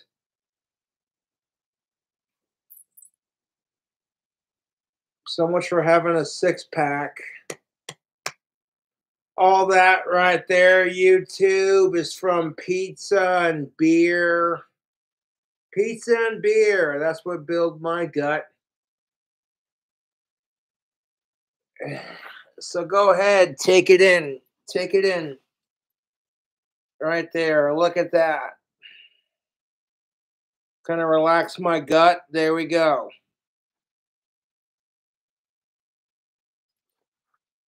There were a lot of people who wish they were as skinny as me, so I'm not complaining. And furthermore, I embrace Yeah, a lot of people are throwing up right now. Go ahead, let it out. Be like, ugh, throw up emojis.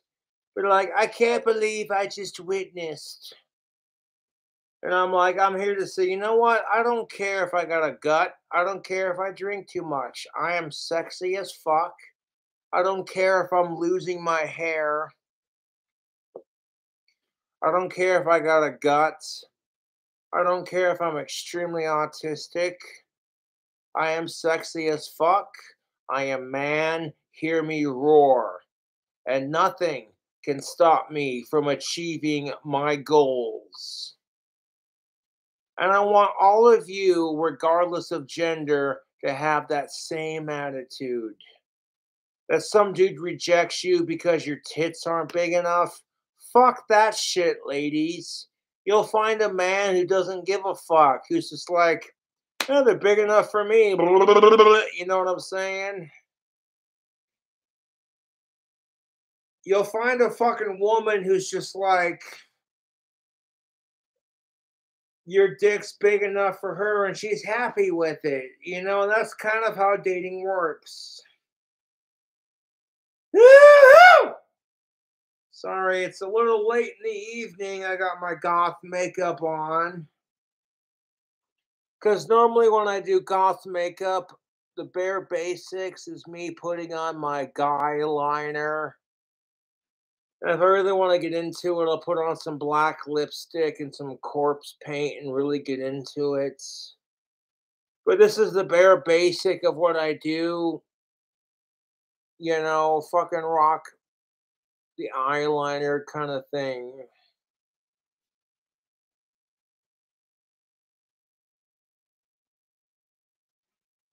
Now, I got some pants for Christmas. I got a full set of jeans and stretchy pants. Right now, I'm wearing one of my. Okay, you know what? I want to sit you right there so you don't move anywhere. You stay right there. Oh, sitting there trying to plug Little Caesars with free advertisements and being like, hey man, you're on struggle streets. You want something to eat, but you're broke as fuck. Okay, people like McDonald's and Little Caesars got you covered. Uh, I fuck with McDonald's. They're all right. I like their French fries, but generally speaking, that's as far as it goes. When I was younger, I loved the fuck out of it. But now that I'm an older adult, it's just like, dude, if I'm broke as shit and I need something to eat, McDonald's has got me covered, and I respect that. But like, you pay like $2 for a fucking cheeseburger. You eat it with like a large fry, and then like 20 minutes later, you're still hungry. Ew. Not trying to go after the Mickey D's because, you know, I still fuck with McDonald's even though I don't eat them as often.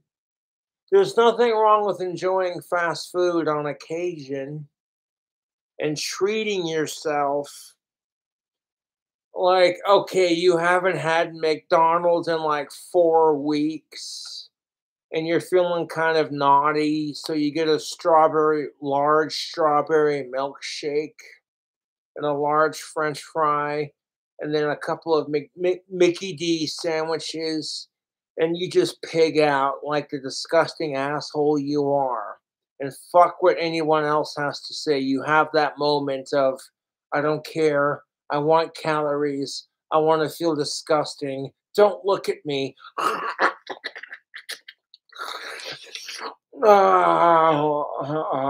You dude. Me personally, I don't give a shit what people think. If McDonald's or like any of these fast food restaurants comes out with some crazy new fast food item, and then I see all the fast foodies reviewing them, Dame Drops and Ken Domick and like healthy junk food, etc., Joey's World Tour, report of the week, etc. All the foodies that I watch on YouTube review it. I'm like, yeah, you know what? I might have to give this a try. Now, the only thing that stops me from reviewing that item is if the item to me personally says, you know what, that doesn't sound good. And I do enjoy McDonald's on occasion, but like all the time, no.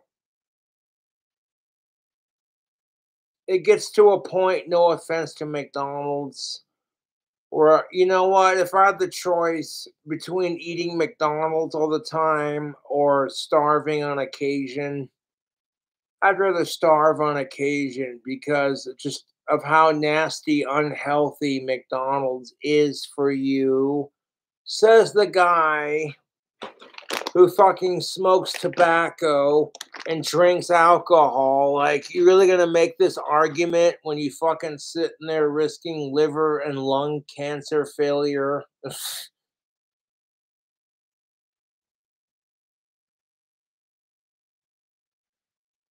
And I'm not worried about any of it, to be honest, because I smoke marijuana.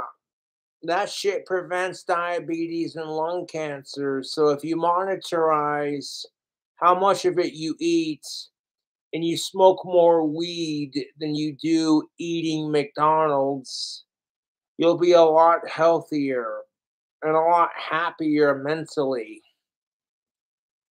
It's just extremely hypocritical to have a society be like, oh, well, if you're depressed, here's the antidepressant. Side effects may include thoughts of suicide, but don't you dare smoke marijuana for your depression. Otherwise, you're a fucking druggy, burnout piece of shit. And I'm over here like, fuck your hypocrisy and suck my dick.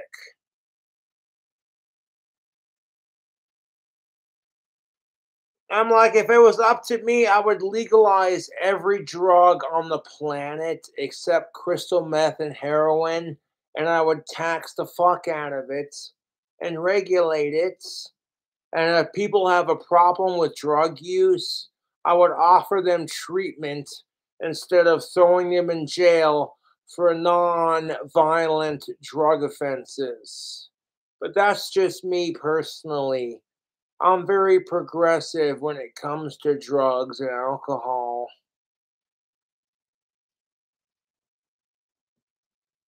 I would legalize prostitution on top of it for 21 and up, both to receive it and to get it.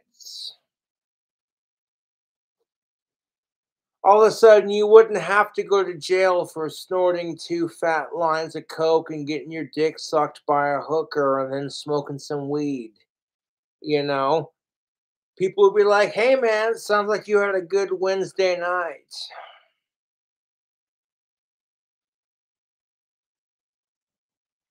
That's kind of bullshit when our politicians get caught with cocaine and marijuana and hookers. Senator Johnson, hold up. I want to make this into my microphone like I'm reporting the news. Bear with me here. Senator Johnson, you got caught with 2 grams of cocaine, a fucking quad of weed, and 4 hookers. How do you plead? It's all fake news. It's all fake news done by the other side. I swear to God. And it's like, you know what? Human beings crave sex, drugs, and a good time and just want to be accepted. So as long as you ain't a sicko, who gives a shit?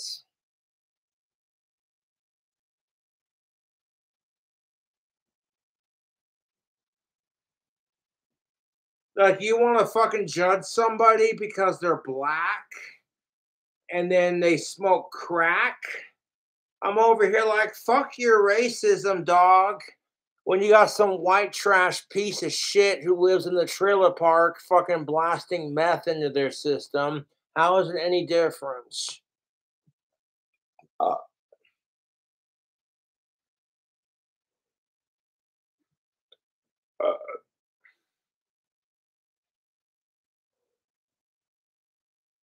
Woo! I'm feeling a little obnoxious right now, so don't mind me. Don't mind me in the slightest. Yeah, I'm gonna get some more magic wands made for my Etsy tomorrow. It's not about getting my account out of the negative. It's about providing my loyal YouTube fans with a chance to buy an official KingCobraJFS magic wand from the leader of the Cobra cults himself, officially made wand kind of thing. And a lot of people will message me. They're like, how much do you charge for a personal wand? And speaking from a business standpoint, I'm like, a lot more than you can afford. I make a bunch of magic wands for my Etsy, and then I list them and first come, first serve. And that keeps the market open and competitive, but also fair. I don't have enough wand wood to complete everyone's personal orders. You know what I'm saying? If I had $100 for every time someone messaged me, hey Cobra, I want one of your magic wands. How much do you charge? And I'm like, I appreciate it, but I don't do personal orders very often, if anything, once in a while. The only time I give wands away for free is if you're a legit fan or if you're a kid, because a childhood's imagination is the most precious magic on the planet, YouTube. A childhood imagination is more precious than life itself. Kids do not need some shitty VR headsets to create a world of pretend. I often did that when I was a kid. You know, I grew up watching Dragon Ball Z and being the hugest fan of Harry Potter. So whenever I'd play pretend games when I was a kid, I'd pretend that I was the hero of the story and then I would save and protect all the ladies and get all the chicks and fucking save the day kind of thing, you know? It seems kind of personal to share on YouTube, but yeah. Well, back in my day, I could carry a dollar, you know, like the cap guns you had in the 90s, or the cap toy guns. The caps were so loud, you could hear it 2 blocks down, and nobody thought twice about it. They were just like, oh, it's probably some kid playing with a cap gun kind of thing. You know, those are much more simpler times. In today's society, if you go around playing with a toy gun that looks super realistic, you could get shot doing that shit, you know, because the cops are trained in our society to protect, shoot, and kill. You know, they're not being trained to distinguish reality from fantasy. Half of it is just the crooked cops that are being paid by our crooked system, and the other half of it is just the way they're trained. And you can't let that affect your opinion of cops in general, you know? Just like you can't let all the assholes who ruin it for black people affect your opinion on how you see African Americans, you know?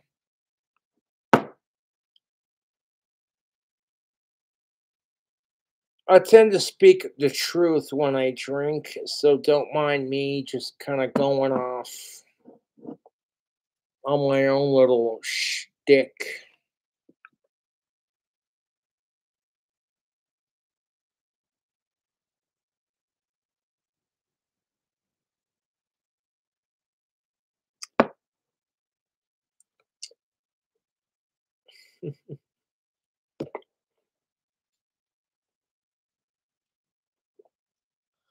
We're all psychotic in our own special way, YouTube.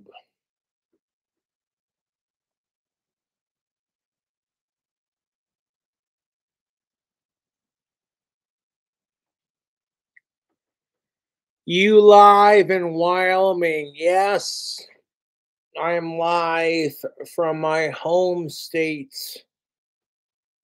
of Casper, Wyoming, the state of Wyoming, the town of Casper. And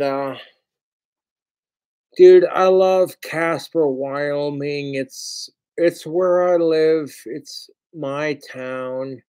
It's my community. I don't mean it's my town like physically, it's the town where I live. So when I hear about all the fucking like all the meth problems in Casper, Wyoming, I'm like, dude, you're better off just sticking to cocaine and weed because that shit, in my opinion, is classier. Sure, it's more expensive, and that's the appeal of crystal meth is that it's cheap and it gets you high. But you can get the same effect drinking a Monster energy drink. Honestly, it's not worth it.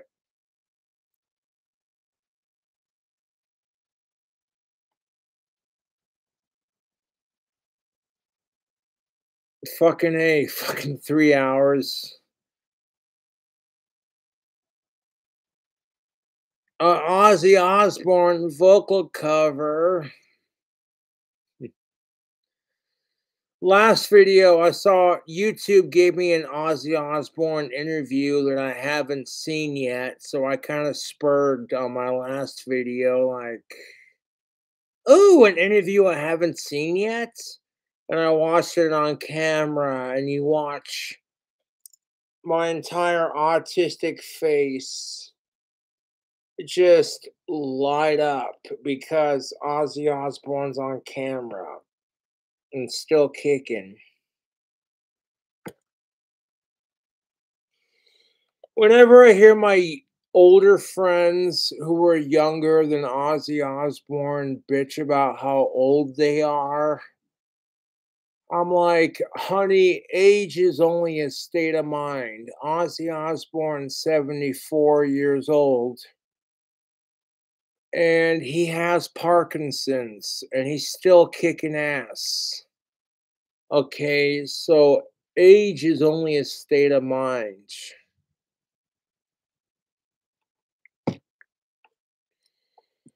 Like, I don't look at Ozzy Osbourne like he's 74. To be honest, I look at Ozzy Osbourne like he's still in his 20s and 30s performing. And it's not about kissing Ozzy Osbourne's ass, to be honest. It's about supporting him as one of his biggest fans, regardless if he signs my ass or not. It's keeping the dream alive. That's more important than getting discovered, YouTube. And most people don't get it, They just look at me like, people just look at me like, oh my God, Cobra, you're trying way too hard to be the next Ozzy Osbourne. And you're trying way too hard to get signed by him. It's fucking pathetic. You're such a fucking drunk, alcoholic, loser piece of shit. And I'm over here like, hey, you know what? I'm Ozzy Osbourne's biggest fan. Fucking sue my ass. I love Ozzy Osbourne as much as I love Danny Filth, and that's no homo. So, you know what? Fuck off. I can't sit here as a straight man and be like, both of those men are sexy, in my opinion. And it's what I achieved to maintain with my looks as a person. Okay, if you have an idol, you totally get it.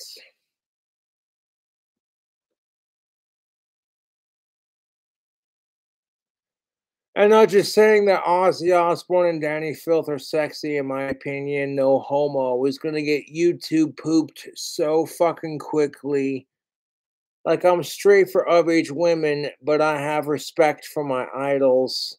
If anything, you know how it is when you're like, I dig the way my idols look, and if I could like incorporate that in some way, shape, or form into the way I look, you know, and women do the same thing. But if you accuse a woman of being a lesbian because she says a woman's sexy, you get called a typical male piece of shit.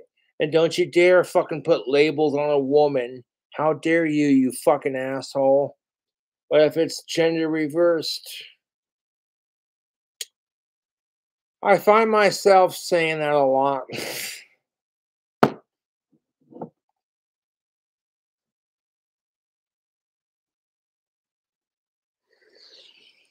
Ah, fuck. Us British people are fucking sexy. Don't hate it, respect it. Respect the empire. That might sound kind of controversial to say, especially in today's society, but respect the fucking monarchy, you fucking assholes, because you wouldn't have today's society if it wouldn't for the British Empire. You want to call me an ass kiss and a fucking traditionalist, whatever the fuck stupid bullshit you want to make up to make me look like the bad guy because I want to take pride in my British Scottish ancestry. Uh, Excuse me.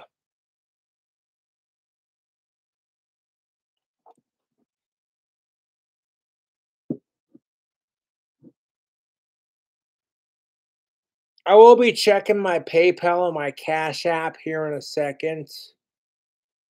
But when I go live on YouTube, it's not about the cash that I make. It's about entertaining my fans and sharing my perspective on things.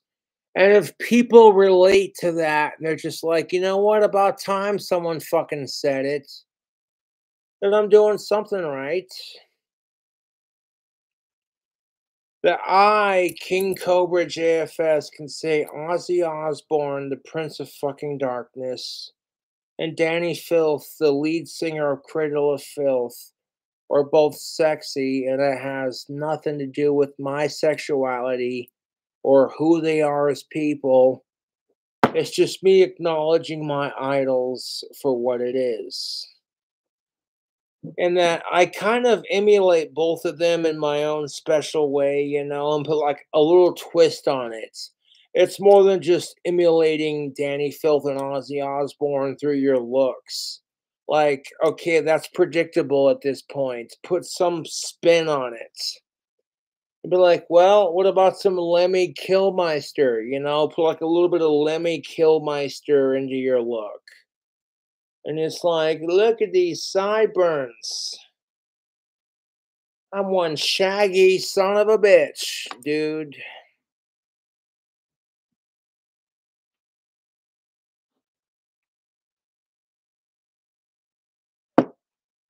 And it's not a matter of boosting anyone's confidence, you know, it's just paying respect to the people who inspire me to keep being awesome.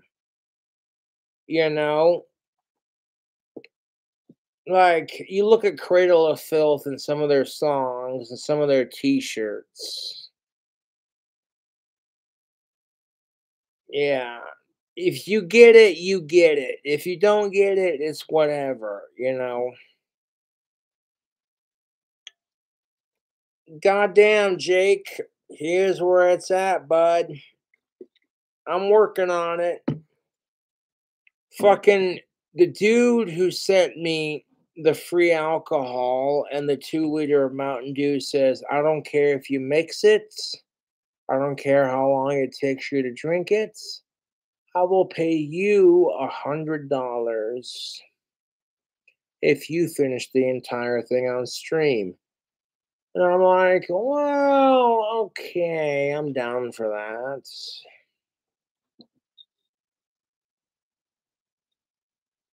Now I know, like, Jake sent me some free Little Caesars and said, "Hey, asshole, check your Cash App."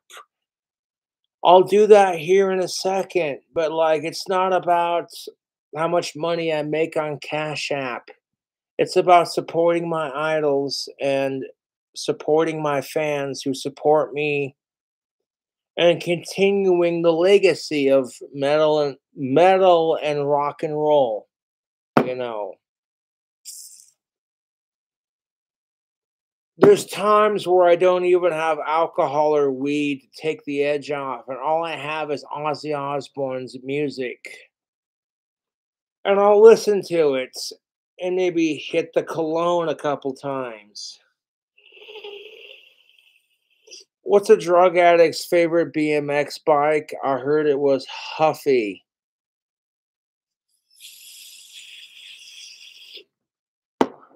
No, I don't have to cologne in a hot minute. There's a little toot toot for your boot boot. Okay. Yeah! Frying my brain cells on. I'm terrible sometimes.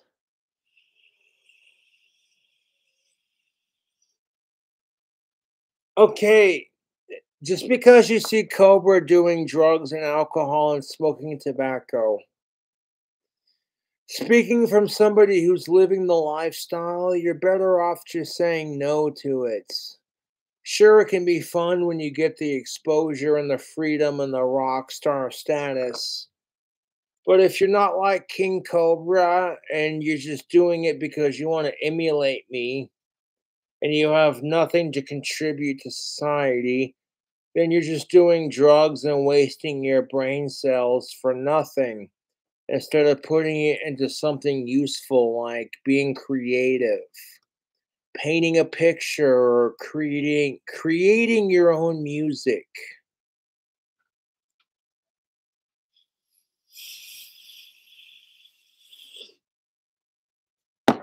Like, not trying to brag, but look at that. You see that, YouTube? I got my Ozzy Osbourne knuckles right there, done in black and green, my two favorite colors. And of course, right here on my right arm, I got my Cradle of Filth band logo. Now, my Ozzy Osbourne knuckles were touched up by Black Sunday Tattoo Parlor, and the same tattoo artist that touched up my Ozzy Osbourne knuckles did my Cradle of Filth band logo. It's the same tattoo artist who did my Cobra right here. Right now, I'm a little bit tipsy and stoned from doing shit, so I can't remember names, but dude, I'm telling you right now, if you want to get a tattoo, the best place in town to get a tattoo, the best place in Casper, Wyoming to get a tattoo, in my opinion, is Black Sunday Tattoo Parlor over in North Casper. You watched the documentary of Now It's a Party. That was pretty much accurate. Like, I'm sitting there drinking a beer while I'm getting fucking, you know, I'm surprisingly really good when it comes to getting tattoos. I sit perfectly still and I just kind of, I zone out. I don't care if I'm stoned or fucking drunk when I get a tattoo done. The pain doesn't bother me. It doesn't matter how painful it is. I kind of zone out. And I think to myself, okay, this tattoo's going to be fucking sweet when you get it done. I have 4 tattoos: my Ozzy Osbourne knuckles, my Cobra with the pot leaves, my Cobra Gram, and my Cradle of Filth tattoo right here, which you've all seen. Uh, Most painful tattoo, in my opinion. Not saying it to kiss Ozzy's ass, but the knuckles were the most painful. Ozzy Osbourne did his knuckles on the left hand, as far as I know, with the knuckle right here where it's OZZY. Like he did his Aussie knuckles on the knuckles above, right here on his left hand.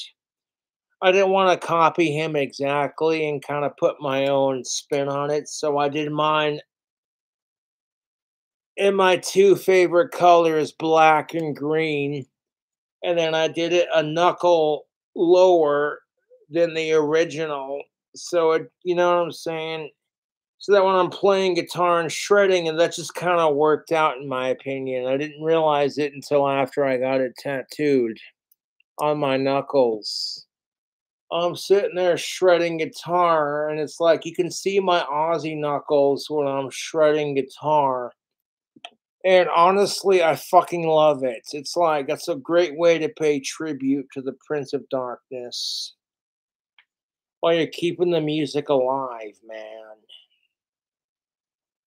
Oh, sure, all the laugh emojis in chat, like watching Cobra get drunk and fucking talking shit on Ozzy Osbourne and talking shit on Cobra. Fuck all the haters, dude.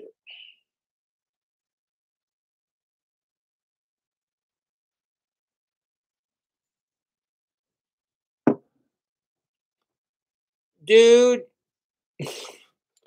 someone fucking challenged me to drink a whole 750 milliliter of vodka and mix it and drink it on stream.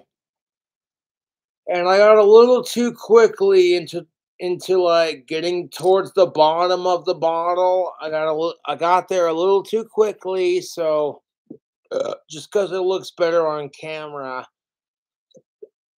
I'm slowing down my drink. No, excuse me, my drinking. Ooh, it tastes like Little Caesars and alcohol. It tastes like a bachelor lifestyle.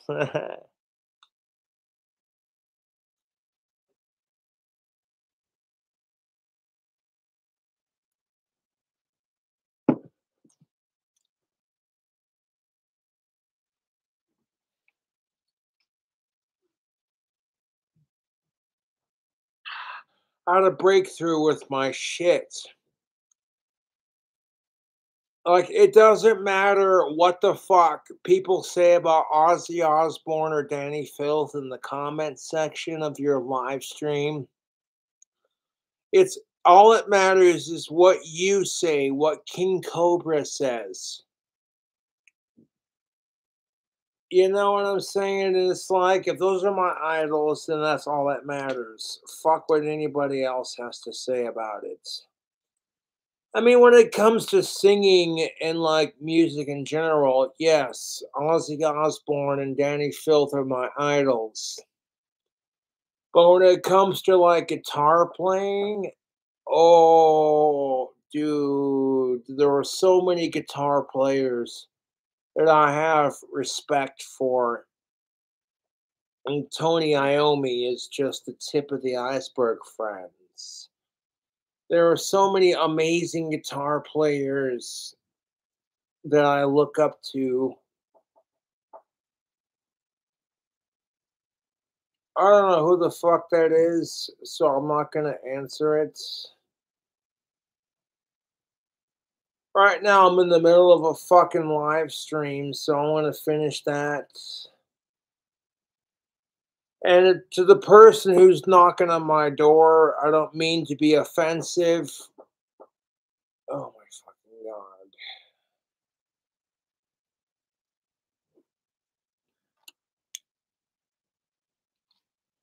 Oh, it wouldn't hurt to see who it is. Take off the vintage shades for a second.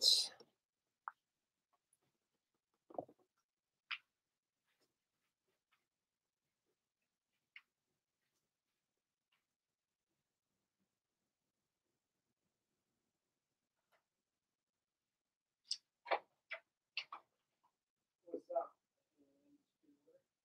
I did not order that, but it's a paid for.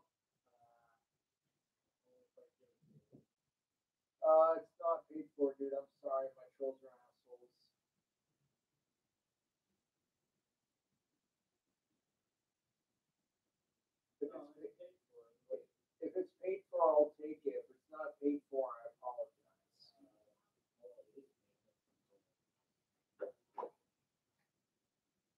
Oh my fucking god, a box full of garlic butter.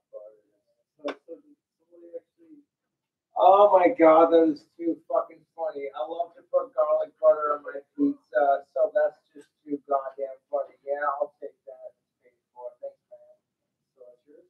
Yeah, my fucking YouTube trolls are miserable. As long as it's paid for, you know, I'll take it. Yeah, I mean, it's paid for. Alright, thanks, man. You have a good one. I have his phone number. Don't worry about it. Okay. Alright. Oh my god, I'm so jealous of Cobra because he loves to put garlic butter on his pizza. So we're gonna.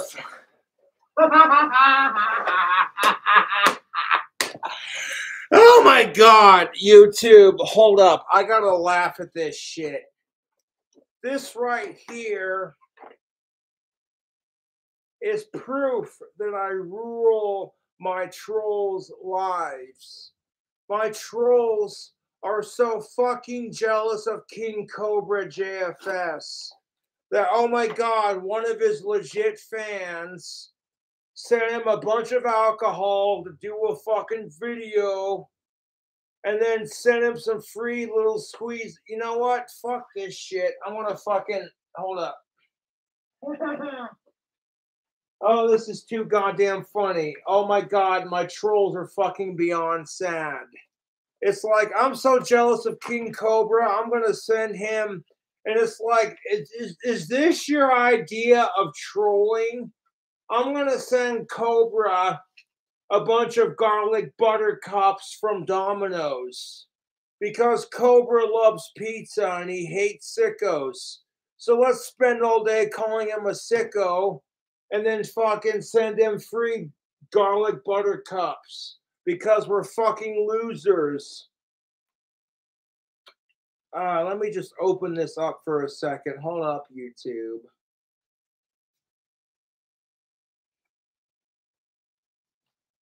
It's like, oh, hey, Cobra put the chat on. How can we fuck with Cobra today? Here's a bunch of free garlic cups. Here's a bunch of free garlic cups. They've been paid for. Oh, because Cobra likes smearing garlic butter all over his pizza. This will be hilarious. And Cobra's over here like, yeah, man.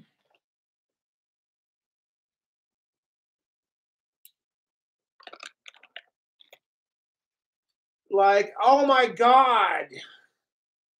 If we send Cobra, it's like my trolls are trying so hard to get me kicked out of my apartment. And when it doesn't work, they're just so fucking mad. They're like, I hate Cobra so fucking much. So what's their solution? You know, one second. You know, it'd be really funny because, oh, look at that. See that?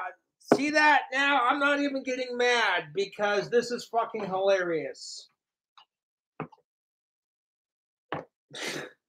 This is fucking hilarious. I love garlic butter from Domino's. So, like, I'll just save this for my future food hacks. How is this fucking trolling when it's like, I hate Cobra so much, I'm going to send him free garlic butter. I'm not even going to bother making a pizza because they'll just fucking food hack that and own my stupid troll ass.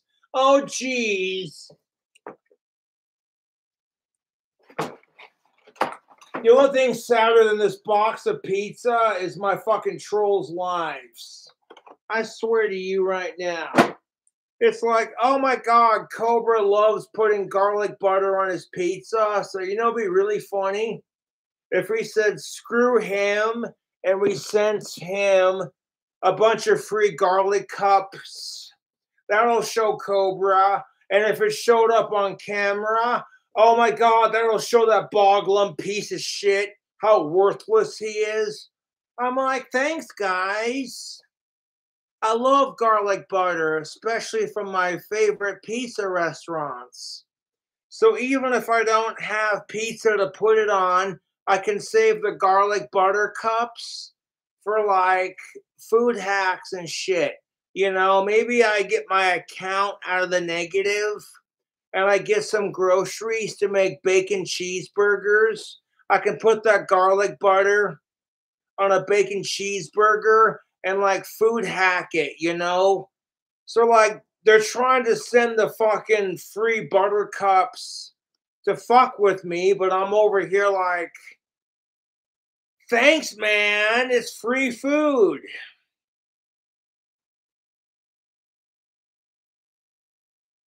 I'm so fucking jealous that Cobra gets free alcohol from his fans to do some crazy bullshit challenge. Like, oh, hey, Cobra. Jake says if you drink this entire bottle of alcohol on camera, we'll give you $100.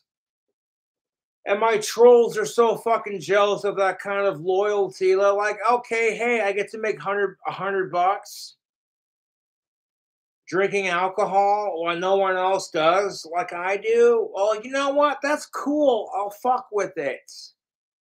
Oh, hey, Cobra, we know you're a fat, autistic, alcoholic piece of shit who loves smothering his fucking shitty pizza and garlic butter. So, you know what we're gonna do? Oh, please enlighten me. We're gonna fucking send you a fucking box full of Domino's fucking garlic dip cups. That'll show Cobra. And I'm over here like, thanks, man. That'll put some great flavor into my next food hack. Meanwhile, I've got like 2 pieces of like the little squeezers left. I'm sitting here like, dude, this is supposed to troll me? I'm like, you don't see me sending my trolls free food. How is this trolling? You know what's really fucking sad? That the fucking drunk, autistic, alcoholic piece of shit has to fucking explain this crap to you fucking simpletons. You don't see me giving my trolls money just to be like, you better quit trolling KingCobraJFS. Here's $1. You better not watch my videos. You don't see me doing that crap. Fuck you. If anything, I'm like, hey, you want to watch King Cobra's videos? Have at it, Haas. It's not like people are holding a magic wand to your fucking head, threatening Avada Kedavra or the Cruciatus curse. Like, so help me God, you better fucking watch Cobra's videos or you're getting the Cruciatus curse. Like, fuck you, dude. And furthermore, this is supposed to fucking troll me into quitting YouTube. I'm over here like, dude, I love Domino's garlic butter. I could use that shit in my next food hack. So thanks for the extra buttercups. And thanks for watching my YouTube video. You don't have to donate money, but it's greatly appreciated. Y'all donating money and garlic buttercups to my cause. I feel so loved and appreciated.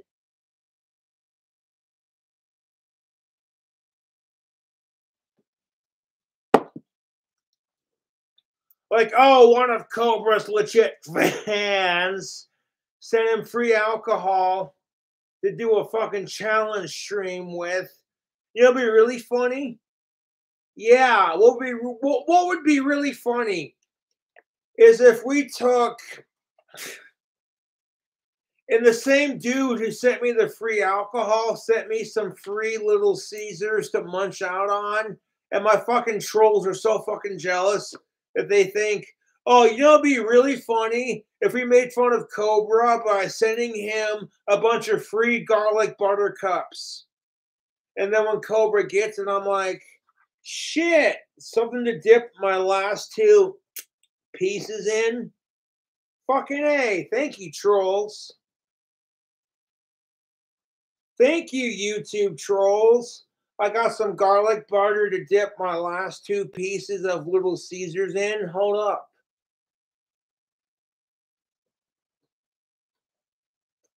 I'm like, you know what? If my YouTube trolls were molested by their parents as kids, taking it out on Cobra is not going to erase their fucked up childhood.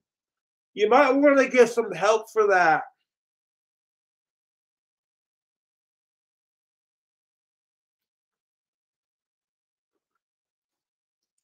You want to fucking sit there and obsess over calling Cobra a sicko when Cobra fucking hates sickos more than he loves Ozzy Osbourne and Cobras? You're fucking with the wrong person, dude. I want to turn your insults around on you. Once again, I want to say to my YouTube trolls, thank you for sucking me and Ozzy Osbourne's dick and giving me some free butter for my pizza.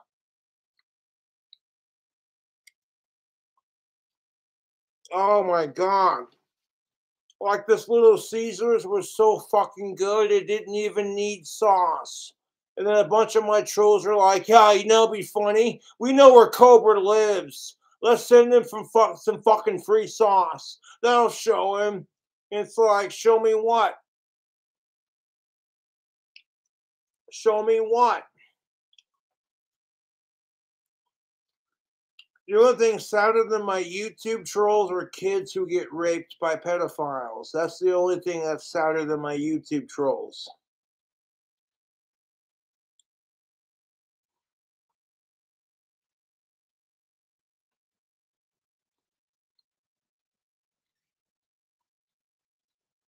How is that trolling? If I hate Justin Bieber, why the fuck would I send him free food? That's what I don't understand. Like if Justin Bieber had a craving for garlic butter on pizza, how the fuck is this trolling? Honestly, I want to say thank you because that's a nice touch to the last two Little Caesars cheese sticks.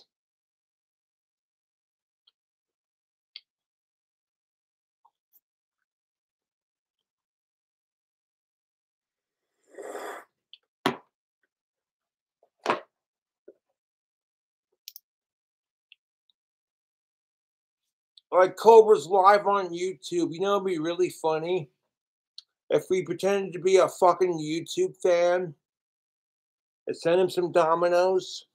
And then when he opens it up, it's nothing but a bunch of garlic butter cups because Cobra loves putting garlic butter on his pizza. Oh my God, that'll show him. And I'm over here like, thanks, man. I don't got to order garlic butter next time I order pizza. So I appreciate that.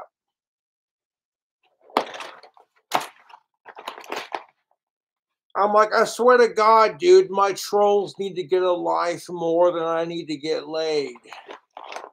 That's the fucking truth, dude. These fucking pelican fuckers. I'm over here like, how the fuck is that trolling? If KingCobraJFS likes garlic butter and he likes smearing it all over his pizza, and sure, some of you might be like, oh, that's disgusting because maybe garlic is not your cup of tea. That's fine. That's your choice.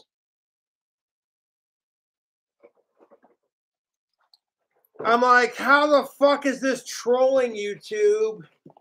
Like, is this supposed to make fun of King Cobra because I like putting garlic butter on my pizza? Hold up. This is fucking hilarious, YouTube. How many pizzas can I make with this garlic butter? 1, 2, 3, 4, 5, 6. If I put 2 cups of garlic butter on each pizza, that's enough garlic butter for 6 different pizzas. So thank you to my YouTube trolls for supporting me and getting Ozzy Osbourne to notice my ass, as well as Danny Filth.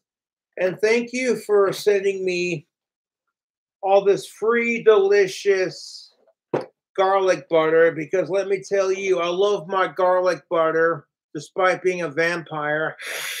Okay, the whole vampires hate garlic, that's a fucking stereotype. Go fuck yourself. Thank you for sending me free garlic butter. I appreciate it. I'm going to use that for my cooking and for my next pizza order. I'm sitting here going, man, I'm so full from the Domino's Little Caesars that my fans already sent me. And then my fucking trolls are like, oh, fuck Cobra. I'm so jealous of King Cobra. He gets free alcohol, free tobacco, and sweet care packages. And people give him money to his PayPal and Cash App. I fucking hate Cobra so much. You know what? Fuck him. I'm going to send him some fucking garlic cups. I want to make fun of that fucking fat retard, fucking autistic piece of shit. Hey, Cobra, you fat ass. You love smearing butter all over your pizza. I hope you die of a heart attack. And I'm over here like, waiting patiently, my dude. But if life doesn't want to take me after smearing butter on everything, then I guess I'm not meant to die just yet.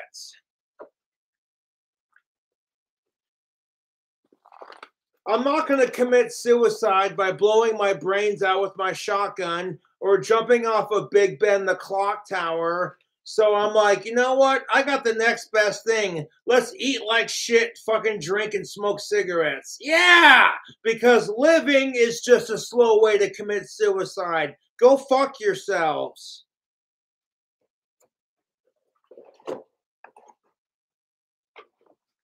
Oh, excuse me, YouTube. Let me just, woohoo! I'm sorry, but YouTube, this fucking Domino's box of fucking garlic butter makes me laugh my fucking ass off because I'm sitting here like, dude, I love Domino's garlic butter and garlic butter from all my favorite pizza chains. So how is this trolling? You sit there and give me a fucking dollar on Cash App and PayPal to be like, you better not go live, Cobra. I fucking hate your guts.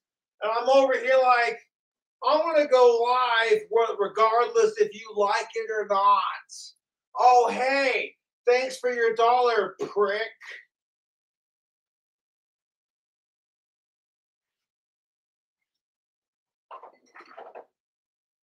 Like, oh, congratulations. We know where KingCobraJFS lives.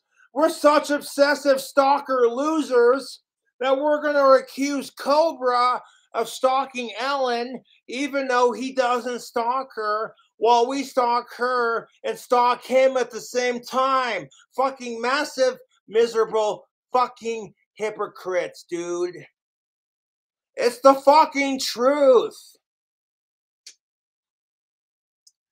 My trolls can't handle the fact that I'm friends with Ellen's parents and it has nothing to do with her. They gotta insert some bullshit interior motive against it. Go fuck yourself. The idea of Cobra being happy because I get to go hang out with Walt and Angie, or like, oh hey, I get my tactical soap, or hey, Ozzy Osbourne released a new album, or hey, Cradle of Filth, Danny Filth gave you a shout out. They can't handle it, dude. Anytime I'm happy in life, my trolls are miserable. So if I really want to be fucking with my trolls, I should be happy all the time just to fuck with my YouTube trolls. But I'm like, nah, you know what? That's too easy.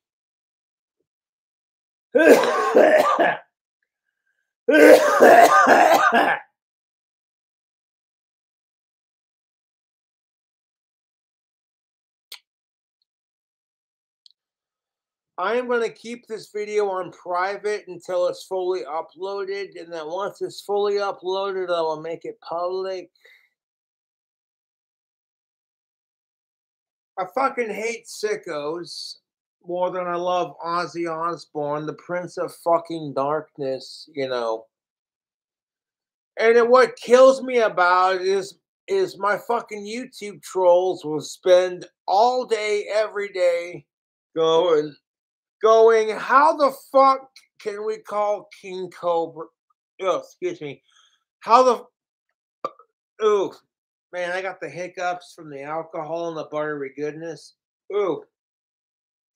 How the fuck can we call King Cobra a sicko even though it's so obvious Cobra hates sickos more than he loves cobras? Never mind how desperate it makes us look for attention. Never mind the fact how it makes my trolls look like sickos themselves and how they're projecting their insecurities onto Cobra. No, we hate Cobra, so therefore, and I'm like, you want to bully me for this shit? But I'm like, hey man, like I told my trolls, if you got molested as kids, taking it out on Cobra is not gonna fucking erase your fucked up childhood.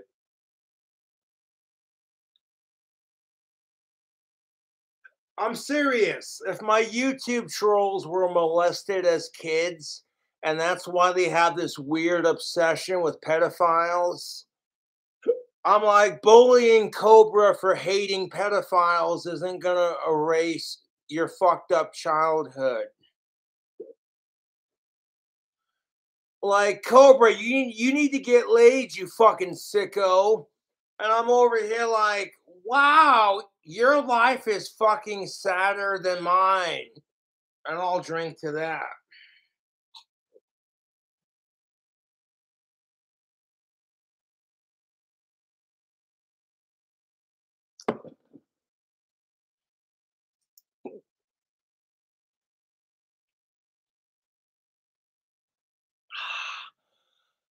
I want to thank the KingCobraJFS subreddit for personally sucking my dick and kissing my ass and making me internet famous. I appreciate it, you loser, cocksucking pedophile pieces of shit.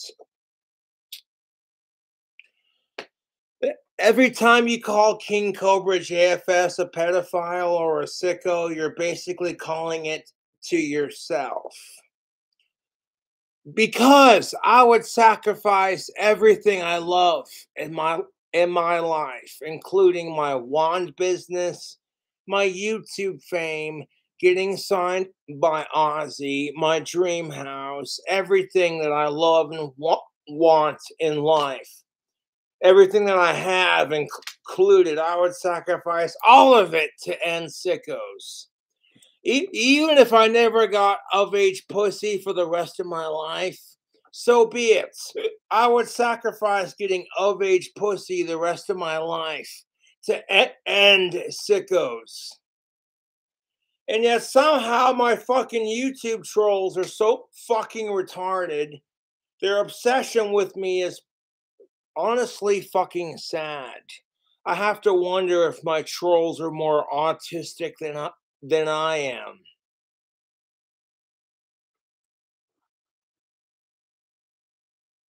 Whew!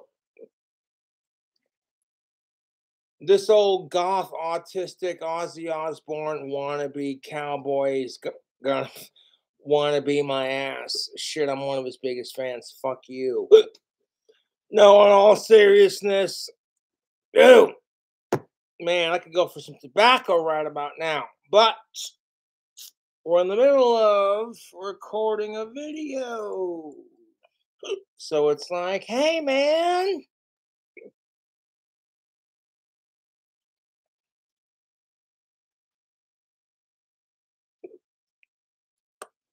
like Cobra, quit trying so hard to be the next Ozzy Osbourne. It's pathetic.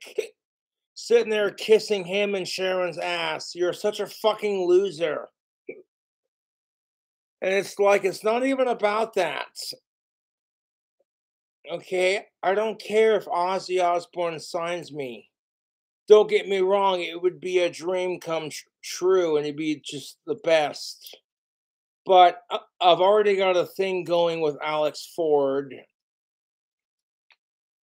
You know, I've already got a record deal going that's underground. And that's how you kind of get started, kind of thing. So even if he's just like, hey, you know what? I don't want to sign you because you drink too much and your trolls are assholes. I'm like, you know what? I respect that. you know, and I'm not trying that hard. There's a lot of people who want to sign KingCobraJFS because when you make Reddit's top video page 2 times in a row, all of a sudden that subreddit that's dedicated to hating King Cobra and ruining his life, all it's doing is making me more famous.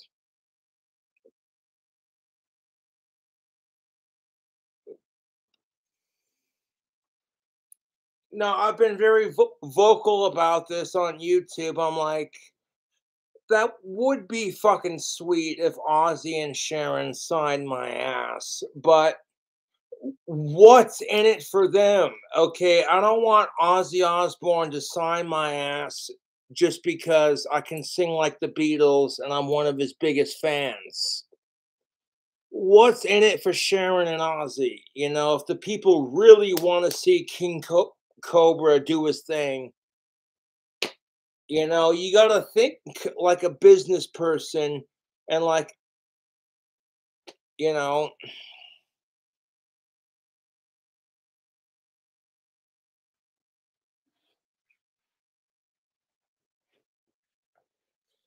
that's just it. If I had 1 million subscribers on YouTube to go with, hold up. Whew! I could feel like garlic butter clogging up my arteries, and I'm feeling just delicious about it.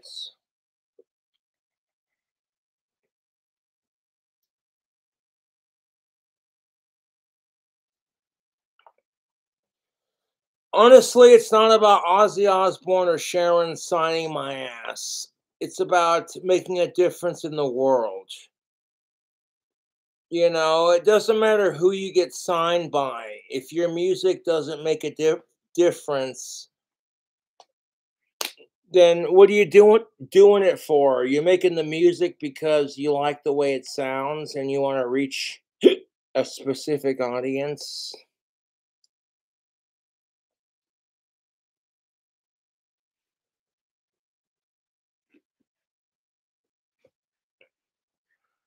Like, I'll be the biggest critic of myself, YouTube. A lot of people really like KingCobraJFS, and I thoroughly appreciate the support that I get from my fans.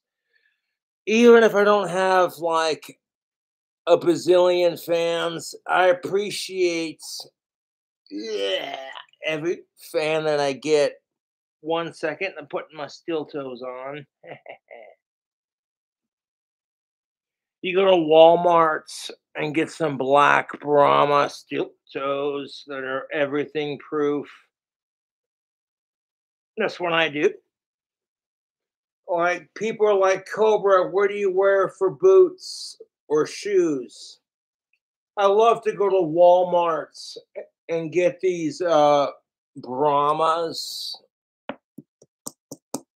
They're steel toed, they're everything proof, they're slick resistant, and they're great for traction support.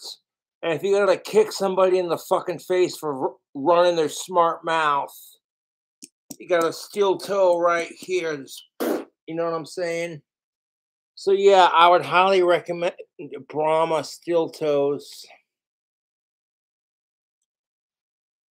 Oh man.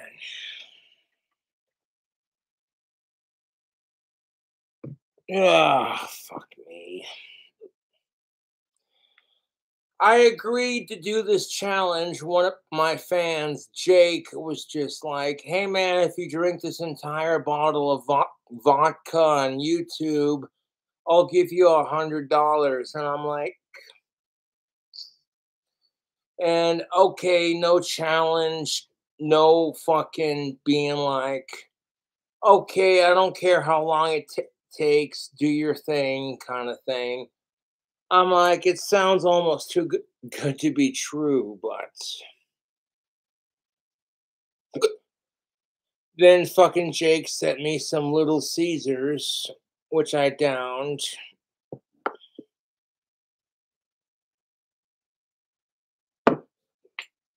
Like the last time my troll sent me a bullshit pizza, they literally sent me an entire fucking medium pizza with no sauce, no cheese, nothing but crust, and half a fucking crust full of sausage, and like one shitty cup of garlic butter. I'm like, I'm not gonna let this asshole fucking ruin my evening. I'm gonna take that pizza that they sent me with no cheese and no sauce, and I'm gonna food hack it into my own pizza, and then be like, hey trolls, thanks for the content, I appreciate it. Now please suck Ozzy Osbourne and King Cobra's dick harder while you're at it.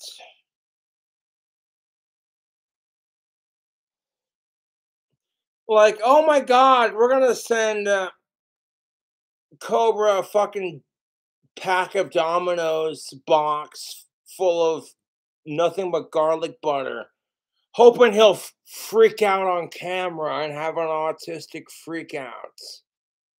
And when it doesn't work and he just bitch slaps the trolls with it, I tend to think, hey man, Cobra's pretty legendary.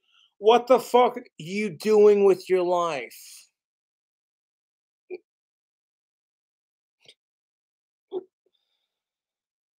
I do plan on going out for a smoke here in a bit. I'll load up one of my tobacco pipes with some 4 Aces. This is pipe tobacco that's on a budget.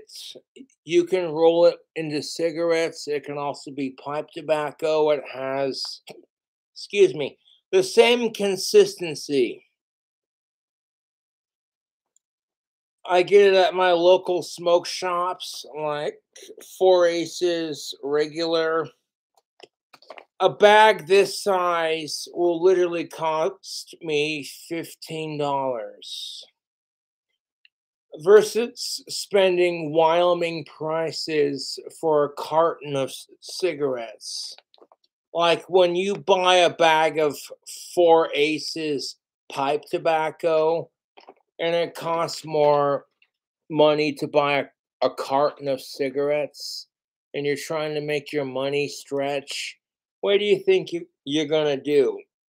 You're going to go to the Mills smoke shop and you're going to pick up a bag of this. That's what I'm saying, dude.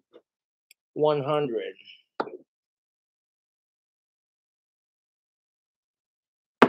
Now, if you got like a little cigarette roller and some papers, you know, one of these things. Yeah. Every stoner knows what the fuck this is. I call these pouch rollers. You get them all open up just like that. Show the size set. There we go. Show it. See how it's emptied? You load it with some pipe tobacco and some marijuana, and then you just boop, close it. And then you roll it this way. Now it doesn't have anything in there, so you know it's gonna bunch up on the roller. But like you load it, pack it down, squeeze it, and then you roll it the opposite direction until you got like a nice little tube of tobacco or whatever. Then you stick your fucking cigarette paper into the roller. You want the sticky side facing up. You know the strip, if you like go to roll a joint or cigarettes and you see like a strip that's a different color than the paper, and if you lick it, it gets really sticky. That's your sticky side. You want that sticky side facing up and towards you. Give it a lick, a quick, light, very delicious lick. Roll it. like if it's packed down, like you see me fuck with these on my YouTube channel long enough, you already know what's up. You pack your spice, your tobacco, whatever fucking smokable that you have that you're trying to roll into a cigarette joint, whatever. Pack it in there, roll it, lick it, etc. Roll it, you know. If I had some actual cigarette papers, I'd show you how to do it more properly, but using that kind of roller is pretty straightforward. It's pretty easy once you get the hang of it.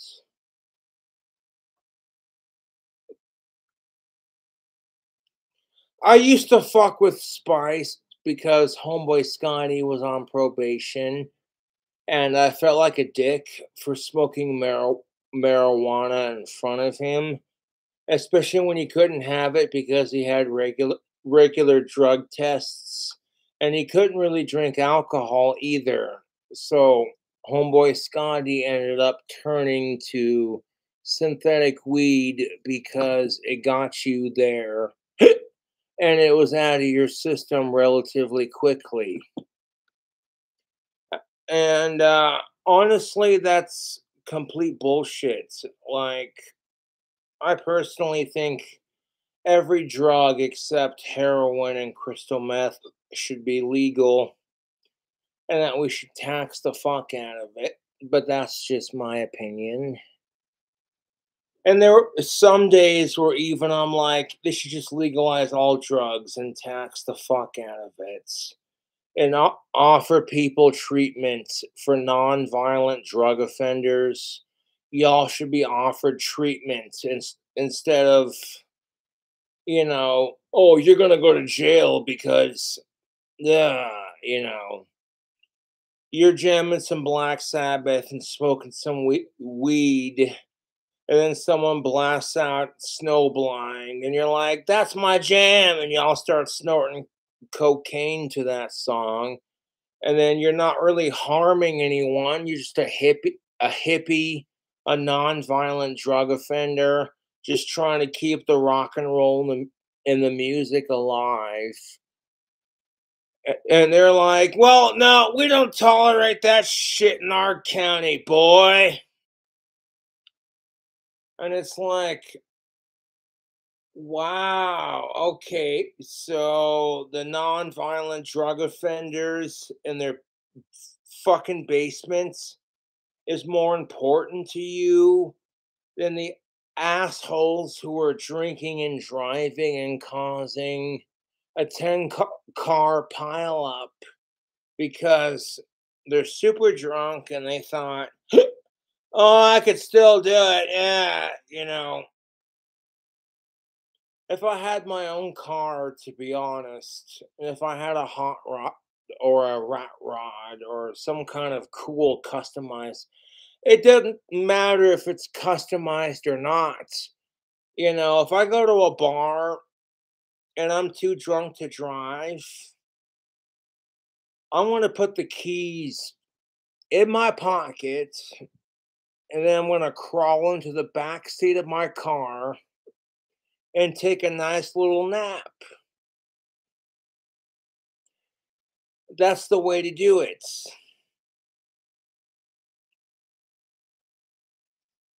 You know, my dream is to build a Model T C cab rat rod hearse that is just customized. Like if a Model T C cab and a '59 Cadillac Superior Crown Royal end loader hearse.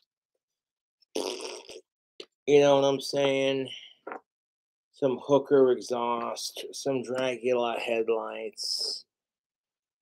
I got all kinds of crazy ideas for custom made vehicles, and that's just my inner greaser talking.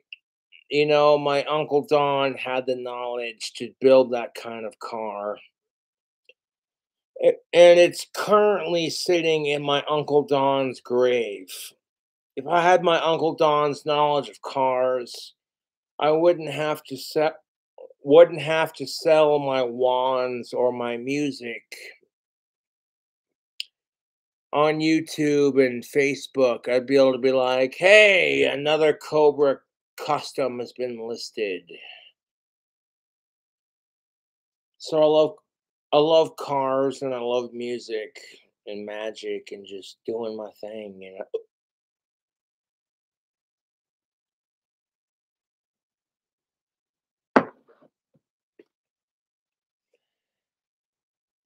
Honestly, I don't think Ozzy Osbourne's boring if he quit smoking tobacco and drinking alcohol and doing drugs. You know, he's often said it, I'm quite boring these days. I disagree. I'm like, you quit or cut down because, you know, you want to be around for your wife and your grandkids. And I totally respect that. The reason why I cut down on my alcohol is because honestly, I'm sick and tired of fucking. I get some alcohol and I drink the whole thing in one sitting, and then I don't have a buzz. I'm basically wasting my money to catch a buzz. And like, I'll drink a whole 6 pack of Bud Light and I don't even feel anything. And I'm like, dude, fuck this. You know what I'm saying? It ends up costing me more money to get drunk, and my tolerance it is higher. At some point, it's just like all your friends are like, hey, you're a pussy if you can't outdrink us. And at some point, you're just like, all right, call me a pussy because I don't need to fucking drink a shit ton of alcohol to prove myself. Don't get me wrong, I'm going to enjoy the rest of this vodka that the fans sent. Even if they don't send me $10 like they promised, or excuse me, sorry, I'm a little bit tipsy. But the fan who sent this bottle of vodka was like, if you finish this entire bottle on stream, I will give you $100. And I'm like, well, you know what? If you're legit, challenge accepted. I'm trying to cut down on my drinking, but at the same time, right now, I could use a couple bucks. So I'm like, swallow your stupid, stubborn pride and be like, show them the old school KingCobraJFS.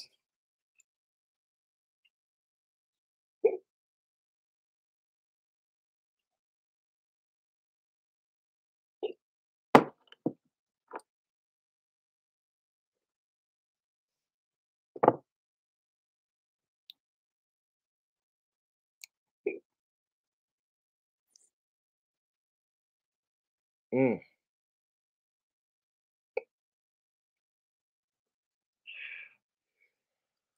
My biggest issue is I gotta work on my confidence, and I need to quit assuming the worst before it happens. That's a bigger issue than my drinking, to be honest. And one of the reasons why I drink is because I don't have confidence issues in who I am as a person. In that I assume the worst before it happens. And then once I get a little bit tipsy or schnockered, all that goes away, you know? And me personally, I acknowledge that I shouldn't need alcohol or marijuana or any drug or alcohol to have confidence in myself to be like, it's okay to get stoned and drunk and fucking wasted, but doing it all the time, you know what I'm saying? It's just all about finding an inner balance between my inner Ozzy Osbourne and the responsible young adults.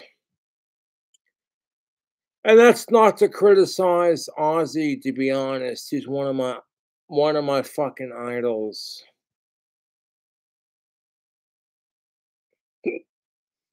I know a lot of people in the comments section are gonna laugh their asses off like, hey, Cobra, you're trying way too hard, man.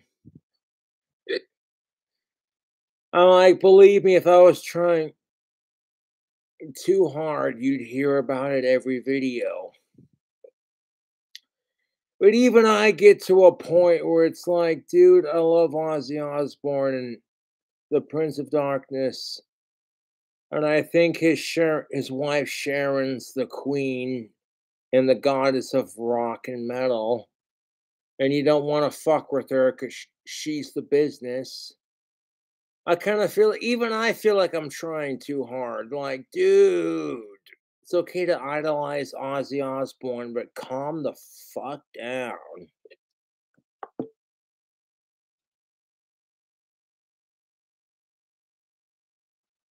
Like, bro.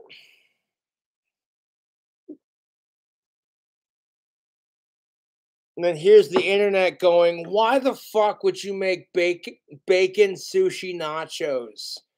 Most people aren't a fan of sushi, so that kind of has the gross factor going for it. And that's why the internet loves me.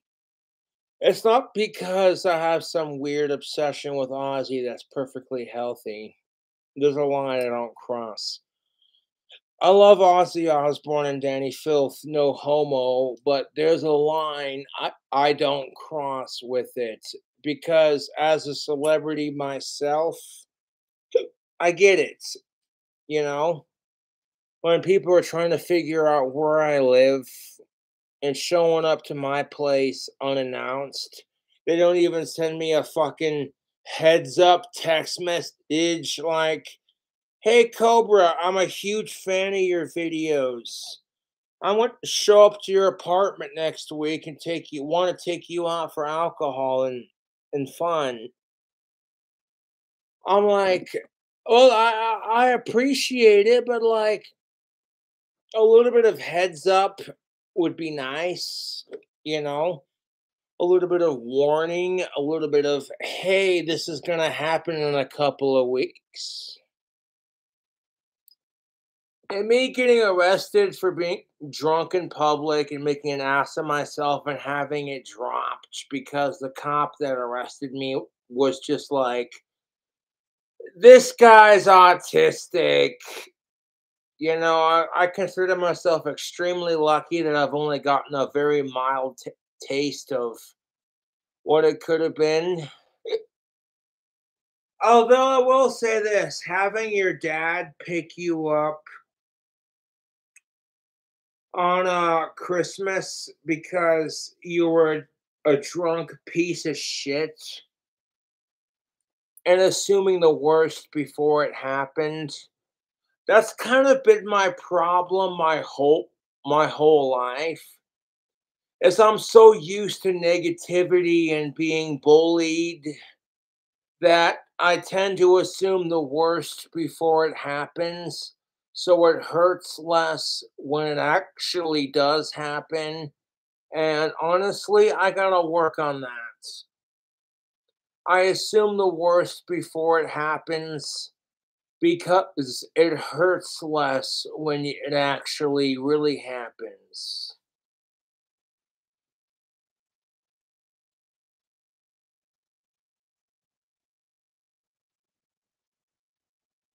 Fucking A.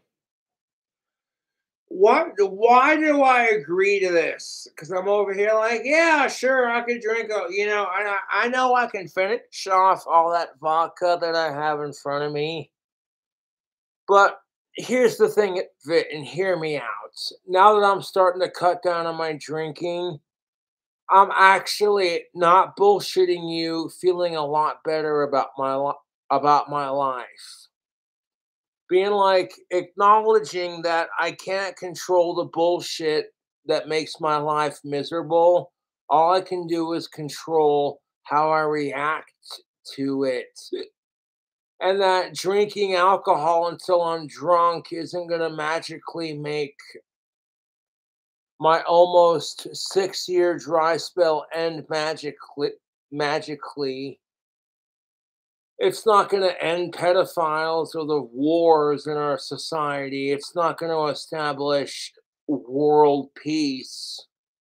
It's not going to end hunger or greed or HIV in third world countries.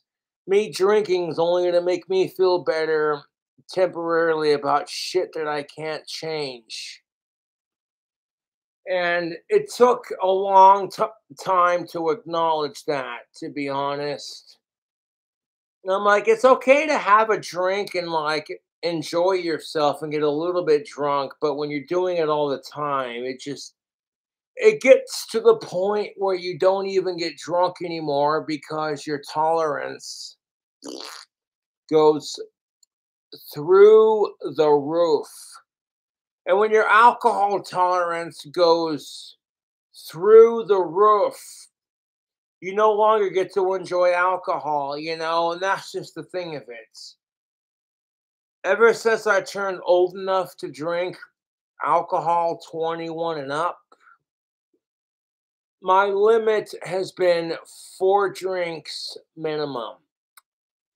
If I am drinking to be social and just to relax and enjoy people's company, I will casually sip on 4 drinks or less. If I'm drinking to get drunk, then I will drink more than 4 drinks. And I've had this system in place since I first became old enough to drink. And you want to talk all the shit you want to talk, but to be honest, that's actually saved my ass a couple times. Oh, excuse me. No, I get to the point where I sit here and slam alcohol nonstop for one whole evening, and then I don't even feel it.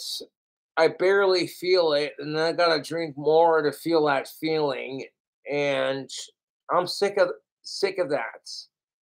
I get sick and tired of my kidneys hurting because I drink too much, and then on top of that, I don't even get a buzz because I'm so used to the alcohol. I'm like, you know what? The age-old expression, a little bit goes a long way. That is definitely true. And you can say all the shit you want to say in the comment section, brah. This is just me acknowledging how I feel about my own alcoholism and acknowledging my truth. I love to drink alcohol. I love the feeling that marijuana and alcohol give me. However, if I can't get a hold of some decent weed, I'll fucking drink alcohol to cope with not having any cannabis.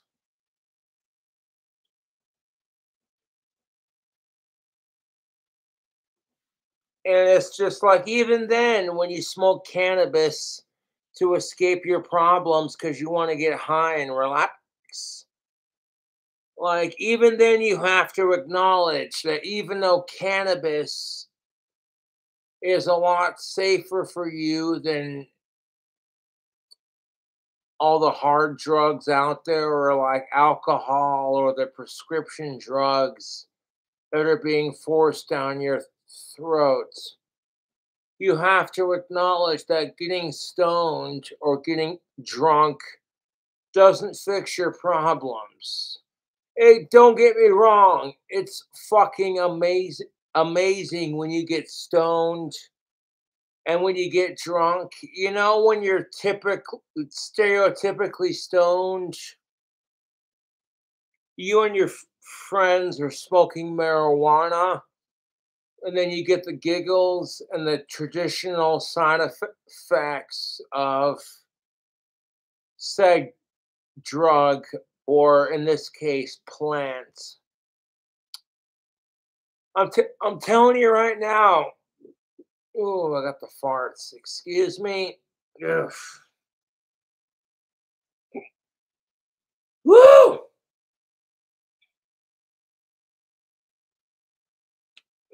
The cannabis is in fact a lot safer for you than alcohol and cigarettes.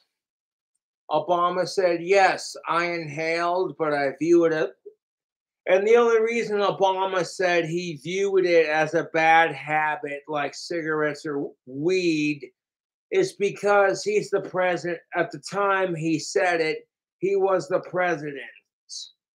And how good would it look if a president just came out and said, yeah, motherfucker, I smoked that weed. What the fuck you gonna do about it, bitch? You gonna fucking arrest my ass? Motherfucker, I'm president. Do something about it. Fucking legalize, don't criticize, bitch. So, of course, Obama only said that crap to protect his ass as president. Like, hey, kids, don't do drugs, even though if the doctor says you have ADHD.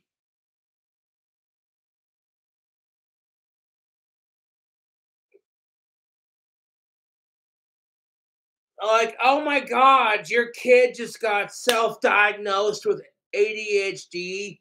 The doctor's like, oh, well, Mrs. Stevenson, what's the problem? Well, let me tell you the problem, doctor.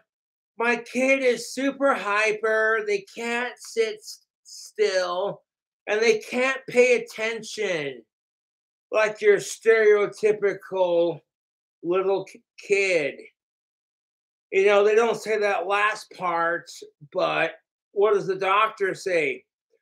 Well, Mrs. Stevenson, your little kid Jimmy might have ADHD, so we're gonna run some bogus tests, just so we can say, oh, hey, your kid is fucking retarded.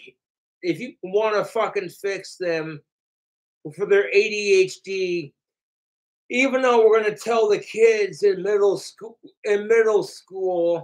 don't smoke pot because that's a gateway drug to harder drugs. But if the doctors say you have ADHD, you better fucking take these drugs. Otherwise, you're a piece of shit because you don't want to get better. I'm over here like our society is so fucking hypocritical and fake.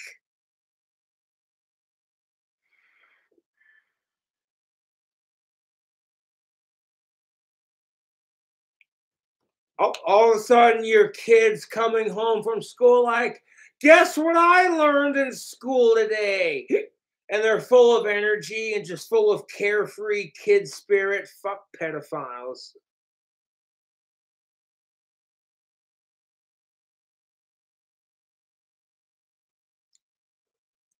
Even though you already know this knowledge in which they are trying to lay down, your kid is coming home like they've just learned the greatest secret on the planet.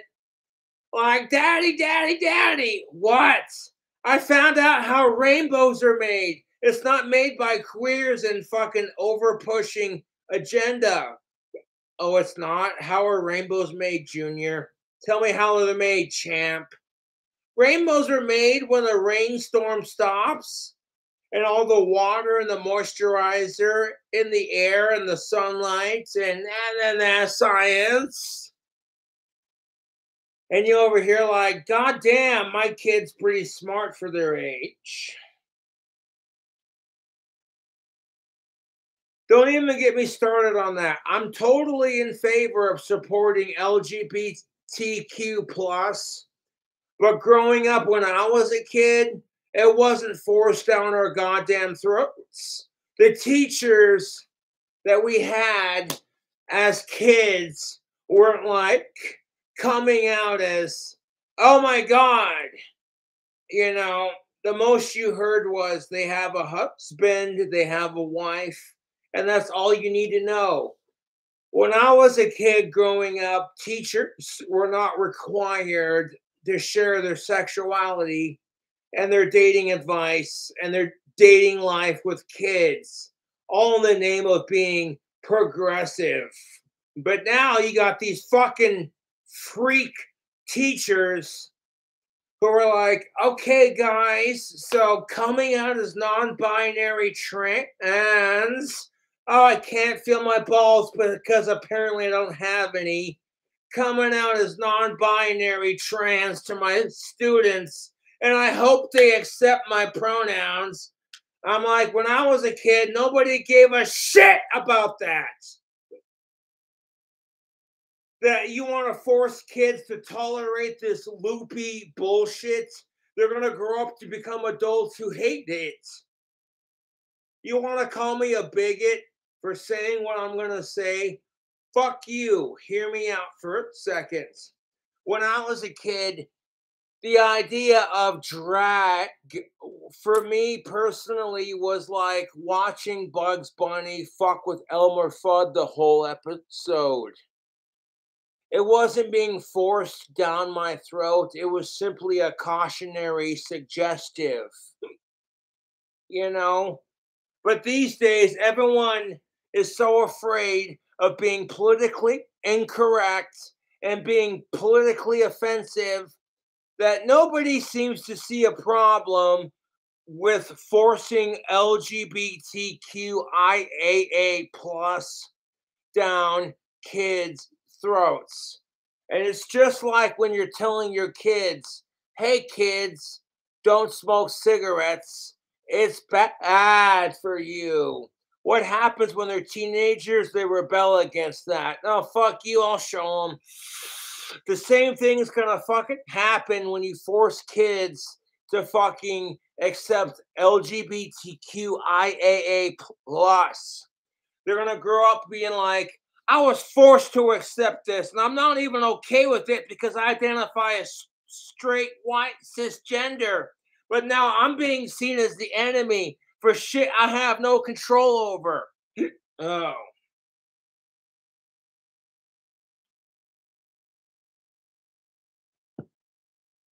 And like, look, if you want to teach kids to be tolerant of LGBTQIAA plus, wait till they're the right fucking age when they're mature enough to grasp the bare basics of gender.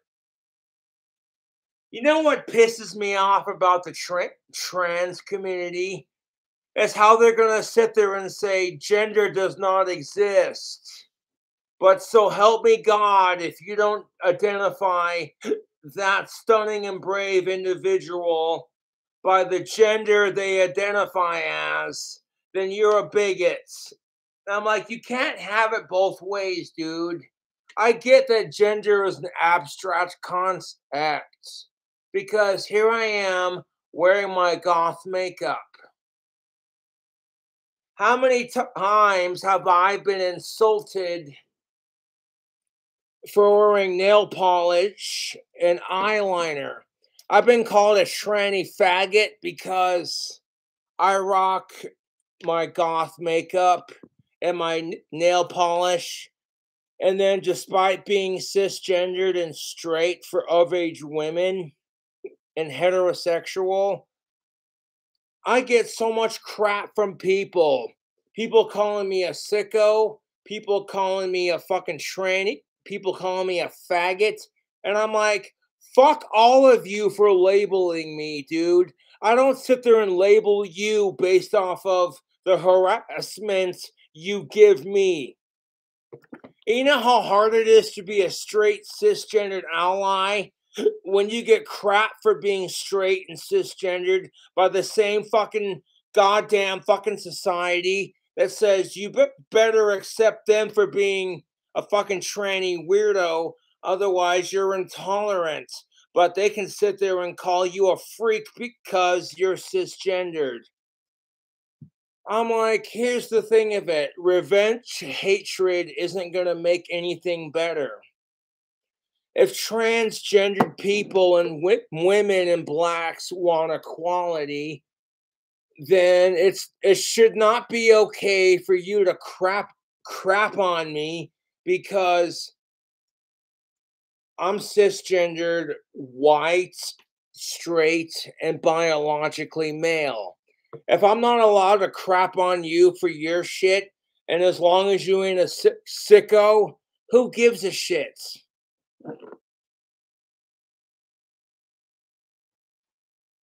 I'm sorry, but when I witness the society we live in, it pisses me off. I'm over here like, yeah, you know what? That is kind of bullshit. How blacks get treated like crap because people hate blacks. And now it's kind of crap because people want to treat white people like shit because people hate white people now. You know, and here's the thing of it. Not all white people are the same. And the crap us white people who are straight and cisgendered, we're not going to experience the same trauma that everyone else has had to face. That's why it's called microaggression. Someone hates you because you're straight, white, and cisgendered, and they don't feel comfortable with sitting with you on the same bus seats. So they're telling you to go to the back of the bus because you're white, and everyone else has had to put up with your fucking privilege. So it's time for you to take the back seats. I'm over here like, yeah, but if this were gender and racially reversed, everyone else would fucking hate it. And then to be told this is not your argument because you haven't had to face as much oppression as, say, everyone else. I'm like, great, now we're going to make it into a competition of who's more victimized. Fucking kiss my ass.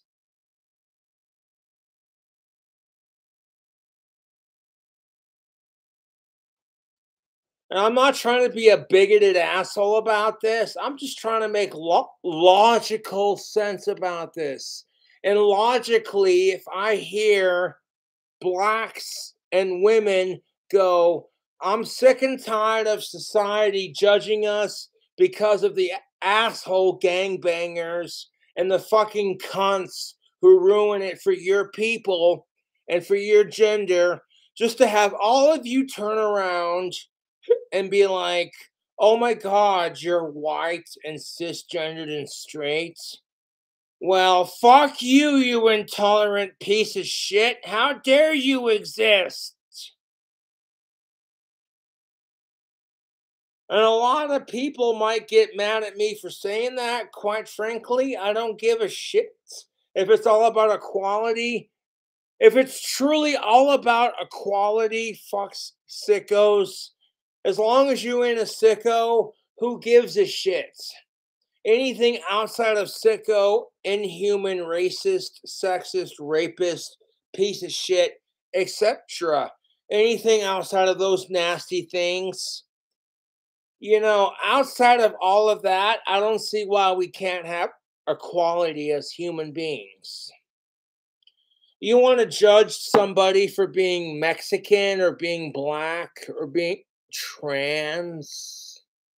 Who gives a shit? As long as you ain't a sicko, who gives a fuck?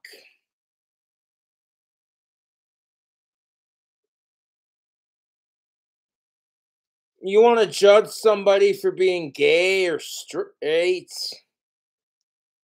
I'm like, as long as they're not being a sicko, who gives a shit?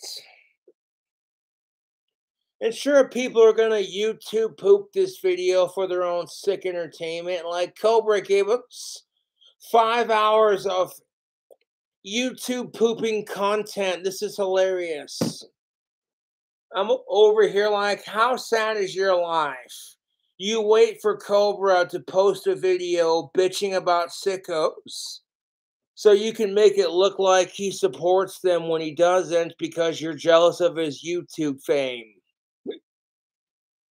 And Cobra doesn't let that affect him. He just says, you know what? I hate sickos and fuck the YouTube poop videos. Y'all are jealous of me and Ozzy Osbourne. Otherwise, you wouldn't try so hard to fuck with us. You know, my fucking YouTube trolls who are messaging Ozzy Osbourne being like, you better not sign King Cobra, boy.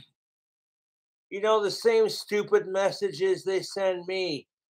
Like, Ozzy will do whatever the fuck he wants, regardless of anything. Fuck you. And furthermore, you sitting there sending me a fucking message like, hey, Cobra, you better not go live, boy. I'm over here like, yeah, well, you better not watch my videos, you piece of shit.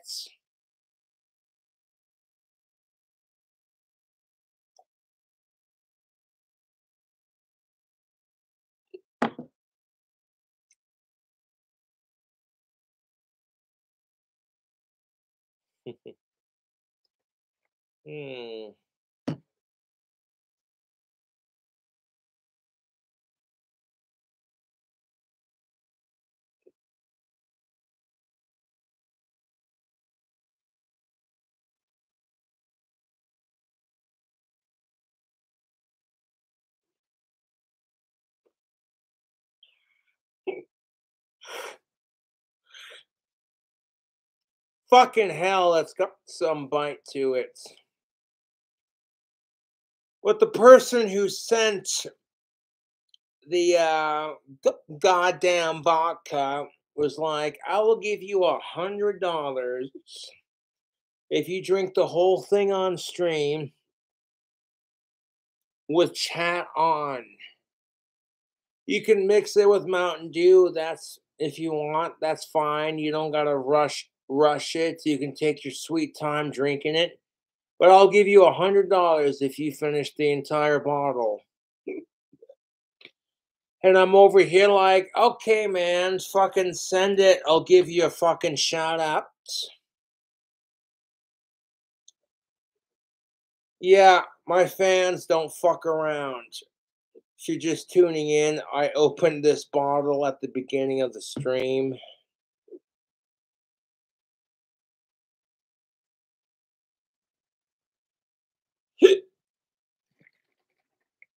That's a lot of vodka left. That's a little squizzles.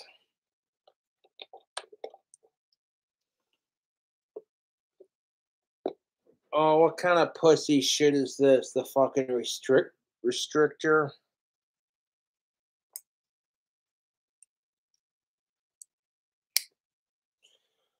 One of my friends gave me a really sweet pocket knife for Christmas, so I want to show that off. Not gonna say which friend gave it to me because I don't need my.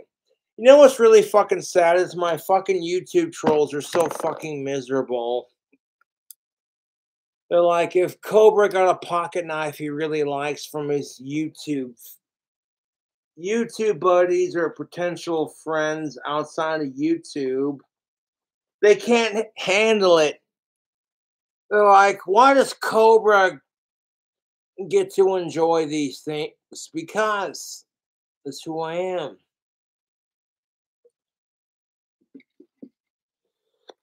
Ah, fuck me. To make this easier to drink more quickly, I'm going to add some Mountain Dew to the remainder of the vodka. It might take a little bit longer to finish. Oh, Jesus Christ is a cunt, hail, cradle of filth, Ozzy Osbourne.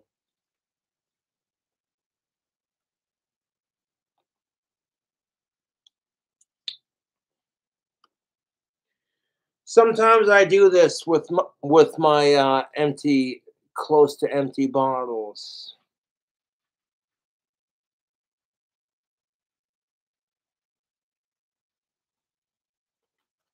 Like when it's down to here and I don't got a whole lot left and I want to mix it.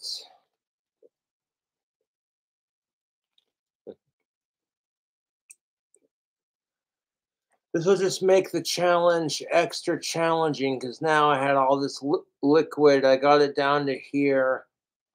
And fucking I topped it off with some of the Mountain Dew.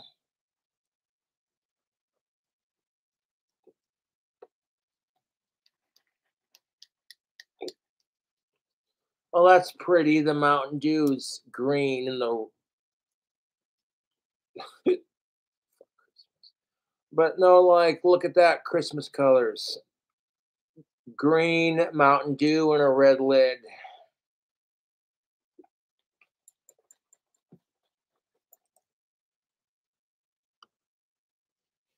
Even though Christmas is supposed to be a pagan holiday, the Christians have stole it and made it their own.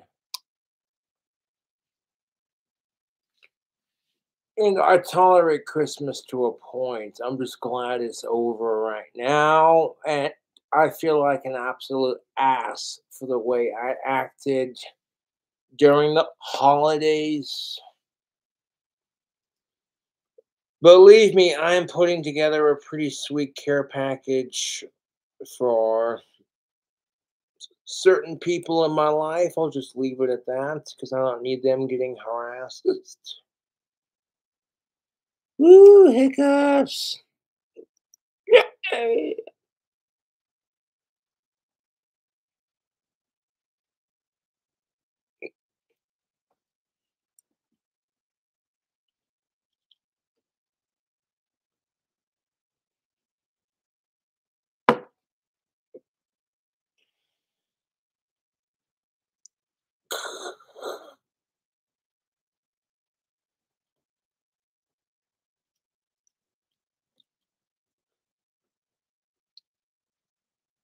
Fletchman's vodka mixed with Mountain Dew. It's cheap vodka and some fizzy water or soda pop. I'm not sure what the Europeans in the UK call it, but it's sugary, fizzy goodness. I do know that like UK has like a sugar tax,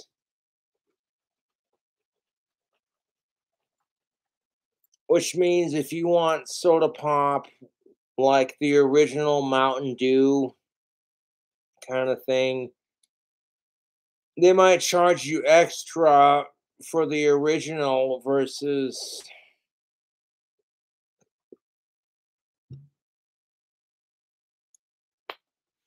and I'm like, what kind of fucking bullshit is that? Okay, if you live in the UK and you've been to the States and you've tried fizzy water with the sugar and the caffeine, we'll just call it fizzy water because that's what it is.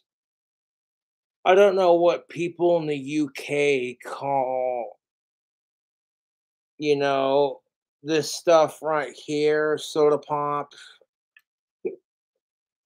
Here in the States, we call it pop or soda. Not really much cultural difference because everyone, if as long as you're not diabetic, loves soda pop.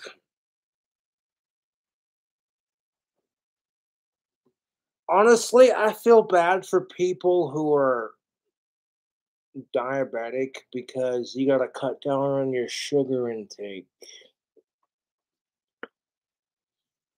One of the things that made me cut down on my sugar intake was just, hey, you know what? You get to that feeling when your teeth start to hurt because you're eating too much sugar in your life. And you're like, you know what? I enjoy a sugary treat every now and then, but Jesus Christ. If that's all you fucking eat, then your teeth are gonna rot out of your skull. You know? And despite not brushing my teeth nearly as often as I should have, The reason why I still have my original adult teeth is because I acknowledge that, okay, you know what? I gotta cut down on my sugary sweets. Even though your boy Cobra has been known to make some really just gruesomely, ghastly, unhealthy food hacks, putting chocolate covered cherries on a bacon peanut butter cheeseburger. Like, what the fuck is wrong with you? You get a fucking cheeseburger with mozzarella cheese and bacon. And to me, it's delicious. Believe me, I love all the cooking videos I've made. But to people who don't have that, like, King Cobra stoner palates, you know, like, if you're sitting here going, well, I like peanut butter, I like chocolate covered cherries, I like mozzarella cheese, I like bacon, and I like beef, and I like Texas toast. You know, it's actually, I've come up with some interesting burgers, mind you. They all sound gross and unhealthy and disgusting, but that's why the internet loves me.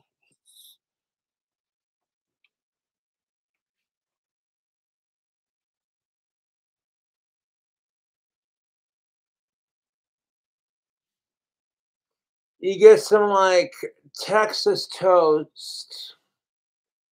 Here in the States, we can get Texas toast in a loaf. If I go to Walmart, I can get a loaf of Texas toast. And that's what I use for the buns for my burgers. You want to toast your buns before you add everything else. If you follow KingCobraJFS and you follow my old school cooking videos, you already know what's up. You're like, okay, and here's the thing of it. You never, ever want to microwave your beef patty. I did that on my older cooking videos because I was too lazy to cook it up on the stove. Here's the thing of it. If you're going to do a bacon cheeseburger, you know, with some crazy ingredients, you want to cook your bacon for the burger first. Now, here's the thing of it. If you cook the bacon first, okay, all of a sudden you got all this free range bacon grease in the bottom of your pan from cooking, excuse me, your bacon first. All of a sudden it's like, hey man, you take that bacon grease and you cook your 100% all natural beef patty, like an 80-75% mixture in that fucking bacon grease. Oh, fuck me, YouTube. Proper seasoning on your burger patty. YouTube, a heart attack never tasted so fucking good.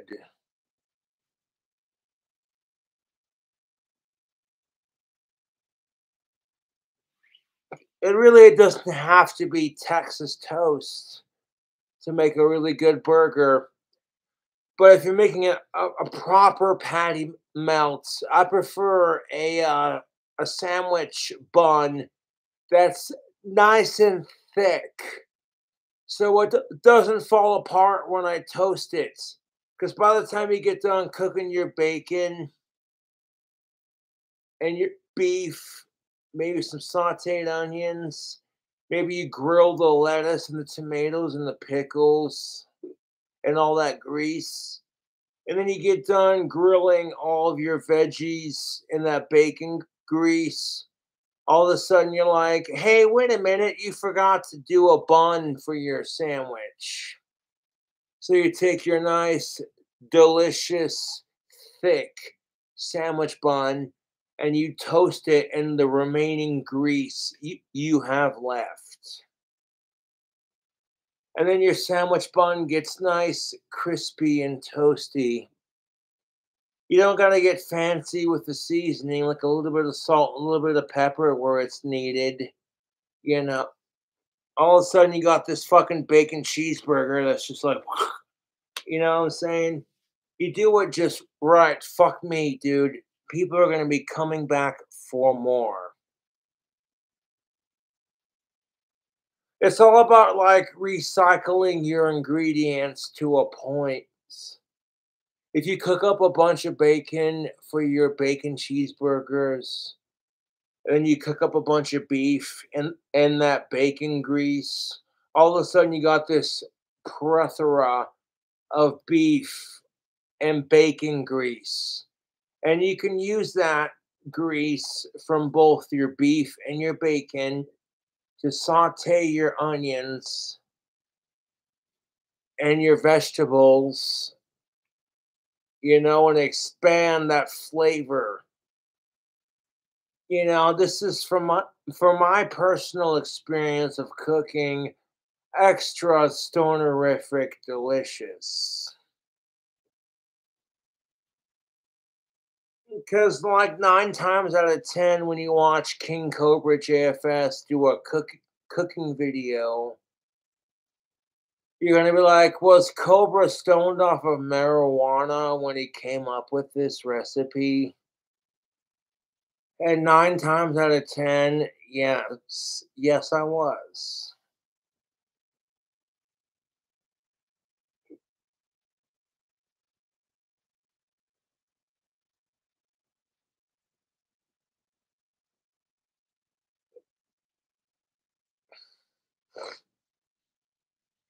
If you know how to cook and you got some basic cooking skills and you have a basic palate for good flavor and you know what you like, then you can make it happen. I'm telling you right now, if you cook up a bunch of bacon, as the Americans call it, a bunch of thick cut, doesn't have to be thick cuts, but you cook up a bunch of bacon, as the Americans call it, and then you bring your pan.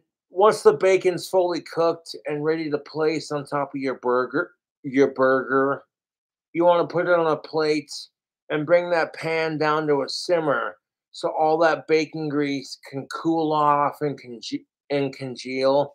So then when you go to cook up your burger patty with the seasonings, you got that bacon grease to add extra flavor to it, dude.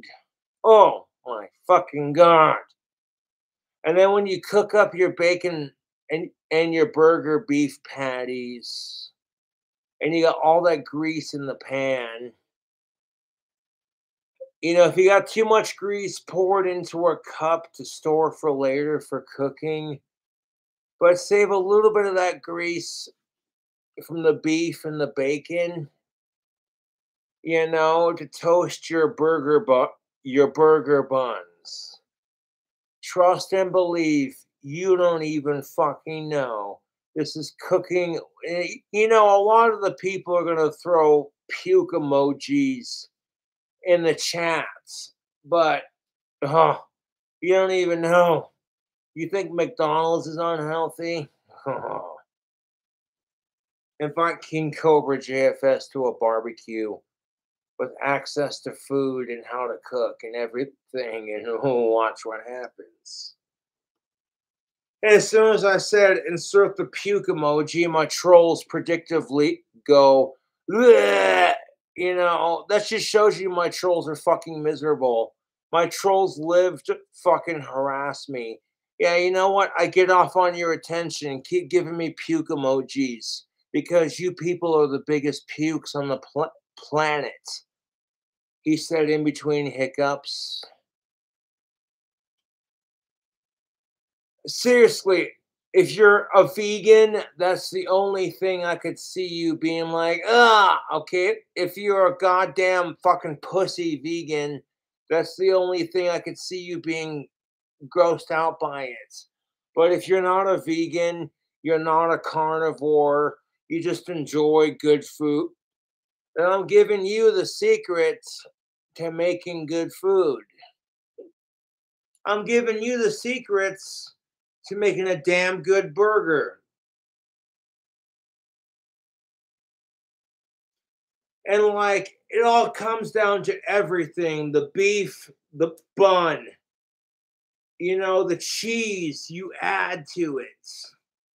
All right, you want your cheese to complement or your ingredients. So why a lot of people may like Crystal Roberts might get grossed out because I put mozzarella cheese on a bacon cheeseburger with peanut butter, grape jelly, and mayonnaise, and bacon, and banana slices, and I call it the Elvis Presley bacon cheeseburger.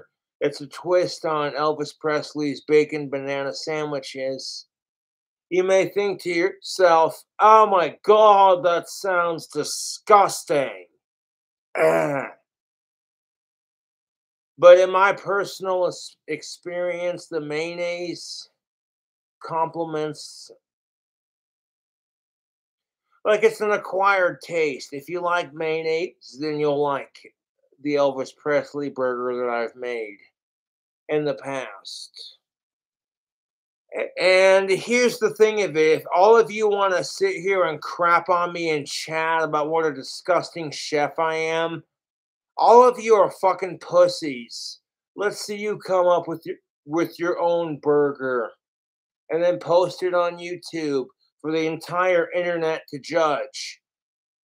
And that's what makes all these puke emojis laughable. You know what I'm saying? It's like all these fucking people are going, oh my God, Cobra, that sounds gross.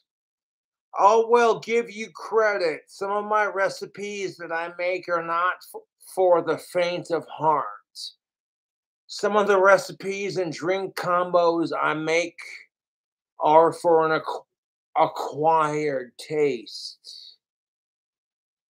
And that's not necessarily a bad thing. It just means I keep things interesting. Everyone else is all over here on YouTube like, this is how you make an old fashioned.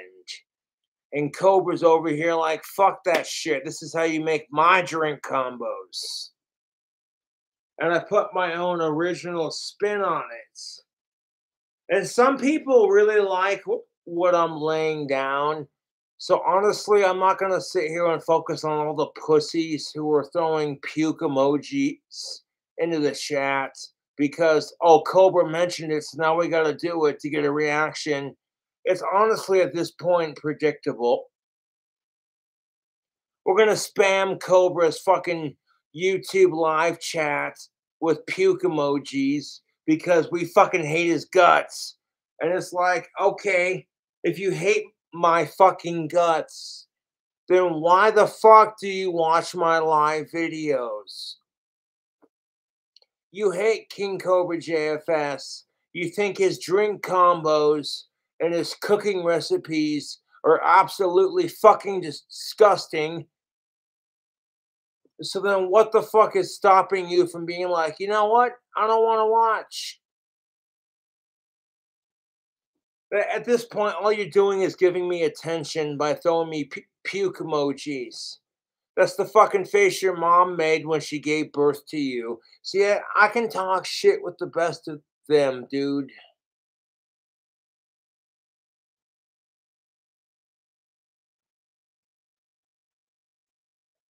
Mm.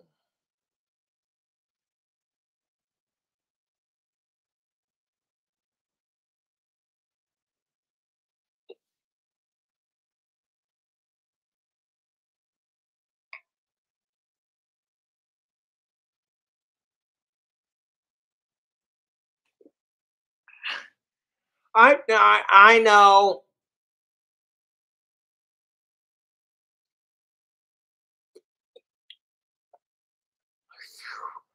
I'm gonna send Cobra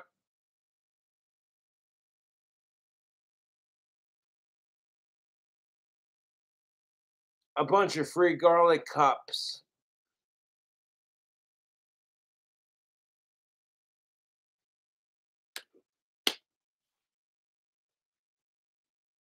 Because Cobra likes putting garlic butter on his pizza.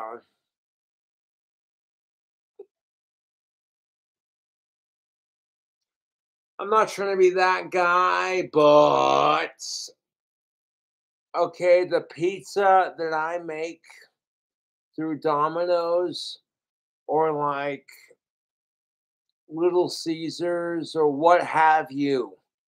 Okay, all of you want to talk shit. If I don't do anything super crazy and weird, just your basic bacon pizza that I do, it would do Elvis Presley proud.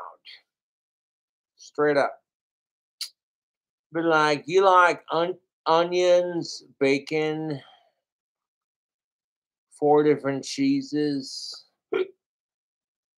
and some goddamn garlic butter. Oh, dude, artery clogging, fucking delicious.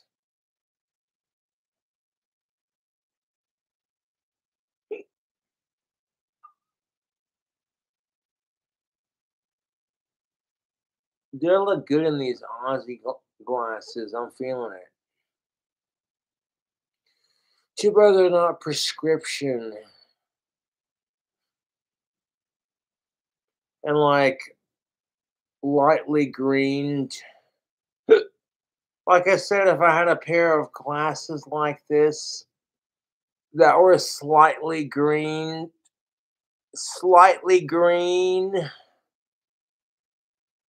and then they had my prescription in it, and then they transitioned like dark green sunglasses status in the sunlight, I'd be on that shit like stank on rice. Honestly, I love the glasses that I have right now outside of, my vintage Aussie glasses that I'm wearing right now. Because they allow me to see, but more importantly, I get to have that look. That vintage 60s, 70s look.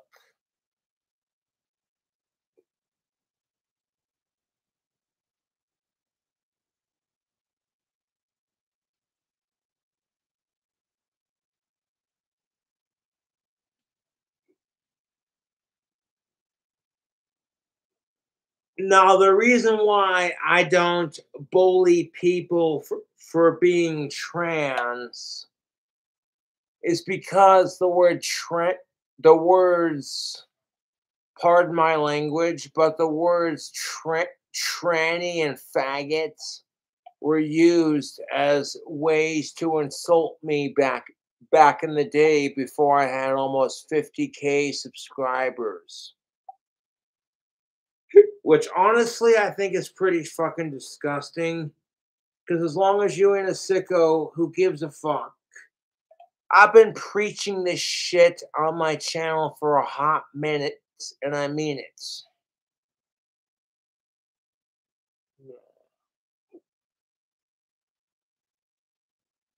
Oh, fuck me. I'm getting a little bit sleepy. And of course, I had to pour more liquid into the vodka. I couldn't just be like, oh, there's this much left. Fucking, just pour it into your cup and drink it. I do hope that, you know what? I gotta check my Cash App and PayPal because the person who sent the vodka was saying, "Hey, man, check your social media plugs."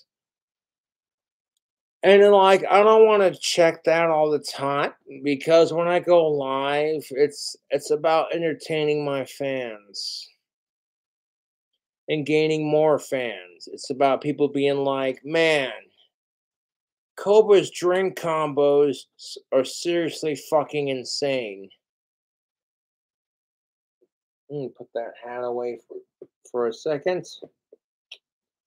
Good looking hat too. It's made from Australian leather. Show that logo. Wow.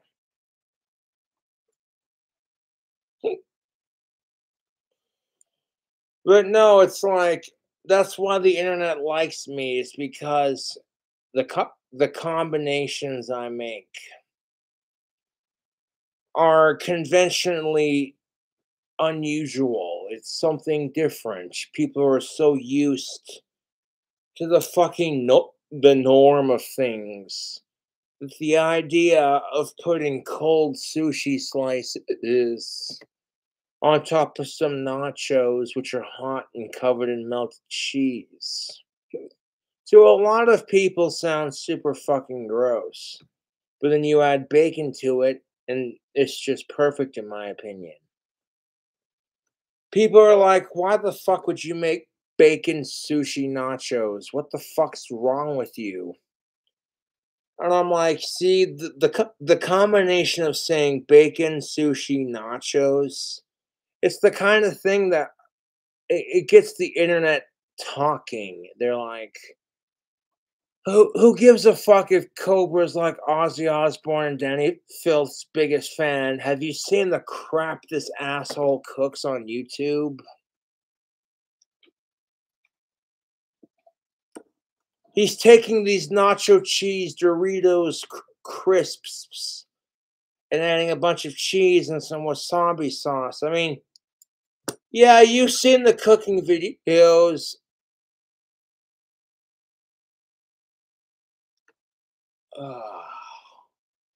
I'm gonna be a sleepy little cobra when I fucking end this bottle. God damn it. It's almost fucking midnight, so no vocal covers. A lot of people are like, but I want to hear you sing like Ozzy fucking Osbourne. You kind of heard that in my last live stream when I was watching an interview with Ozzy Osbourne, and the people interviewing him decided to pick a bunch of random Ozzy songs to play with the article. So I'm constantly going on YouTube like, no copyright strike intended. Like, yeah, I want to sing along to it and then be like, I didn't do it on purpose.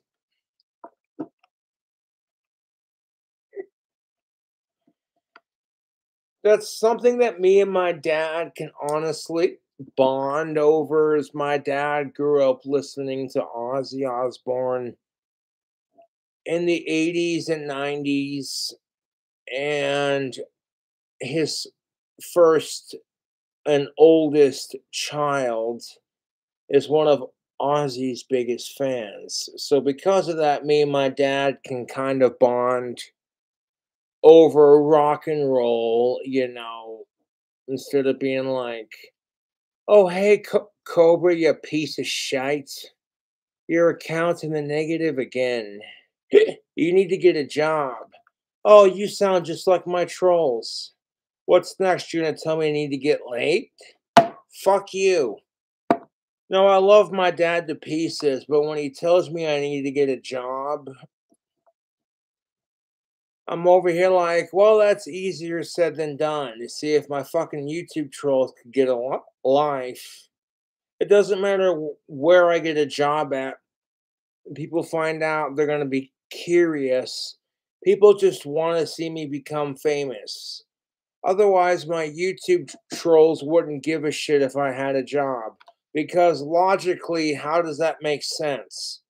You sit there and say, hey, Cobra, you better get a job, you fucking faggot.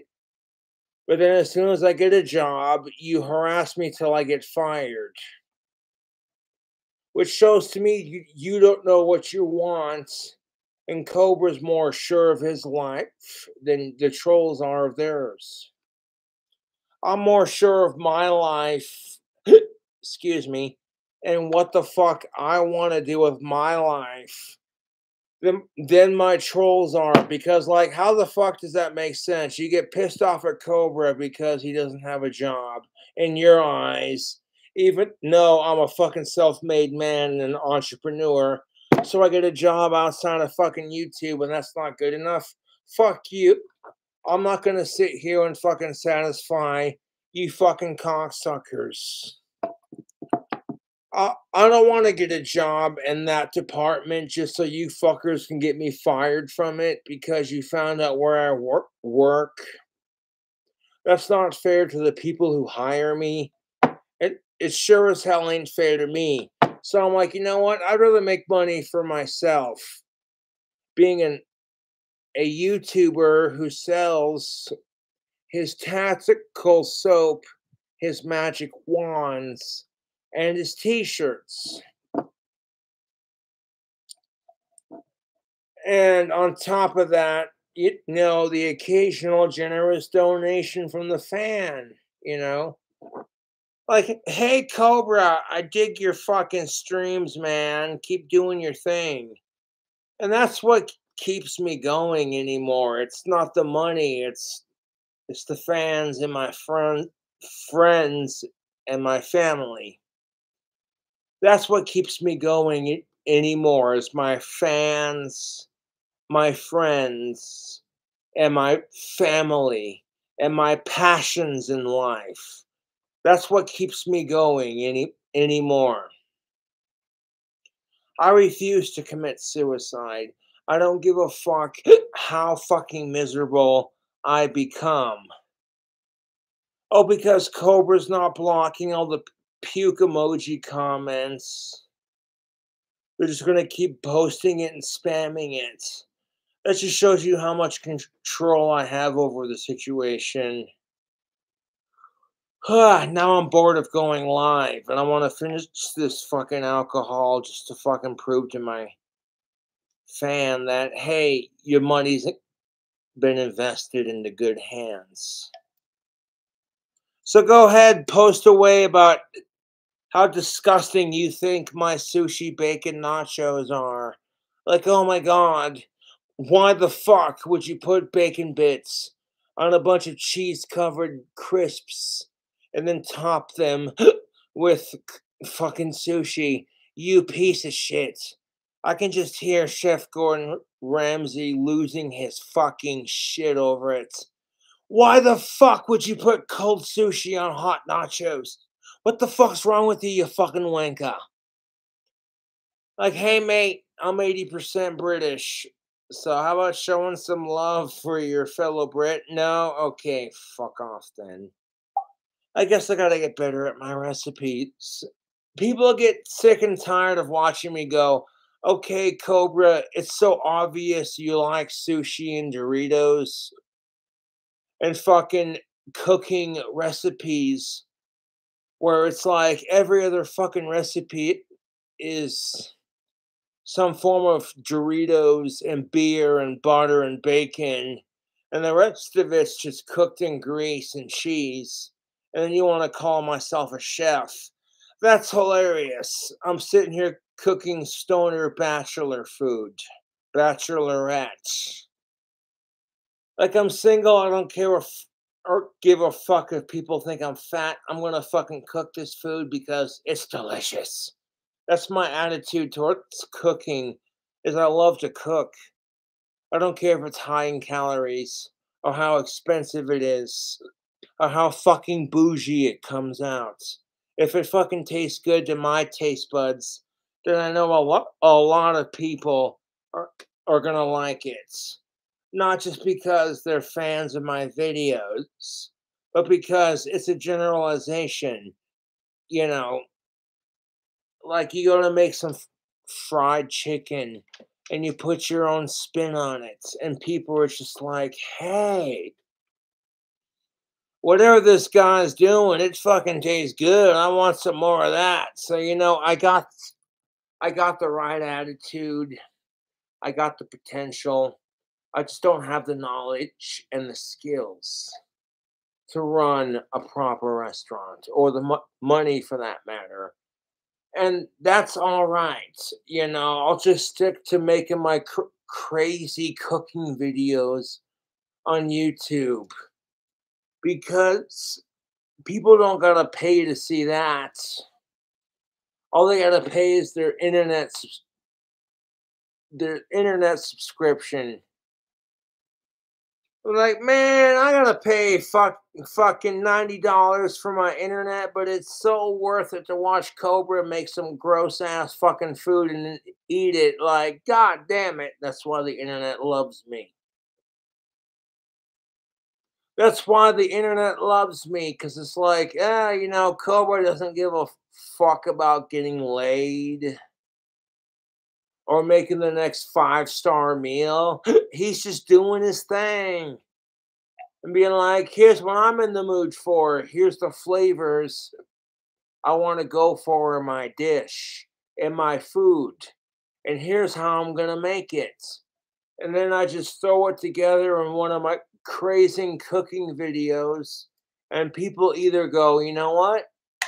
I dig it. It's original. Or people go, oh my God. Why the fuck do you want to put cold sushi on hot melted cheese nachos? What the fuck is wrong with you, you piece of shit?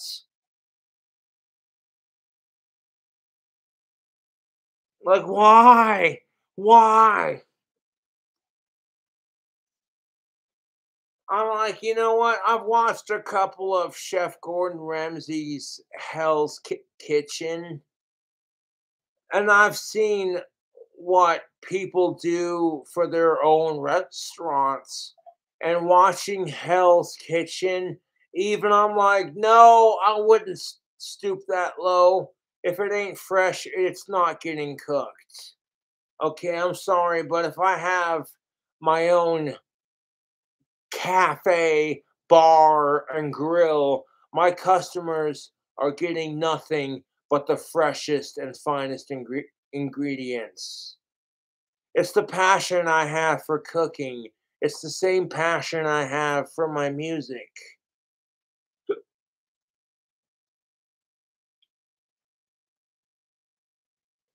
And sure, some people might be like, why the fuck would you put sushi on hot nachos? That's just gross. But it's like, I know it sounds fucking gross, but believe me, it's actually not half bad. You get this raw, juicy, cold fish texture with like a nice warm melted cheese and a crunch. Like, okay, the textures of temperatures and taste and it fucks with you, but if you got a more advanced palate and you go, okay, I know it looks gross, but you give it a chance, some people might actually like it.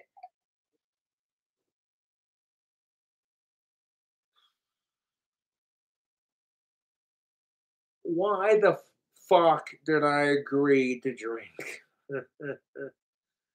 And there wasn't that much vodka left when I poured the rest of the Mountain Dew in there, so this should go down a lot smoother than the drink I'm currently sipping on.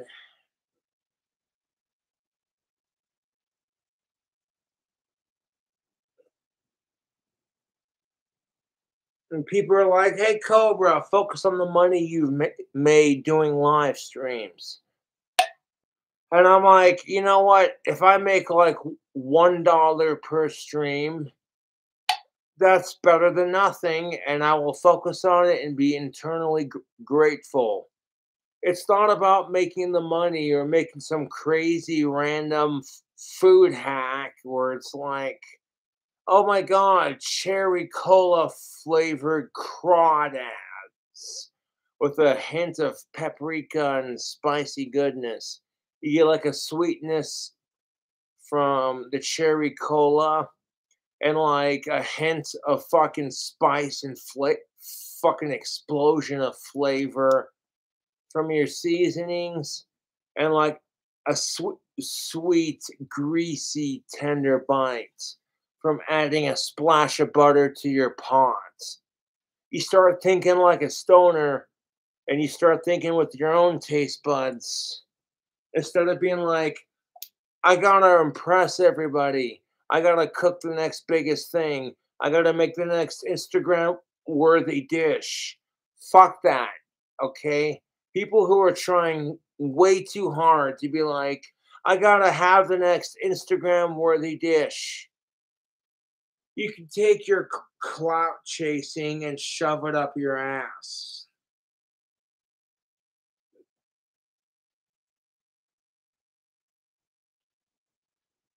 What people won't do for a little bit of clout.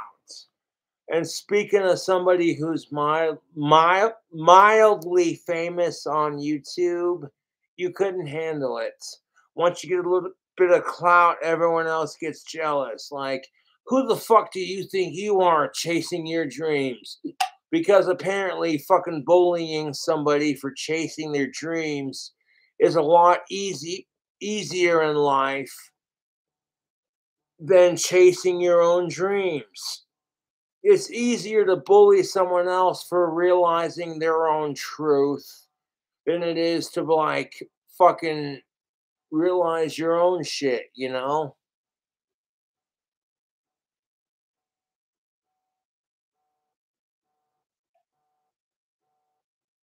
Oh my fucking god. Why did I add? Because I thought, hey, it's a mixed drink. There's like that much left. It's not gonna bite pretty hard if I add that much Mountain Dew to it. If anything, it's gonna be like drinking a mild, you know, and I'm gonna get $100 for finishing it and doing it with with it. That was the agreement. The fan said, if you drink the entire thing on camera, on live, and you leave the chat on, I will give you $100.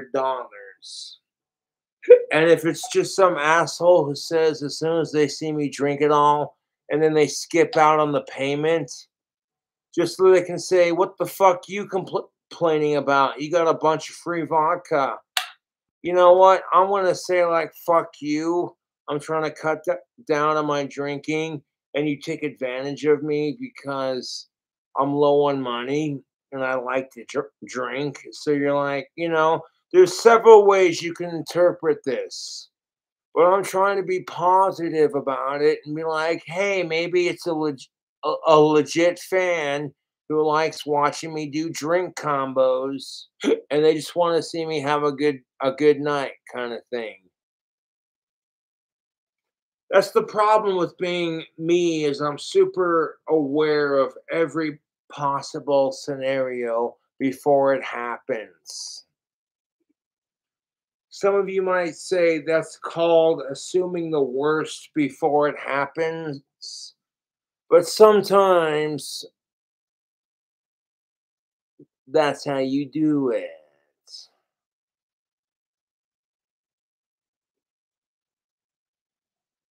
I don't even care what people are saying in chat right now. I hate sickos, and I'm proud of who I am as a person.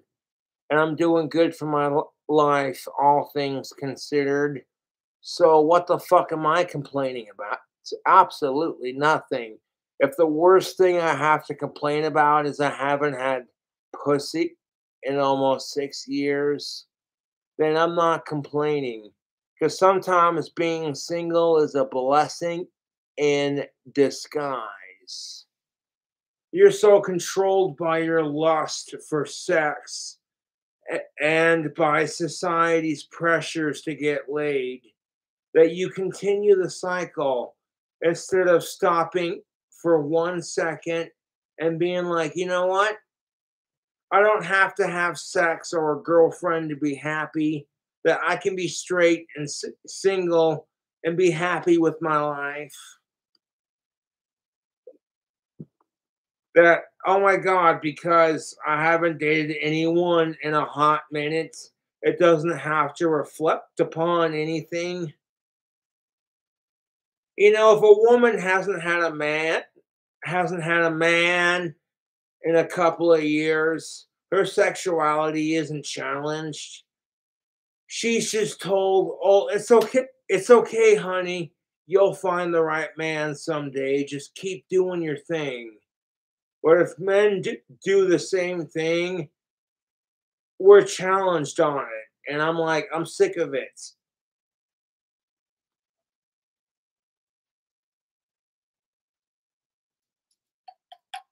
Like, oh, you can't handle a strong woman. Oh, your dick's too tiny. That's why. And why is that always the assumption?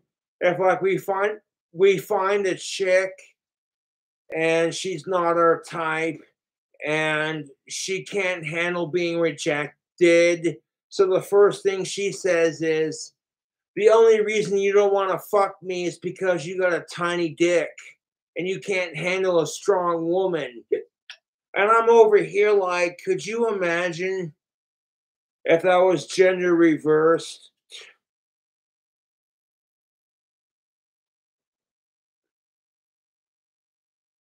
I'm not trying to be the asshole when I drink, but that's the fucking truth.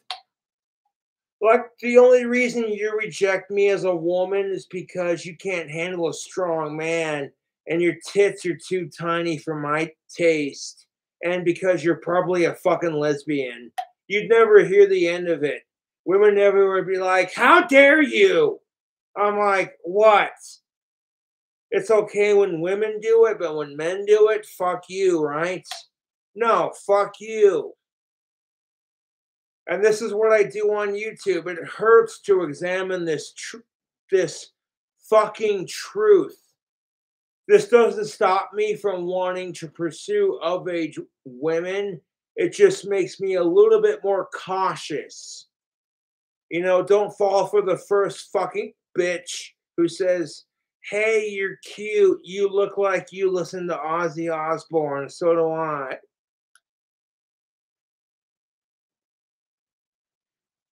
You gotta stop thinking with your dick and your fucking balls, fellas, and start thinking with your head. Start seeing with your eyes, listening with your ears, and thinking with your head on your shoulders. You have these three senses. So if you want to be an alpha male, stop thinking with your dick and balls and start thinking with your eyes, your ears, and your thoughts. And don't speak until you've had enough time to comprehend your emotions. Because nobody gives a shit if men have emotions. So that gives fellas the upper hand in that department.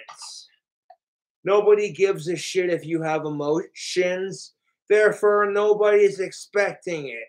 That gives you the upper hand to comprehend your emotions as a man and process them away from social media and a fucking sexist, hypocritical, asshole, two-faced society.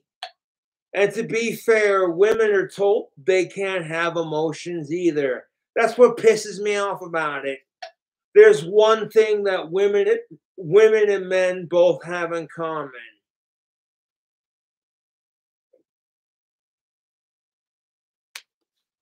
You know, it's like you're being told as a man, you're a faggot if you have emotions.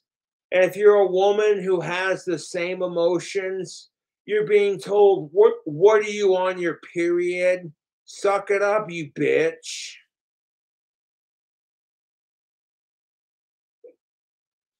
That, you know what? Hey, you know what? Humans are assholes. Humans are shallow, manipulative creatures of habits. And instead of acknowledging that for the truth for what it is, it's blame all white cisgendered straight men. Because how fucking dare you exist with everyone else? And then everyone else is sitting there going, we're sick and tired of the oppression that we have to face from that individual that is white, straight, and cisgendered. So I'm like, okay, that totally makes sense. Let's fight oppression by being equally as oppressive. Revenge racism, revenge sexism. It's revenge hatred is what it is. Fuck the racism and sexism and all this other shit. It's called revenge hatred as far as I'm concerned. You're pissed off because everyone in your little LGBTQ group is pissed off because straight people have ridiculed and mocked you. So your solution is to bully them back twice as hard. I'm like, see, that only works if you're King Cobra and you're versing your trolls. Okay, because my trolls generally have it coming. People today who have done nothing to deserve the hatred don't deserve it.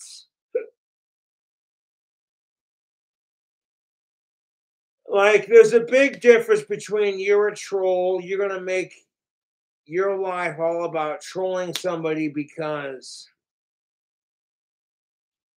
you know, I hate Cobra. He's a stupid autistic. He thinks he knows everything. This cocky, heterosexual piece of cisgendered shit. Versus, okay, if you're trans or gay or someone else outside of white, cisgendered male, straight, we're expected to kiss your ass. Otherwise, we're a bigot and a racist or a sexist of some sorts. And I'm over here like, hey, man, I'm all for supporting gender and racial and sexual equality to a point. As long as you ain't a sicko, I don't give a shit. You know, you want to identify as a non-binary palm tree, sparkly unicorn dragon, you have fun with that.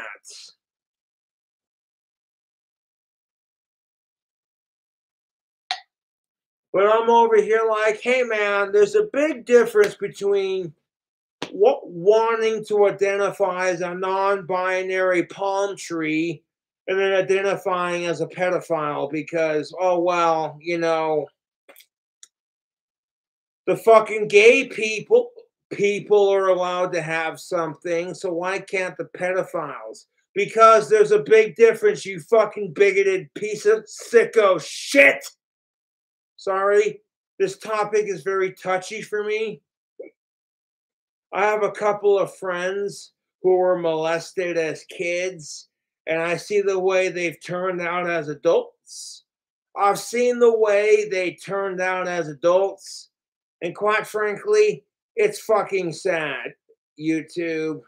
A lot of these people who were molested as kids, they grow up to become mentally challenged adults. And I consider myself very grateful that I never experienced that as a kid myself. Even though I had some hot female teachers growing up, and it was just like, hey.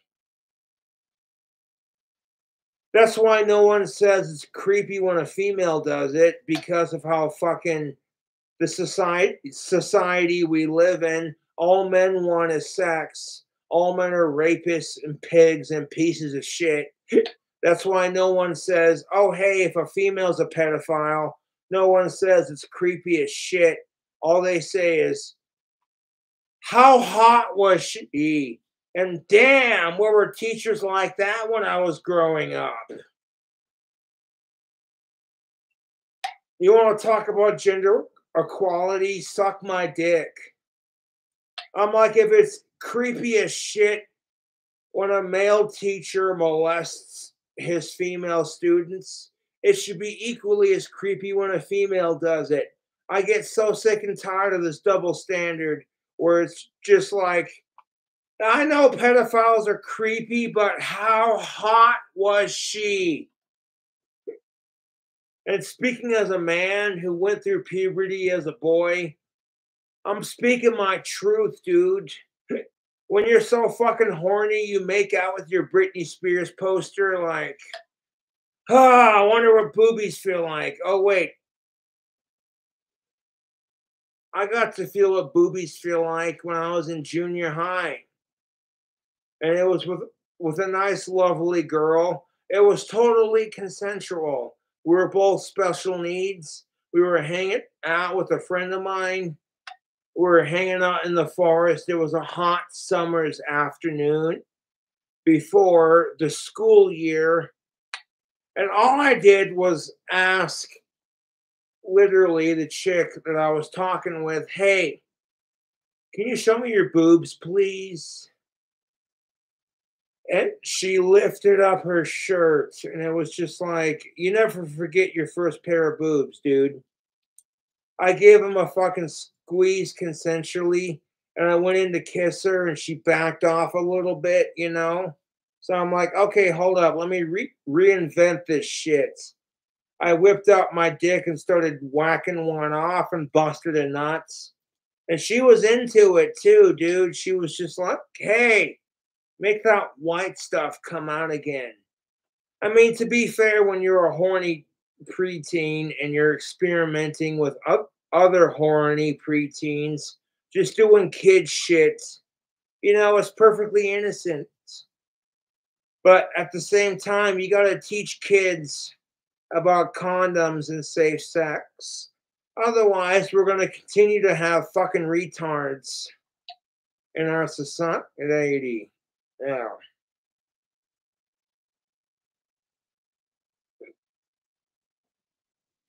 And I regret calling her retarded when I talked about it, but she was special needs. Then again, so am I. She wasn't so special needs though that she couldn't function, you know. She was special needs enough to where people noticed, but like she wasn't so retarded that she drooled on herself, So like, hey, you take what you can get. You get rejected by every chick you've liked since the 4th fucking grade. And then you're hanging out with one of your guy buddies, and he happens to know a chick, and she's totally consenting to show off her titties. You never forget your first pair of boobs. That's just all innocent kid shit, you know what I'm saying? And that's perfectly innocent. As long as you're being smart about it, who cares? There's a big difference between kids doing shit with each other versus, okay, some creepy ass 40-year-old motherfucker. Did I say that out loud? Or I may have the hiccups from the vodka, but that's the fucking truth. There's a big difference between kids experimenting sexually with each other, and maybe the adults don't like it, but you're not going to stop them. You tell your kids not to smoke cigarettes, not to have sex, and not to smoke marijuana and all that stupid bullshit. Yep, see how far that gets you. When your kid goes to a fucking party and they're peer pressured to try these things. That's why it's important to talk about safe sex and making the right decision instead of being outright afraid and disgusted and mortified, which we've all been there. Nobody wants to think about your kid sister doing the nasty. So you hope that your parents are progressive enough to be like, hey, you're hitting puberty, and guess what? You have hormones now. All of a sudden, girls go from being icky and having cooties to, hey, I want her to French kiss me and sit on my lap. It's a glorious time of life, YouTube.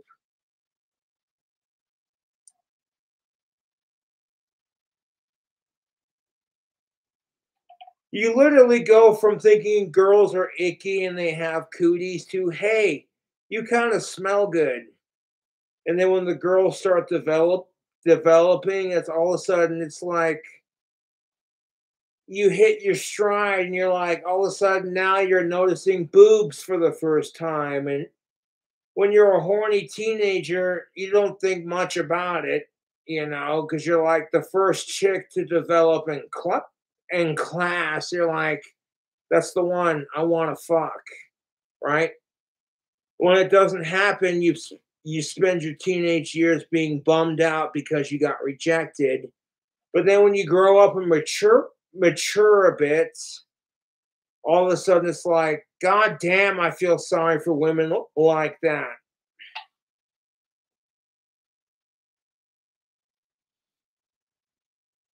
Fuck sickos, that's the goddamn truth. When you're a horny ass teenager and some of the women in your class develop boobs first, and they're not just cute little mosquito bites like, hey, cup, be careful, she might be underage.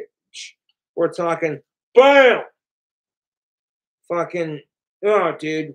That's why dudes gotta be careful. You see a chick with some double D titties, you gotta be careful with that because they're pumping our fucking food full of fucking hormones, which is causing eight-year-old little girls to develop boobs before they're old enough or mature enough to grasp the concept of it. Oh, but guess what? The FDA doesn't give a fuck about 8-year-old girls developing boobs way too early because the food they force down our throats has too many fucking hormones.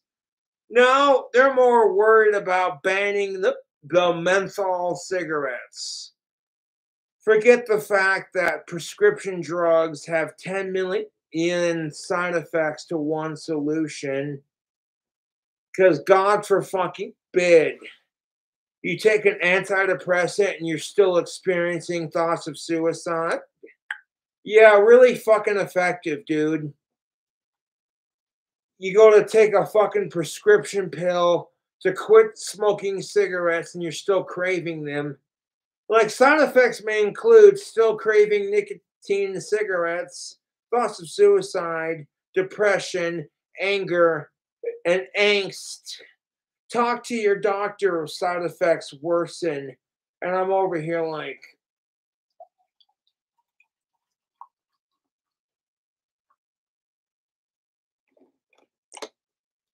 you want to come after the menthol smokers because, oh my God, you guys, menthol cigarettes are so bad for your lungs.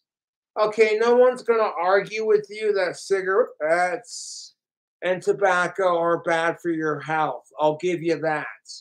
But how about you focus on educating the kids on saying no to cigarettes and vapes and saying no to sex and being abstinent until they're in college and they're 18 or older and it's consenting and you feel more mature and more confident with your body. Because here's the thing of it, you want to break down the emotional aspect of sex. It's more than just having some appeal from somebody else. Women aren't going to fuck you if they don't feel sexy. That's the goddamn truth.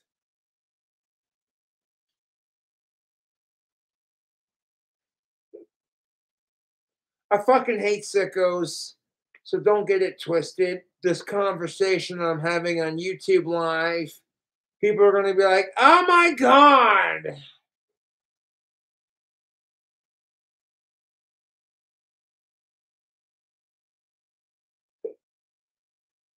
And be like, okay, so your friend pressures you to try marijuana, alcohol, or a vapor. You're like, you know what? All of that sounds fun, but I want to wait till I'm in college before I experience that thing.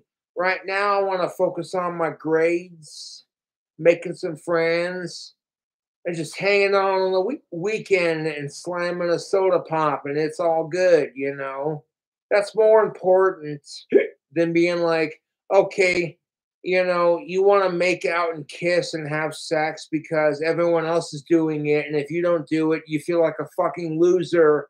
So of course you got to fit in with all your teenage buddies versus, hey, you know what? I'll do these things when I feel comfortable with my body and ready as a person. Believe me, I fucking hated it. All this pressure as a man, especially to get your first kiss and to get laid and to get all these chicks. And growing up in high school, I wasn't the most socially acceptable, but I've matured past that. And if I could redo it, trust and believe I would. But that's a lot of people, to be honest.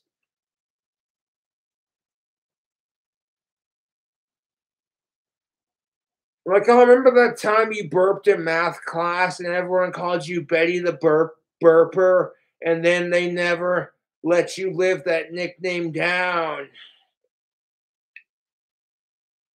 Oh my God, you guys, Betty burped in math class. She totally belched in math class.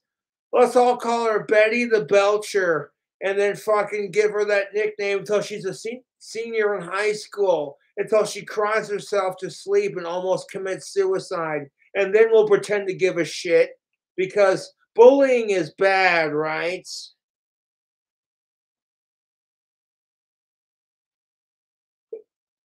And you know, that may be the goddamn ugly truth, but guess what? Social media makes it worse. And then you want to sit there and say it's not about labels, but at the same time, if you don't identify someone by their pronouns, you're a piece of shit. How does that work?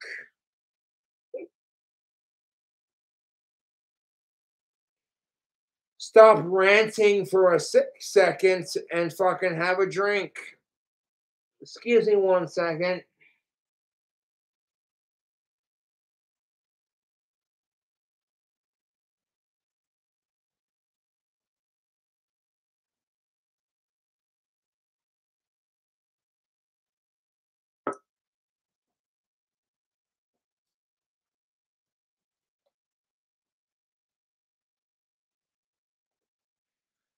As the socially awkward, autistic goth kid growing up, I never had very many friends. I had a very small social circle of people that I hung out with.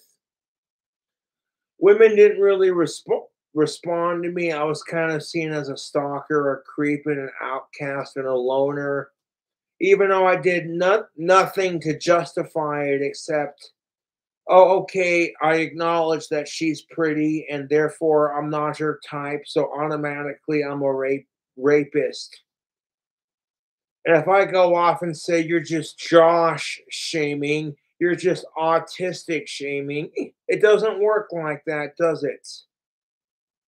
They're like, you just can't handle being told no as a creepy goth dude, so fucking suck it. Try pulling that crap on a fucking female when she gets rejected. It doesn't work.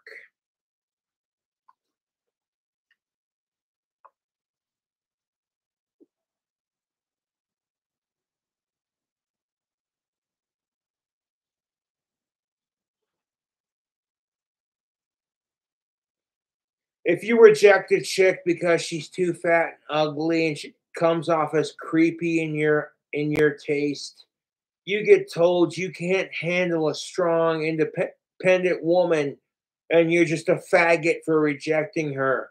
But try pulling that crap when a fucking female rejects you. Oh, you're just a dyke lesbian bitch because you can't handle a strong man. She's gonna look at you and go, "Fuck the patriarchy. You just can't handle being told no, you typical male pig." And then she can call you that because that's female privilege. You try calling her a typical female cunt, and you're the asshole for fucking being sexist and chauvinistic towards women. I'm sorry, I'm kind of an asshole when I drink, and I'm not afraid to call out both sides. I'm not going to be a complete cunt kiss because I want some of-age pussy. And at the same time, I'm not going to be a sexist male pig because I'm sick and tired of women's bullshit. We got to find a common ground here.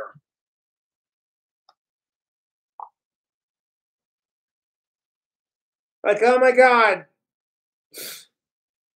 28's live. This ought to be fun. Yeah.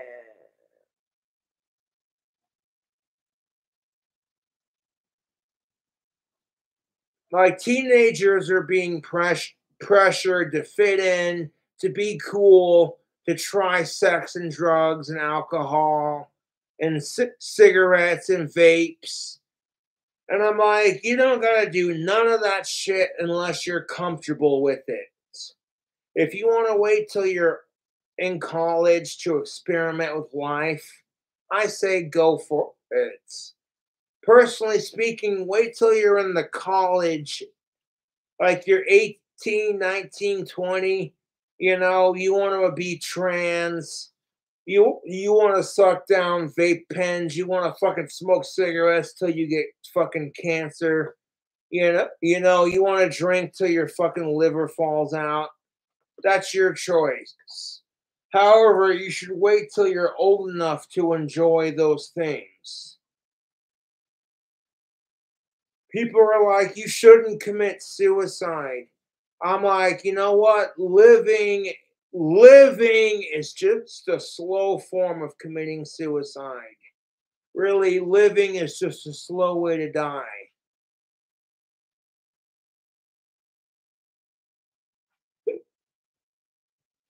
And you think all your little social justice activism is going to make the world a better place when you've only got like 20,000 plus subscribers? And every one of those subscribers is your family and friends and your classmates? No. You want to make a difference in the world? Then, to a point, as long as you ain't a sicko, don't follow the norm. People are like, hey, you know, people are trying to normalize pedophilia, and you stay old school, and you're just like, no, that's gross.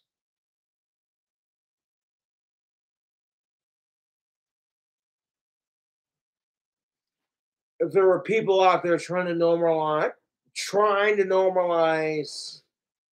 dead body touching, animal touching. Okay, at this point, the puke emoji is justified because I fucking hate sickos. Just because somebody wants to change their sex and then force everybody to call them a fucking goddamn female doesn't mean it's okay for you to do some fucked off shit in the name of being progressive. Okay, there's a big difference between being progressive and being perverted.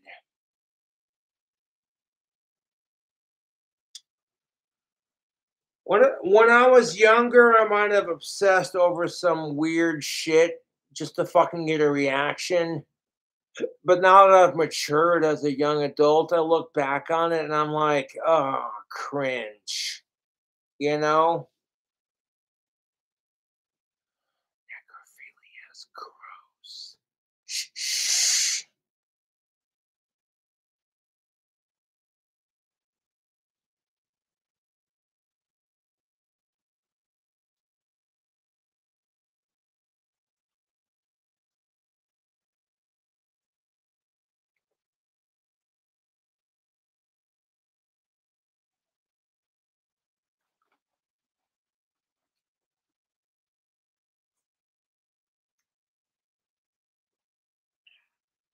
We got a container of green zombie. How do you make the KingCobraJFS green zombie drink combo? Fleshman's vodka mixed with some Mountain Dew. I poured a little bit of Mountain Dew in there to soften up and make it easier to finish quicker. And I don't taste any burn, but I do taste the vodka and the Mountain Dew, and that's what it's all about. When you do a drink combo, the burn kind of reminds you you're alive and you're drinking alcohol, but if you're drinking to enjoy it and you don't want to deal with the burn, then mix it up and be like, oh, you know what I'm saying?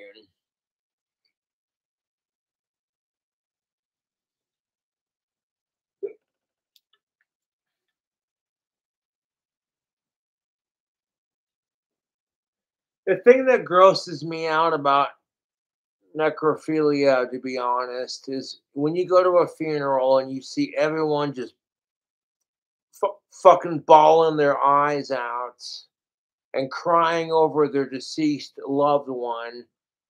Who the fuck looks at that and says, "Oh yeah," you know what I'm saying?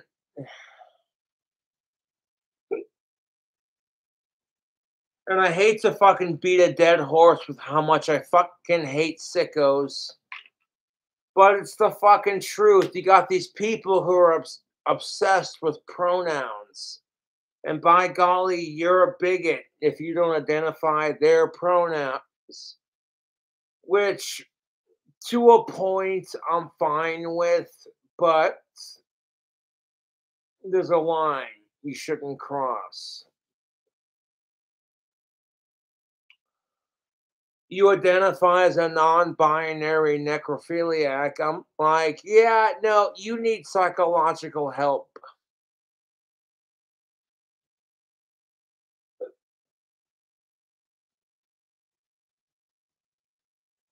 Jesus Christ, I thought my ex-girlfriend had a nasty smelling vagina.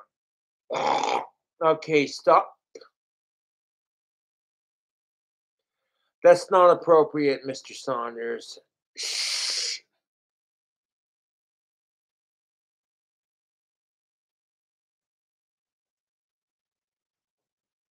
No, I try to make jokes about that shit, to kind of ease how disgusted I am by it. It's just kind of how I deal with life sometimes. I make fucked up jokes to help me process the fact that life is so gross and miserably fucked up.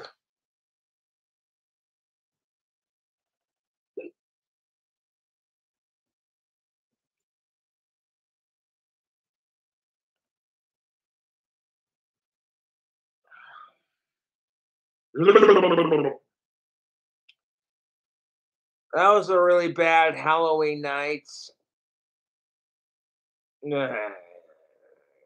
Okay, I'm gonna stop while I'm ahead because no one's gonna find it funny. They're gonna be like looking at you like, ew, that's gross. What the fuck's wrong with you? And it's like, don't take it seriously. It's just a play on words. I can make jokes out of everything. That's what makes my sense of humor so wicked, so wickedly awesome. Is I can make jokes out of damn near everything. I don't have to rely on sicko shit to make jokes.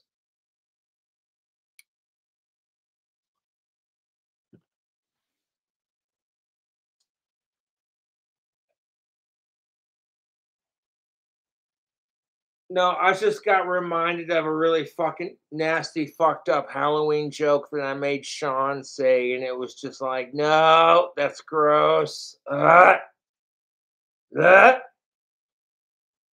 anybody who can make fun of like dark process, if anything anymore, I get where Bob Saget's coming from. Like, you tell a fucked up joke to fucking deal with, you know, dealing with, okay, this is seriously fucking disturbing. What the fuck is wrong with people? And then, of course, you gotta make some fucked up joke about it to fucking make people go, oh, too soon, Josh. Ugh.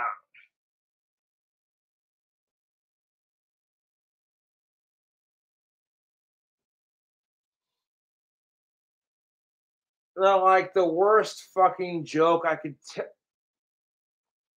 and necrophilia grosses me out, but honestly, if I were to tell a joke about it to make people laugh,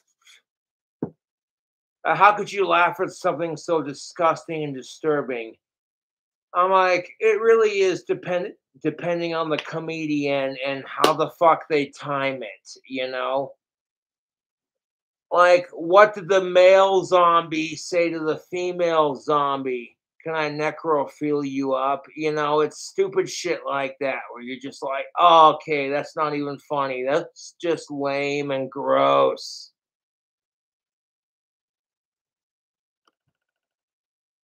Hey, putting the fun in funeral. No, thank you. Ugh, gross. I'm sorry, are these jokes politically incorrect? Do you want jokes about 9/11? Go fuck yourself.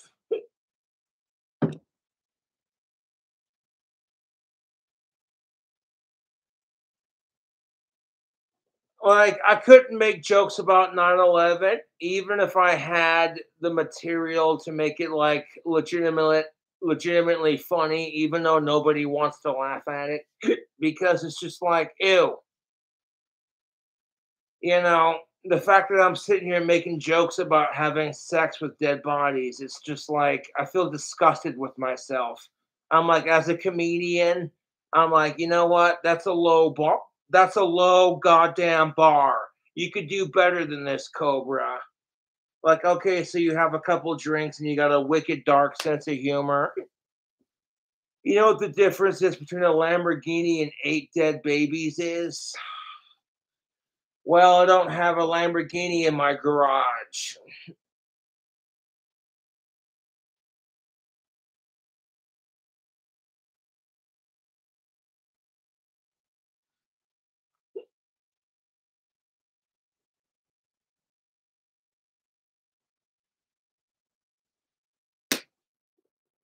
I can't believe I'm doing this shit live. Jesus Christ, that's horrible. That sounds like some Sean jokes, dude. Like straight that bastard right there. Yeah, I see you, Sean. You little fuck. Like, hey, if any demon from hell wants a beautiful vessel to possess, I welcome any demon from hell to possess my dummy Sean. Worse than the doll Robert. Robert did it. Nah, bullshit.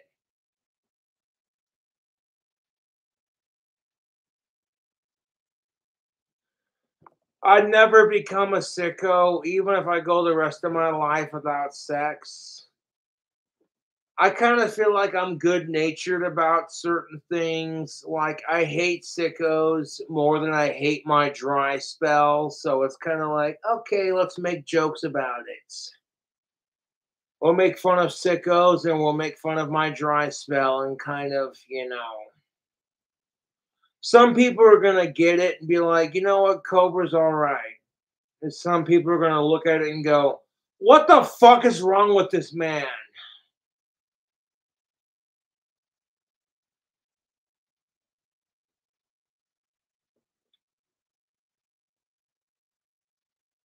Maybe it'd be funnier if Sean said it, because if I try saying it, people are just like, ew. No, I can make jokes about anything, and that's the curse of it, YouTube. That's the fucking goddamn curse of it.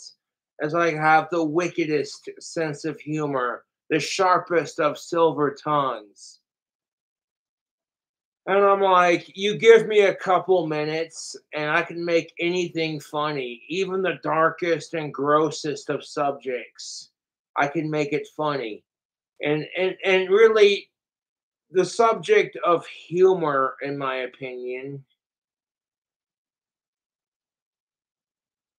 I personally think sickos like necrophiliacs should be locked up in a mental asylum and chemically castrated. Thank you very kindly. But that's beside the point. It doesn't mean you can't make jokes about it. you know? Being able to make jokes about pretty much anything shows you have a strong sense of humor. And some people may respect it, and some people may go, "You're a fucking sick bastard. You're sitting there making jokes about the Holocaust and 9/11. Like, what the fuck is wrong with you?" And a lot of people are going to be going, "You're a fucking messed up piece of shit." But then the select few who get it are going to chuckle and go, "He doesn't mean it. He's just using a play on words." That being said, I've already done enough fucking messed up jokes for this video, so I'm like, nah,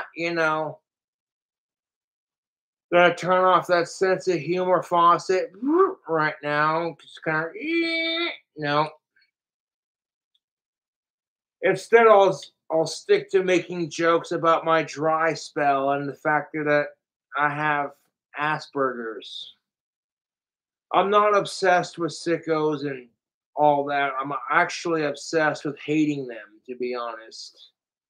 And part of helping me grieve and deal with the hatred of sickos is being able to say, okay, I got a sick, fucked up sense of humor. So how can we make this funny? Oh, there's nothing funny about this. This is just flat out disturbing.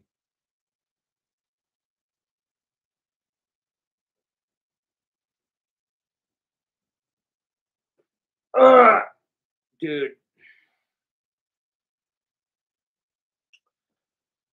And I thought my sex life was dead. Okay, stop while you're ahead. See what I'm saying? Like, necrophilia is gross, and I hate my dry spell, so it's kind of like, what do? You find a way to fucking rip on it a little bit.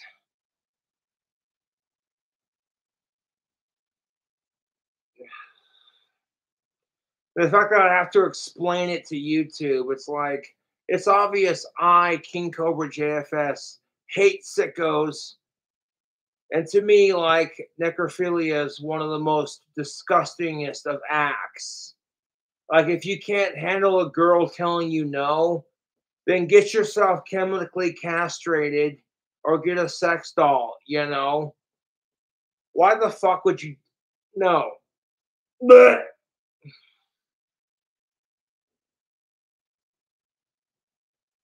To me, it's like like I said, you see a bunch of people crying their eyes out at a funeral, their loved ones in a casket, and they're sitting there, oh my God, they were the best. And then I think to myself about how fucking sad and miserable funerals are. And to me, I think to myself, why the fuck do people want to do that shit? Because logically, I can't make sense of that. I'm like, I'm not trying to obsess over it, but like, dude, pedophiles and necrophiliacs and incestors and rapists and animal abusers and people who fuck without consent are fucking disgusting. Oh, wow, you got told no. Big fucking deal. That's part of the fun, in my opinion. If you want to get grossed out by the topics that I'm discussing, I fully agree. I hate being this dramatic to prove my points, but being told no is half the fun of dating, in my personal opinion.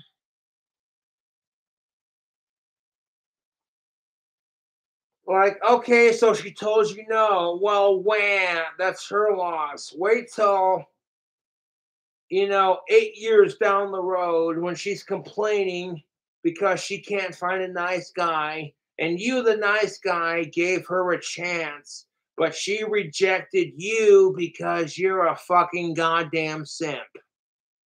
All you gotta do is say, fuck sickos, fuck nasty fucks who use sex to do the nastiest of shits. That's the kind of crap that makes me want to go asexual, to be honest. All the fucking assholes who use sex to do the nastiest of things. And every chick I like tells me no. But I'm like, you know what? That's not fair to all the of age alive. I say alive, cisgendered, of age, alive, consenting, non-related females who are like, I love Cobra. And all of this automatically used to be implied if you said you were heterosexual. But because there are people out there trying to normalize pedophilia, necrophilia, rape, incest, and animal abuse, and all kinds of messed up shit, all because, well, that person gets to be transgender and like fucking turn their dick into a fake pussy and get some fake tits, and we're all supposed to call them a female even though women are not defined by their pussy and tits.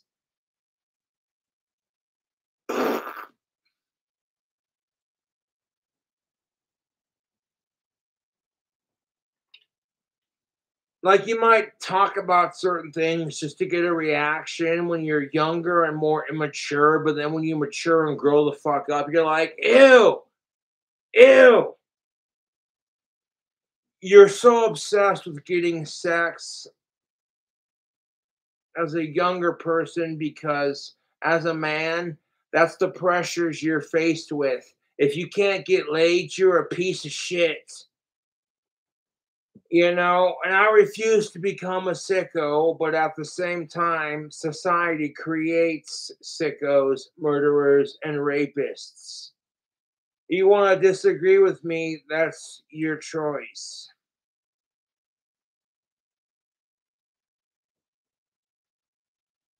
That doesn't justify people doing the sick, fucked up, messed up shit that they do. Fuck sickos. Fuck dead body touchers. Fuck kid touchers. Fuck rapists. Fuck animal abusers. You know, that's kind of my shtick at this point. Like, I'm passionate about hating sickos because when I was younger, I'd talk about shit just to get a reaction because I was immature and fucked up. But now that I've matured and grown out of that, I'm kind of like, yeah, no.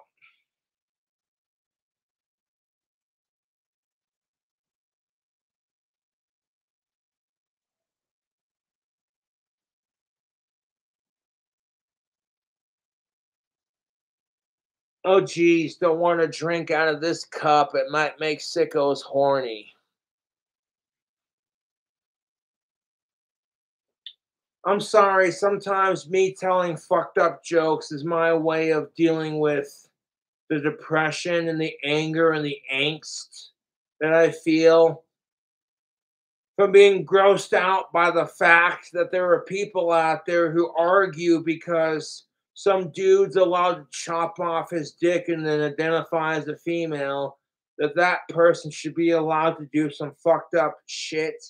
And I'm like, listen, dead bodies cannot consent to sex.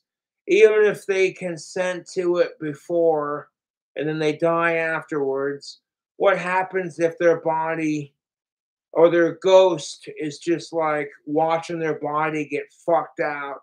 And they're like, I'm not okay with this. They can't just jump back into their body and be like, stop. Okay, I didn't realize what I was getting into. This is gross. Stop touching me like that. They can't do that because once you die, you're dead. You can't stop or. So, for the simple fact of the matter is, children, babies, toddlers, dead bodies, animals, and your relatives cannot and should not consent to some fucked up shit. That also includes minors. Fuck sickos. You want to identify as a transgendered woman who also identifies as a fucking goddamn non binary palm tree? Okay, you have fun with that, you fucking psycho. As long as you're not a necrophiliac or a sicko, I don't care. You want to identify as a non binary palm tree? You have fun with that. Am I, you know what? That's a bit too far to prove my point about progressivism. I'm like, there's a big difference between being progressive and being perverted. Like, if kids want to be trans, I say let them, but they can't get the surgery until they're 18 or older and they've consented to it after hitting puberty. You know? Because kids don't know what the fuck they want. You know, one minute it's just like, I want a pony, I want to be an astronaut, I want to be a cowboy. Next minute it's like, you know what I'm saying? Let's go to the zoo. So you can't expect kids to make a mature decision about their gender or their ideology or how they identify sexually, because society's trying to groom kids into this crap. And the very even okay, there's a small percentage of people who are just like, hey, you know, you're a decent person, you're trans, you hate sickos, you just want equality. And it's like, cool, you know? But like the even smaller percentage of people who support sicko shit, and they're being indoctrined and brainwashed by our society, because it's like, oh hey, and these fucking sick fucks cower behind LGBTQ IAA plus because it's all about equality. And I'm over here like, fuck your equality, dude. If you want to fuck with people who are alive, and I say it to the T, alive, consenting, and of age, anything outside of that is totally your call, dude. You want to fuck people who are trans, non-binary, whatever.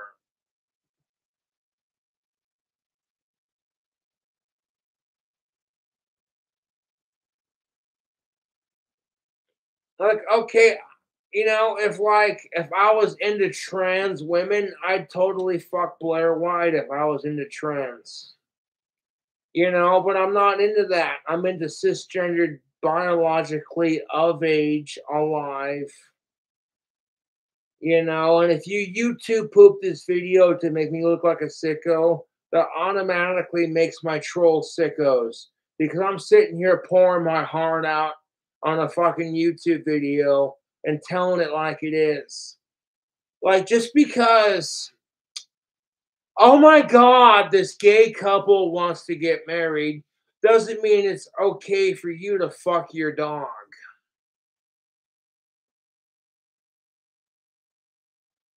Like, okay, this gay couple wants to get married. That doesn't mean it's okay for you to fuck your fucking first cousin, you sick, nasty fuck.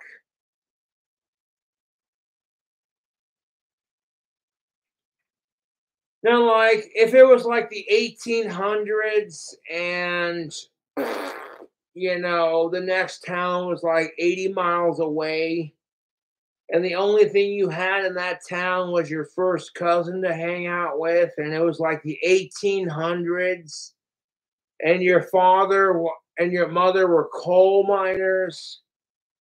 I mean, that's kind of different, the product of the times.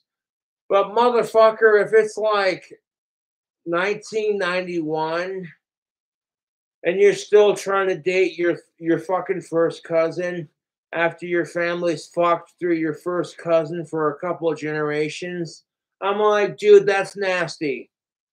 That is fucking nasty. Nasty.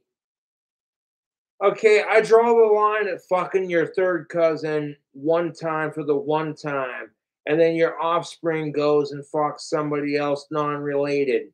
You feel me, YouTube? You know, like, third cousin, that's a gray area. You know what I'm saying? Third cousin is totally legal and consenting if she or he consents to it. And sometimes that's kind of how it happens, you know? You meet some cute chick and you don't even think she's related because she's your third cousin. And you're like, man, we get along just great.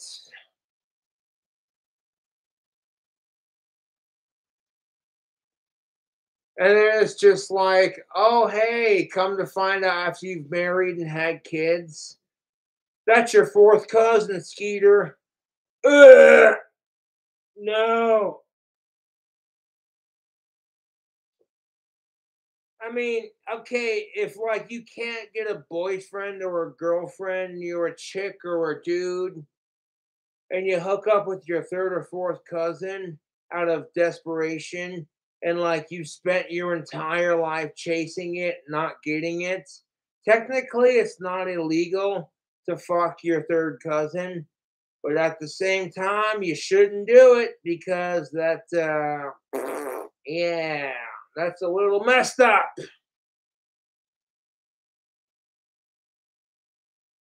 You ever start to wonder, hey, this chick is pretty fucking cute.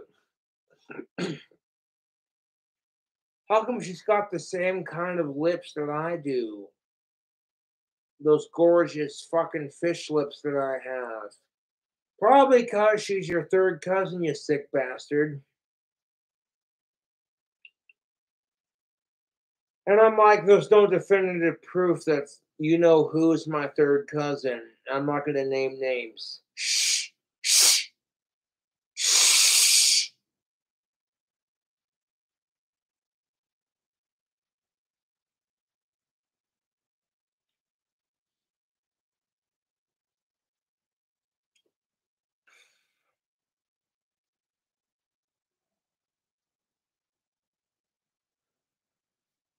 There ain't nothing wrong with fucking and marrying your third cousin because that's totally legal, but you shouldn't do it unless it's like a desperate last attempt. Like you've dated everyone in every state and it just don't work. It just ain't taken. Nobody's perfect for you. And at this point, you're like desperate, you know? Uh,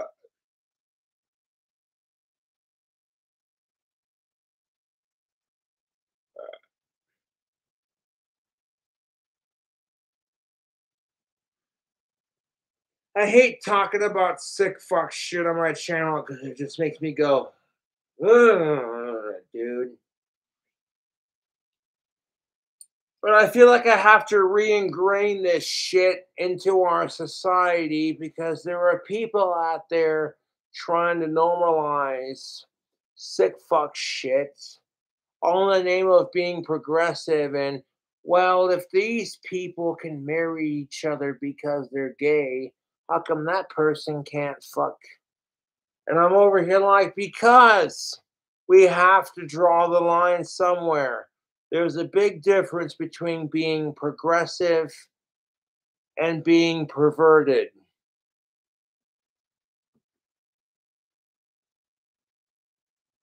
Like, I don't mean to go off on this rant, and Lord knows this 7-hour fucking video is going to be YouTube pooped to hell and back. Because people have nothing better to do with their sad life than to make Cobra look like something he's not. And I'm like, I don't care at this point. I stand up. You watch the original fucking video that you're watching right fucking now. It's like Cobra's Ozzy Osbourne's biggest fan and he hates sickos more than he loves Ozzy. So what the fuck are you doing with your life? Cobra is just telling it like it is. Meantime, it's like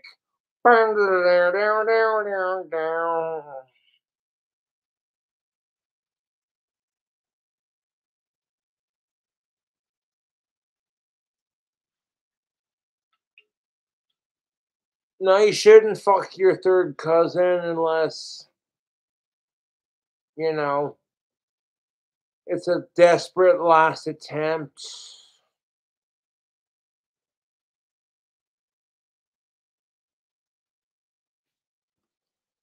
As far as I'm concerned, there's nothing wrong with fucking your third cousin as long as it's consensual and she's not like super related, you know, but that should be like a last and very desperate attempt to get laid, to where you're just like, oh boy. You know, and of course I would say that because I'm 80% British, so I'm a little bit inbred myself. But there's a point where it's just like too much is too much.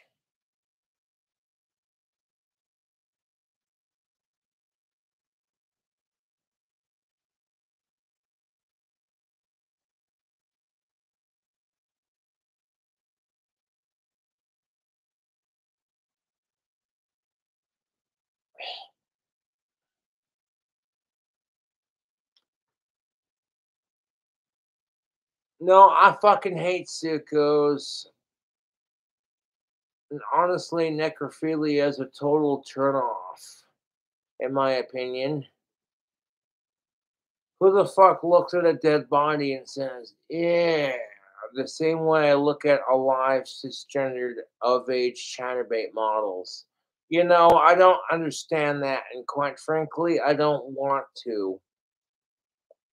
I'm very comfortable and I will sleep better at night knowing that certain things just gross me out sexually. And I will continue to wait patiently for the right of age, cisgendered, alive woman. And nothing against trans, but you're not a real woman. You're a trans woman. You're a different category of woman, which makes you special. It doesn't make you a real woman, it just makes you a different kind of woman. Because there are some women who can't have kids or periods, and they're still considered women. So if you want to call people who are trans not women, then you're a fucking bigot.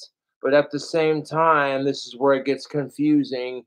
Women have spent the last couple of generations going that tits and a vagina don't define you as a woman. And then you have transgendered men who are transitioning into females saying, oh, hey, if you have a pussy and boobs, you're automatically supposed to call me or call them by their preferred pronouns. Otherwise, you're a bigot. And I'm like, okay, how did we go from tits and a vagina don't define a woman to if a man gets these things, you have to call him or her, otherwise you're an asshole. Okay, like growing up as a 90s baby, I'm almost 32 years old. And in my experience in life, I'm not trying to make anyone look bad. I'm just speaking my truth. Women are telling us that just because you have tits and a vagina doesn't automatically make you a woman. And then you have men who chop off, well, they don't really chop off their dick. Okay, the way transgendered vagina surgery works, they take your penis and they cut it in half down the long way. Then they cut your ball sack open and they rip out your testicles and they take off the tip of your dick, you know, that the head of your penis, that little purple mushroom tip or pink or brown, whatever. They take that off, they cut that off, and then they split the shaft down in the middle just like that, past your ball sack. And then they take and they tuck all of that inside after ripping out your testicles. They take all that and they stuff it inside to create some kind of false representation of a real vagina. And the surgery that they make for doing that has gotten so pretty realistic that it's pretty convincing, dude. Like if you pay enough money for the surgery, fucking you can convince people that you're a real woman even though you're not, because real women don't have to fucking create a vagina to be women. And here's the thing of it, like having a vagina and tits doesn't define you as a woman. So why the fuck are men being allowed? Could you imagine what it feels like for cisgendered women who have had to fight their entire life for gender equality against cisgendered men? How they're sick and tired of men. You know, how they're sick and tired of cisgendered men fucking doing everything, having more rights, the gender wage pay gap, etc. And then as soon as you try to fight on that, the majority of men find a loophole by becoming transgender. And if you don't support they, them, she, these are fucking stupid pronouns, then you're a bigot. Imagine having women bitch about the oppression that men have given women for hundreds of years, just to have it continue, because from a cisgendered woman's perspective, you're erasing female identity by saying anyone can just do it. And from a transgendered woman's perspective, you're just trying to live your best life and live your identity as the person you feel most comfortable with. So it's a touchy subject for both individuals. You know, I'm going to approach this subject in this 7-hour fucking video at this point with a little bit of nuance.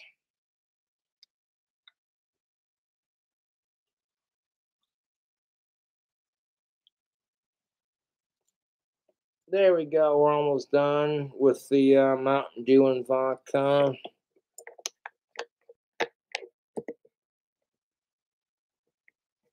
It don't matter if you YouTube poop this video, because all people got to do is watch the original right here, the KingCobraJFS original goth video.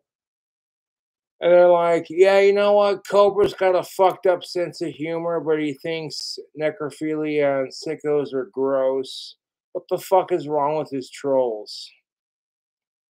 I'm sorry, but sometimes that's how people cope with disgusting, fucked up shit.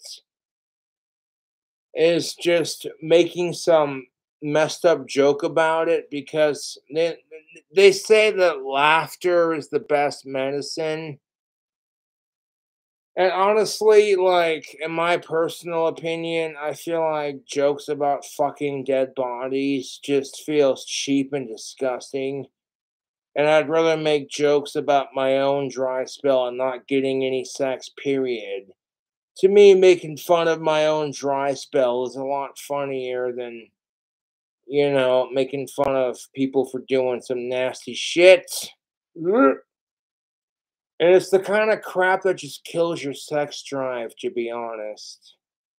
You sit there and think, yeah, I'm gonna fuck this of age chick. It's gonna be awesome.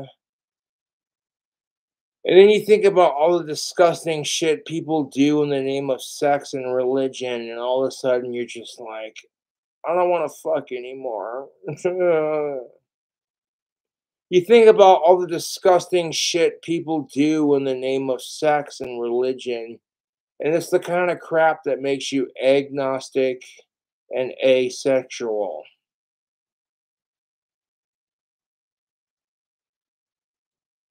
I'm not trying to be a fucking dick with the realism about it, but when you see all the nasty shit people do in the name of sex and religion, it just makes you want to go asexual and agnostic.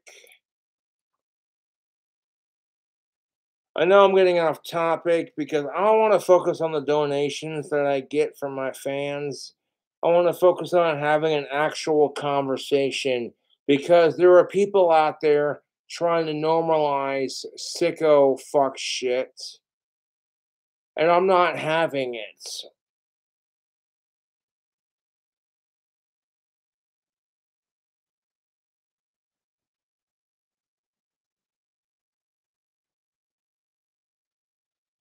I'm not having it. Just because two women want to get married and les out and have a kid and keep them safe doesn't mean it should be okay for you to do shit to kids, babies, dead bodies, animals, non consenting adults, etc. Like, this is pretty straightforward. This is all crap that I've bitched about on my channel to the point where I'm beating off a dead horse at this point. I mean, beating a horse, dead horse at this point. But, like, it's the truth, dude. I don't even care about what the fuck's in chat right now, man. I'm just having a drink.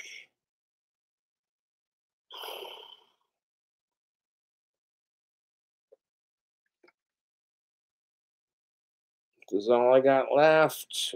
The fan who donated this bottle said, I will give you $100 if you finish it, but chat has to be on. Okay, well, one of my fans says, I'm going to send you some free vodka and your choice of chase for liquid. The only catch is you have to finish it on camera with chat on for the entire internet to see. I'm over here like, all right.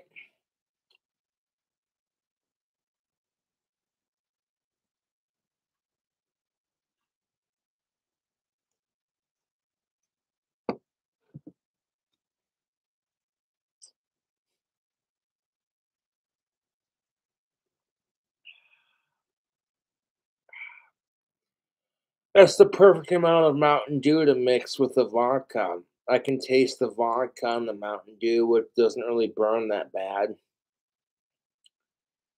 That's actually not half bad.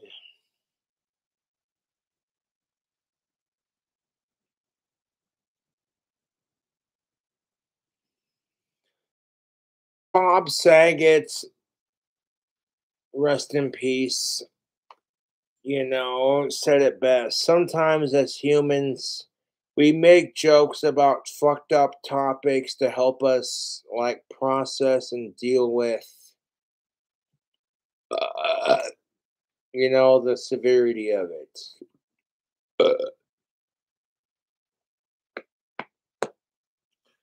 Whew! That burp tasted like straight up butter, dude. Yummy. Well, thank you to the trolls because I got plenty of garlic butter to put on my next pizza order. Normally, when I order pizza, I'll order like 2 cups of garlic butter to smear on top for flavor. But thanks to my YouTube trolls, I'm not going to have to do that. My next 8 orders of pizza,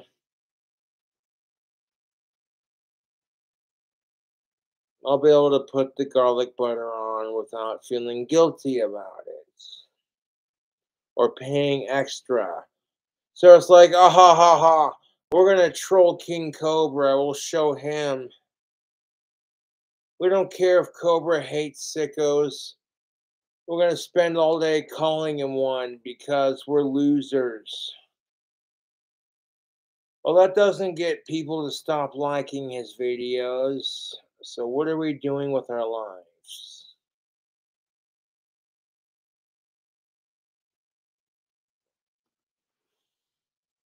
As somebody who messes with Ouija boards and spirits and supernatural shit like that, I'm telling you right now, Hashtag respect the dead.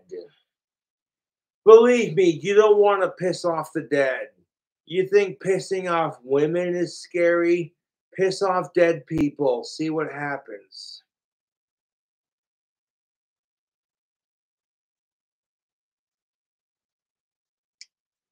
I might crack some like messed up jokes about messed up topics, but it's all in good fun because I'd never do it kind of thing. But in actual reality, let's be serious, folks. Hashtag respect the dead. And to be fair, I'm extremely autistic and I have a wicked sense of humor. I'm the kind of guy that makes abortion jokes because if necrophilia jokes aren't your cup of tea, how about some abortion jokes? Blech.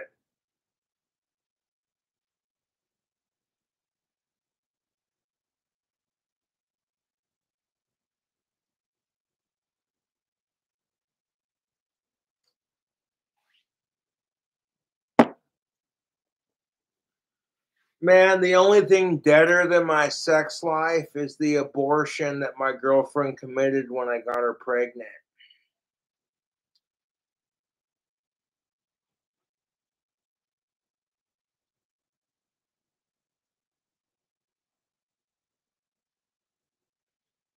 See, now that was a joke about my dry spell and abortion, and most people are going to look at that and go, that's just fucking too far, Mr. Cobra.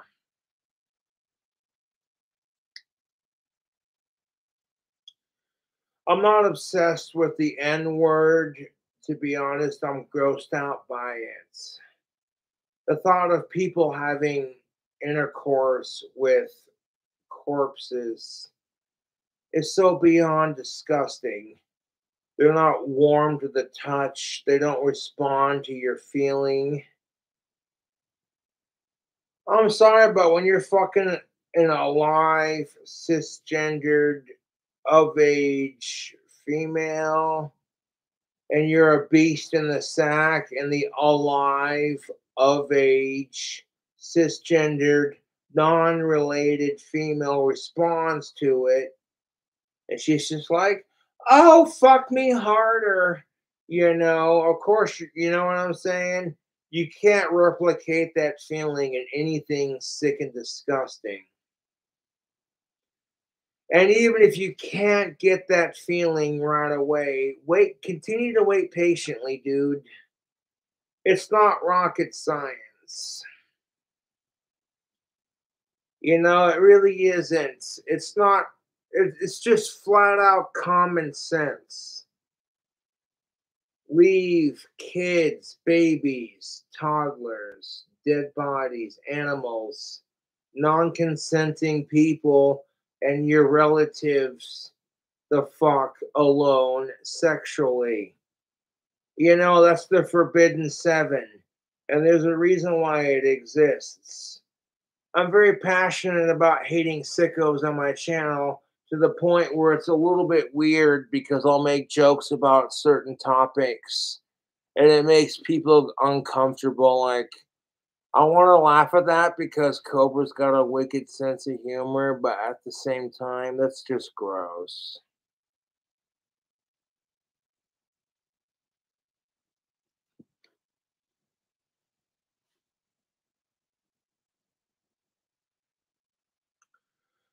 I probably shouldn't be talking like this while rocking some Aussie glasses. I don't want it to make Aussie look bad. If anything, Ozzy would agree with me. Like, fuck sickos, man. I totally get where you're coming from.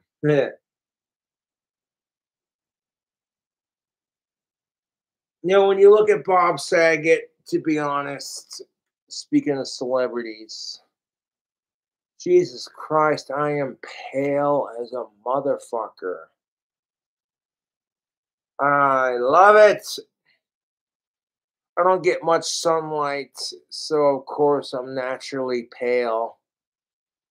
And the other thing that sucks about this is that my hair here on my head, mustache, goatee, whiskers, etc.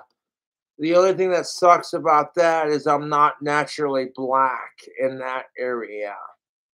I mean, I'm black below the waist when it grows, but like everything else, no.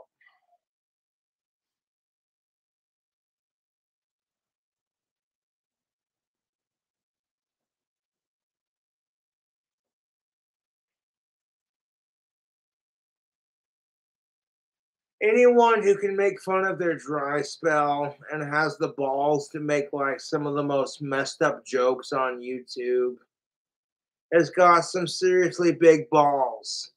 Okay, so you might be watching this video going, what the fuck is wrong with KingCobraJFS?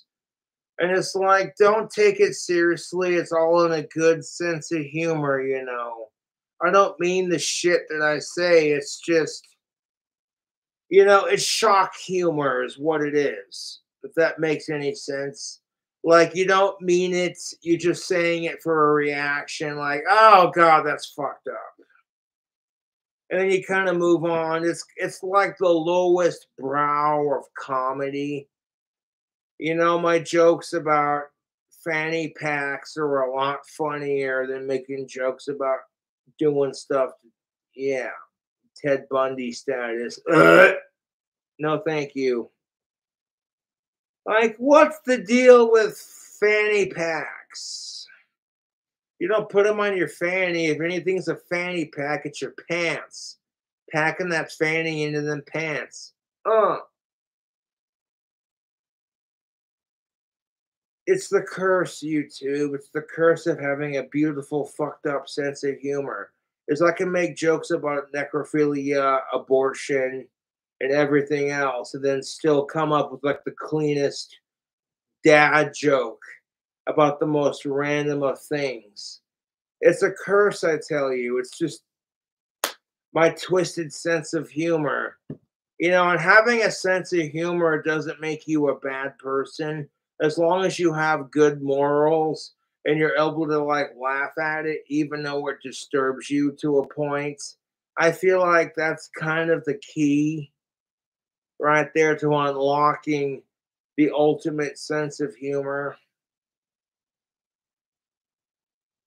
Like, I wouldn't make jokes about mass shootings because I don't know. I kind of feel like after making jokes about touching people who have already passed on, I kind of feel like at this point, it's just like, okay, if you were to make a joke about Sandy Hook, people would just look at you like, what the fuck is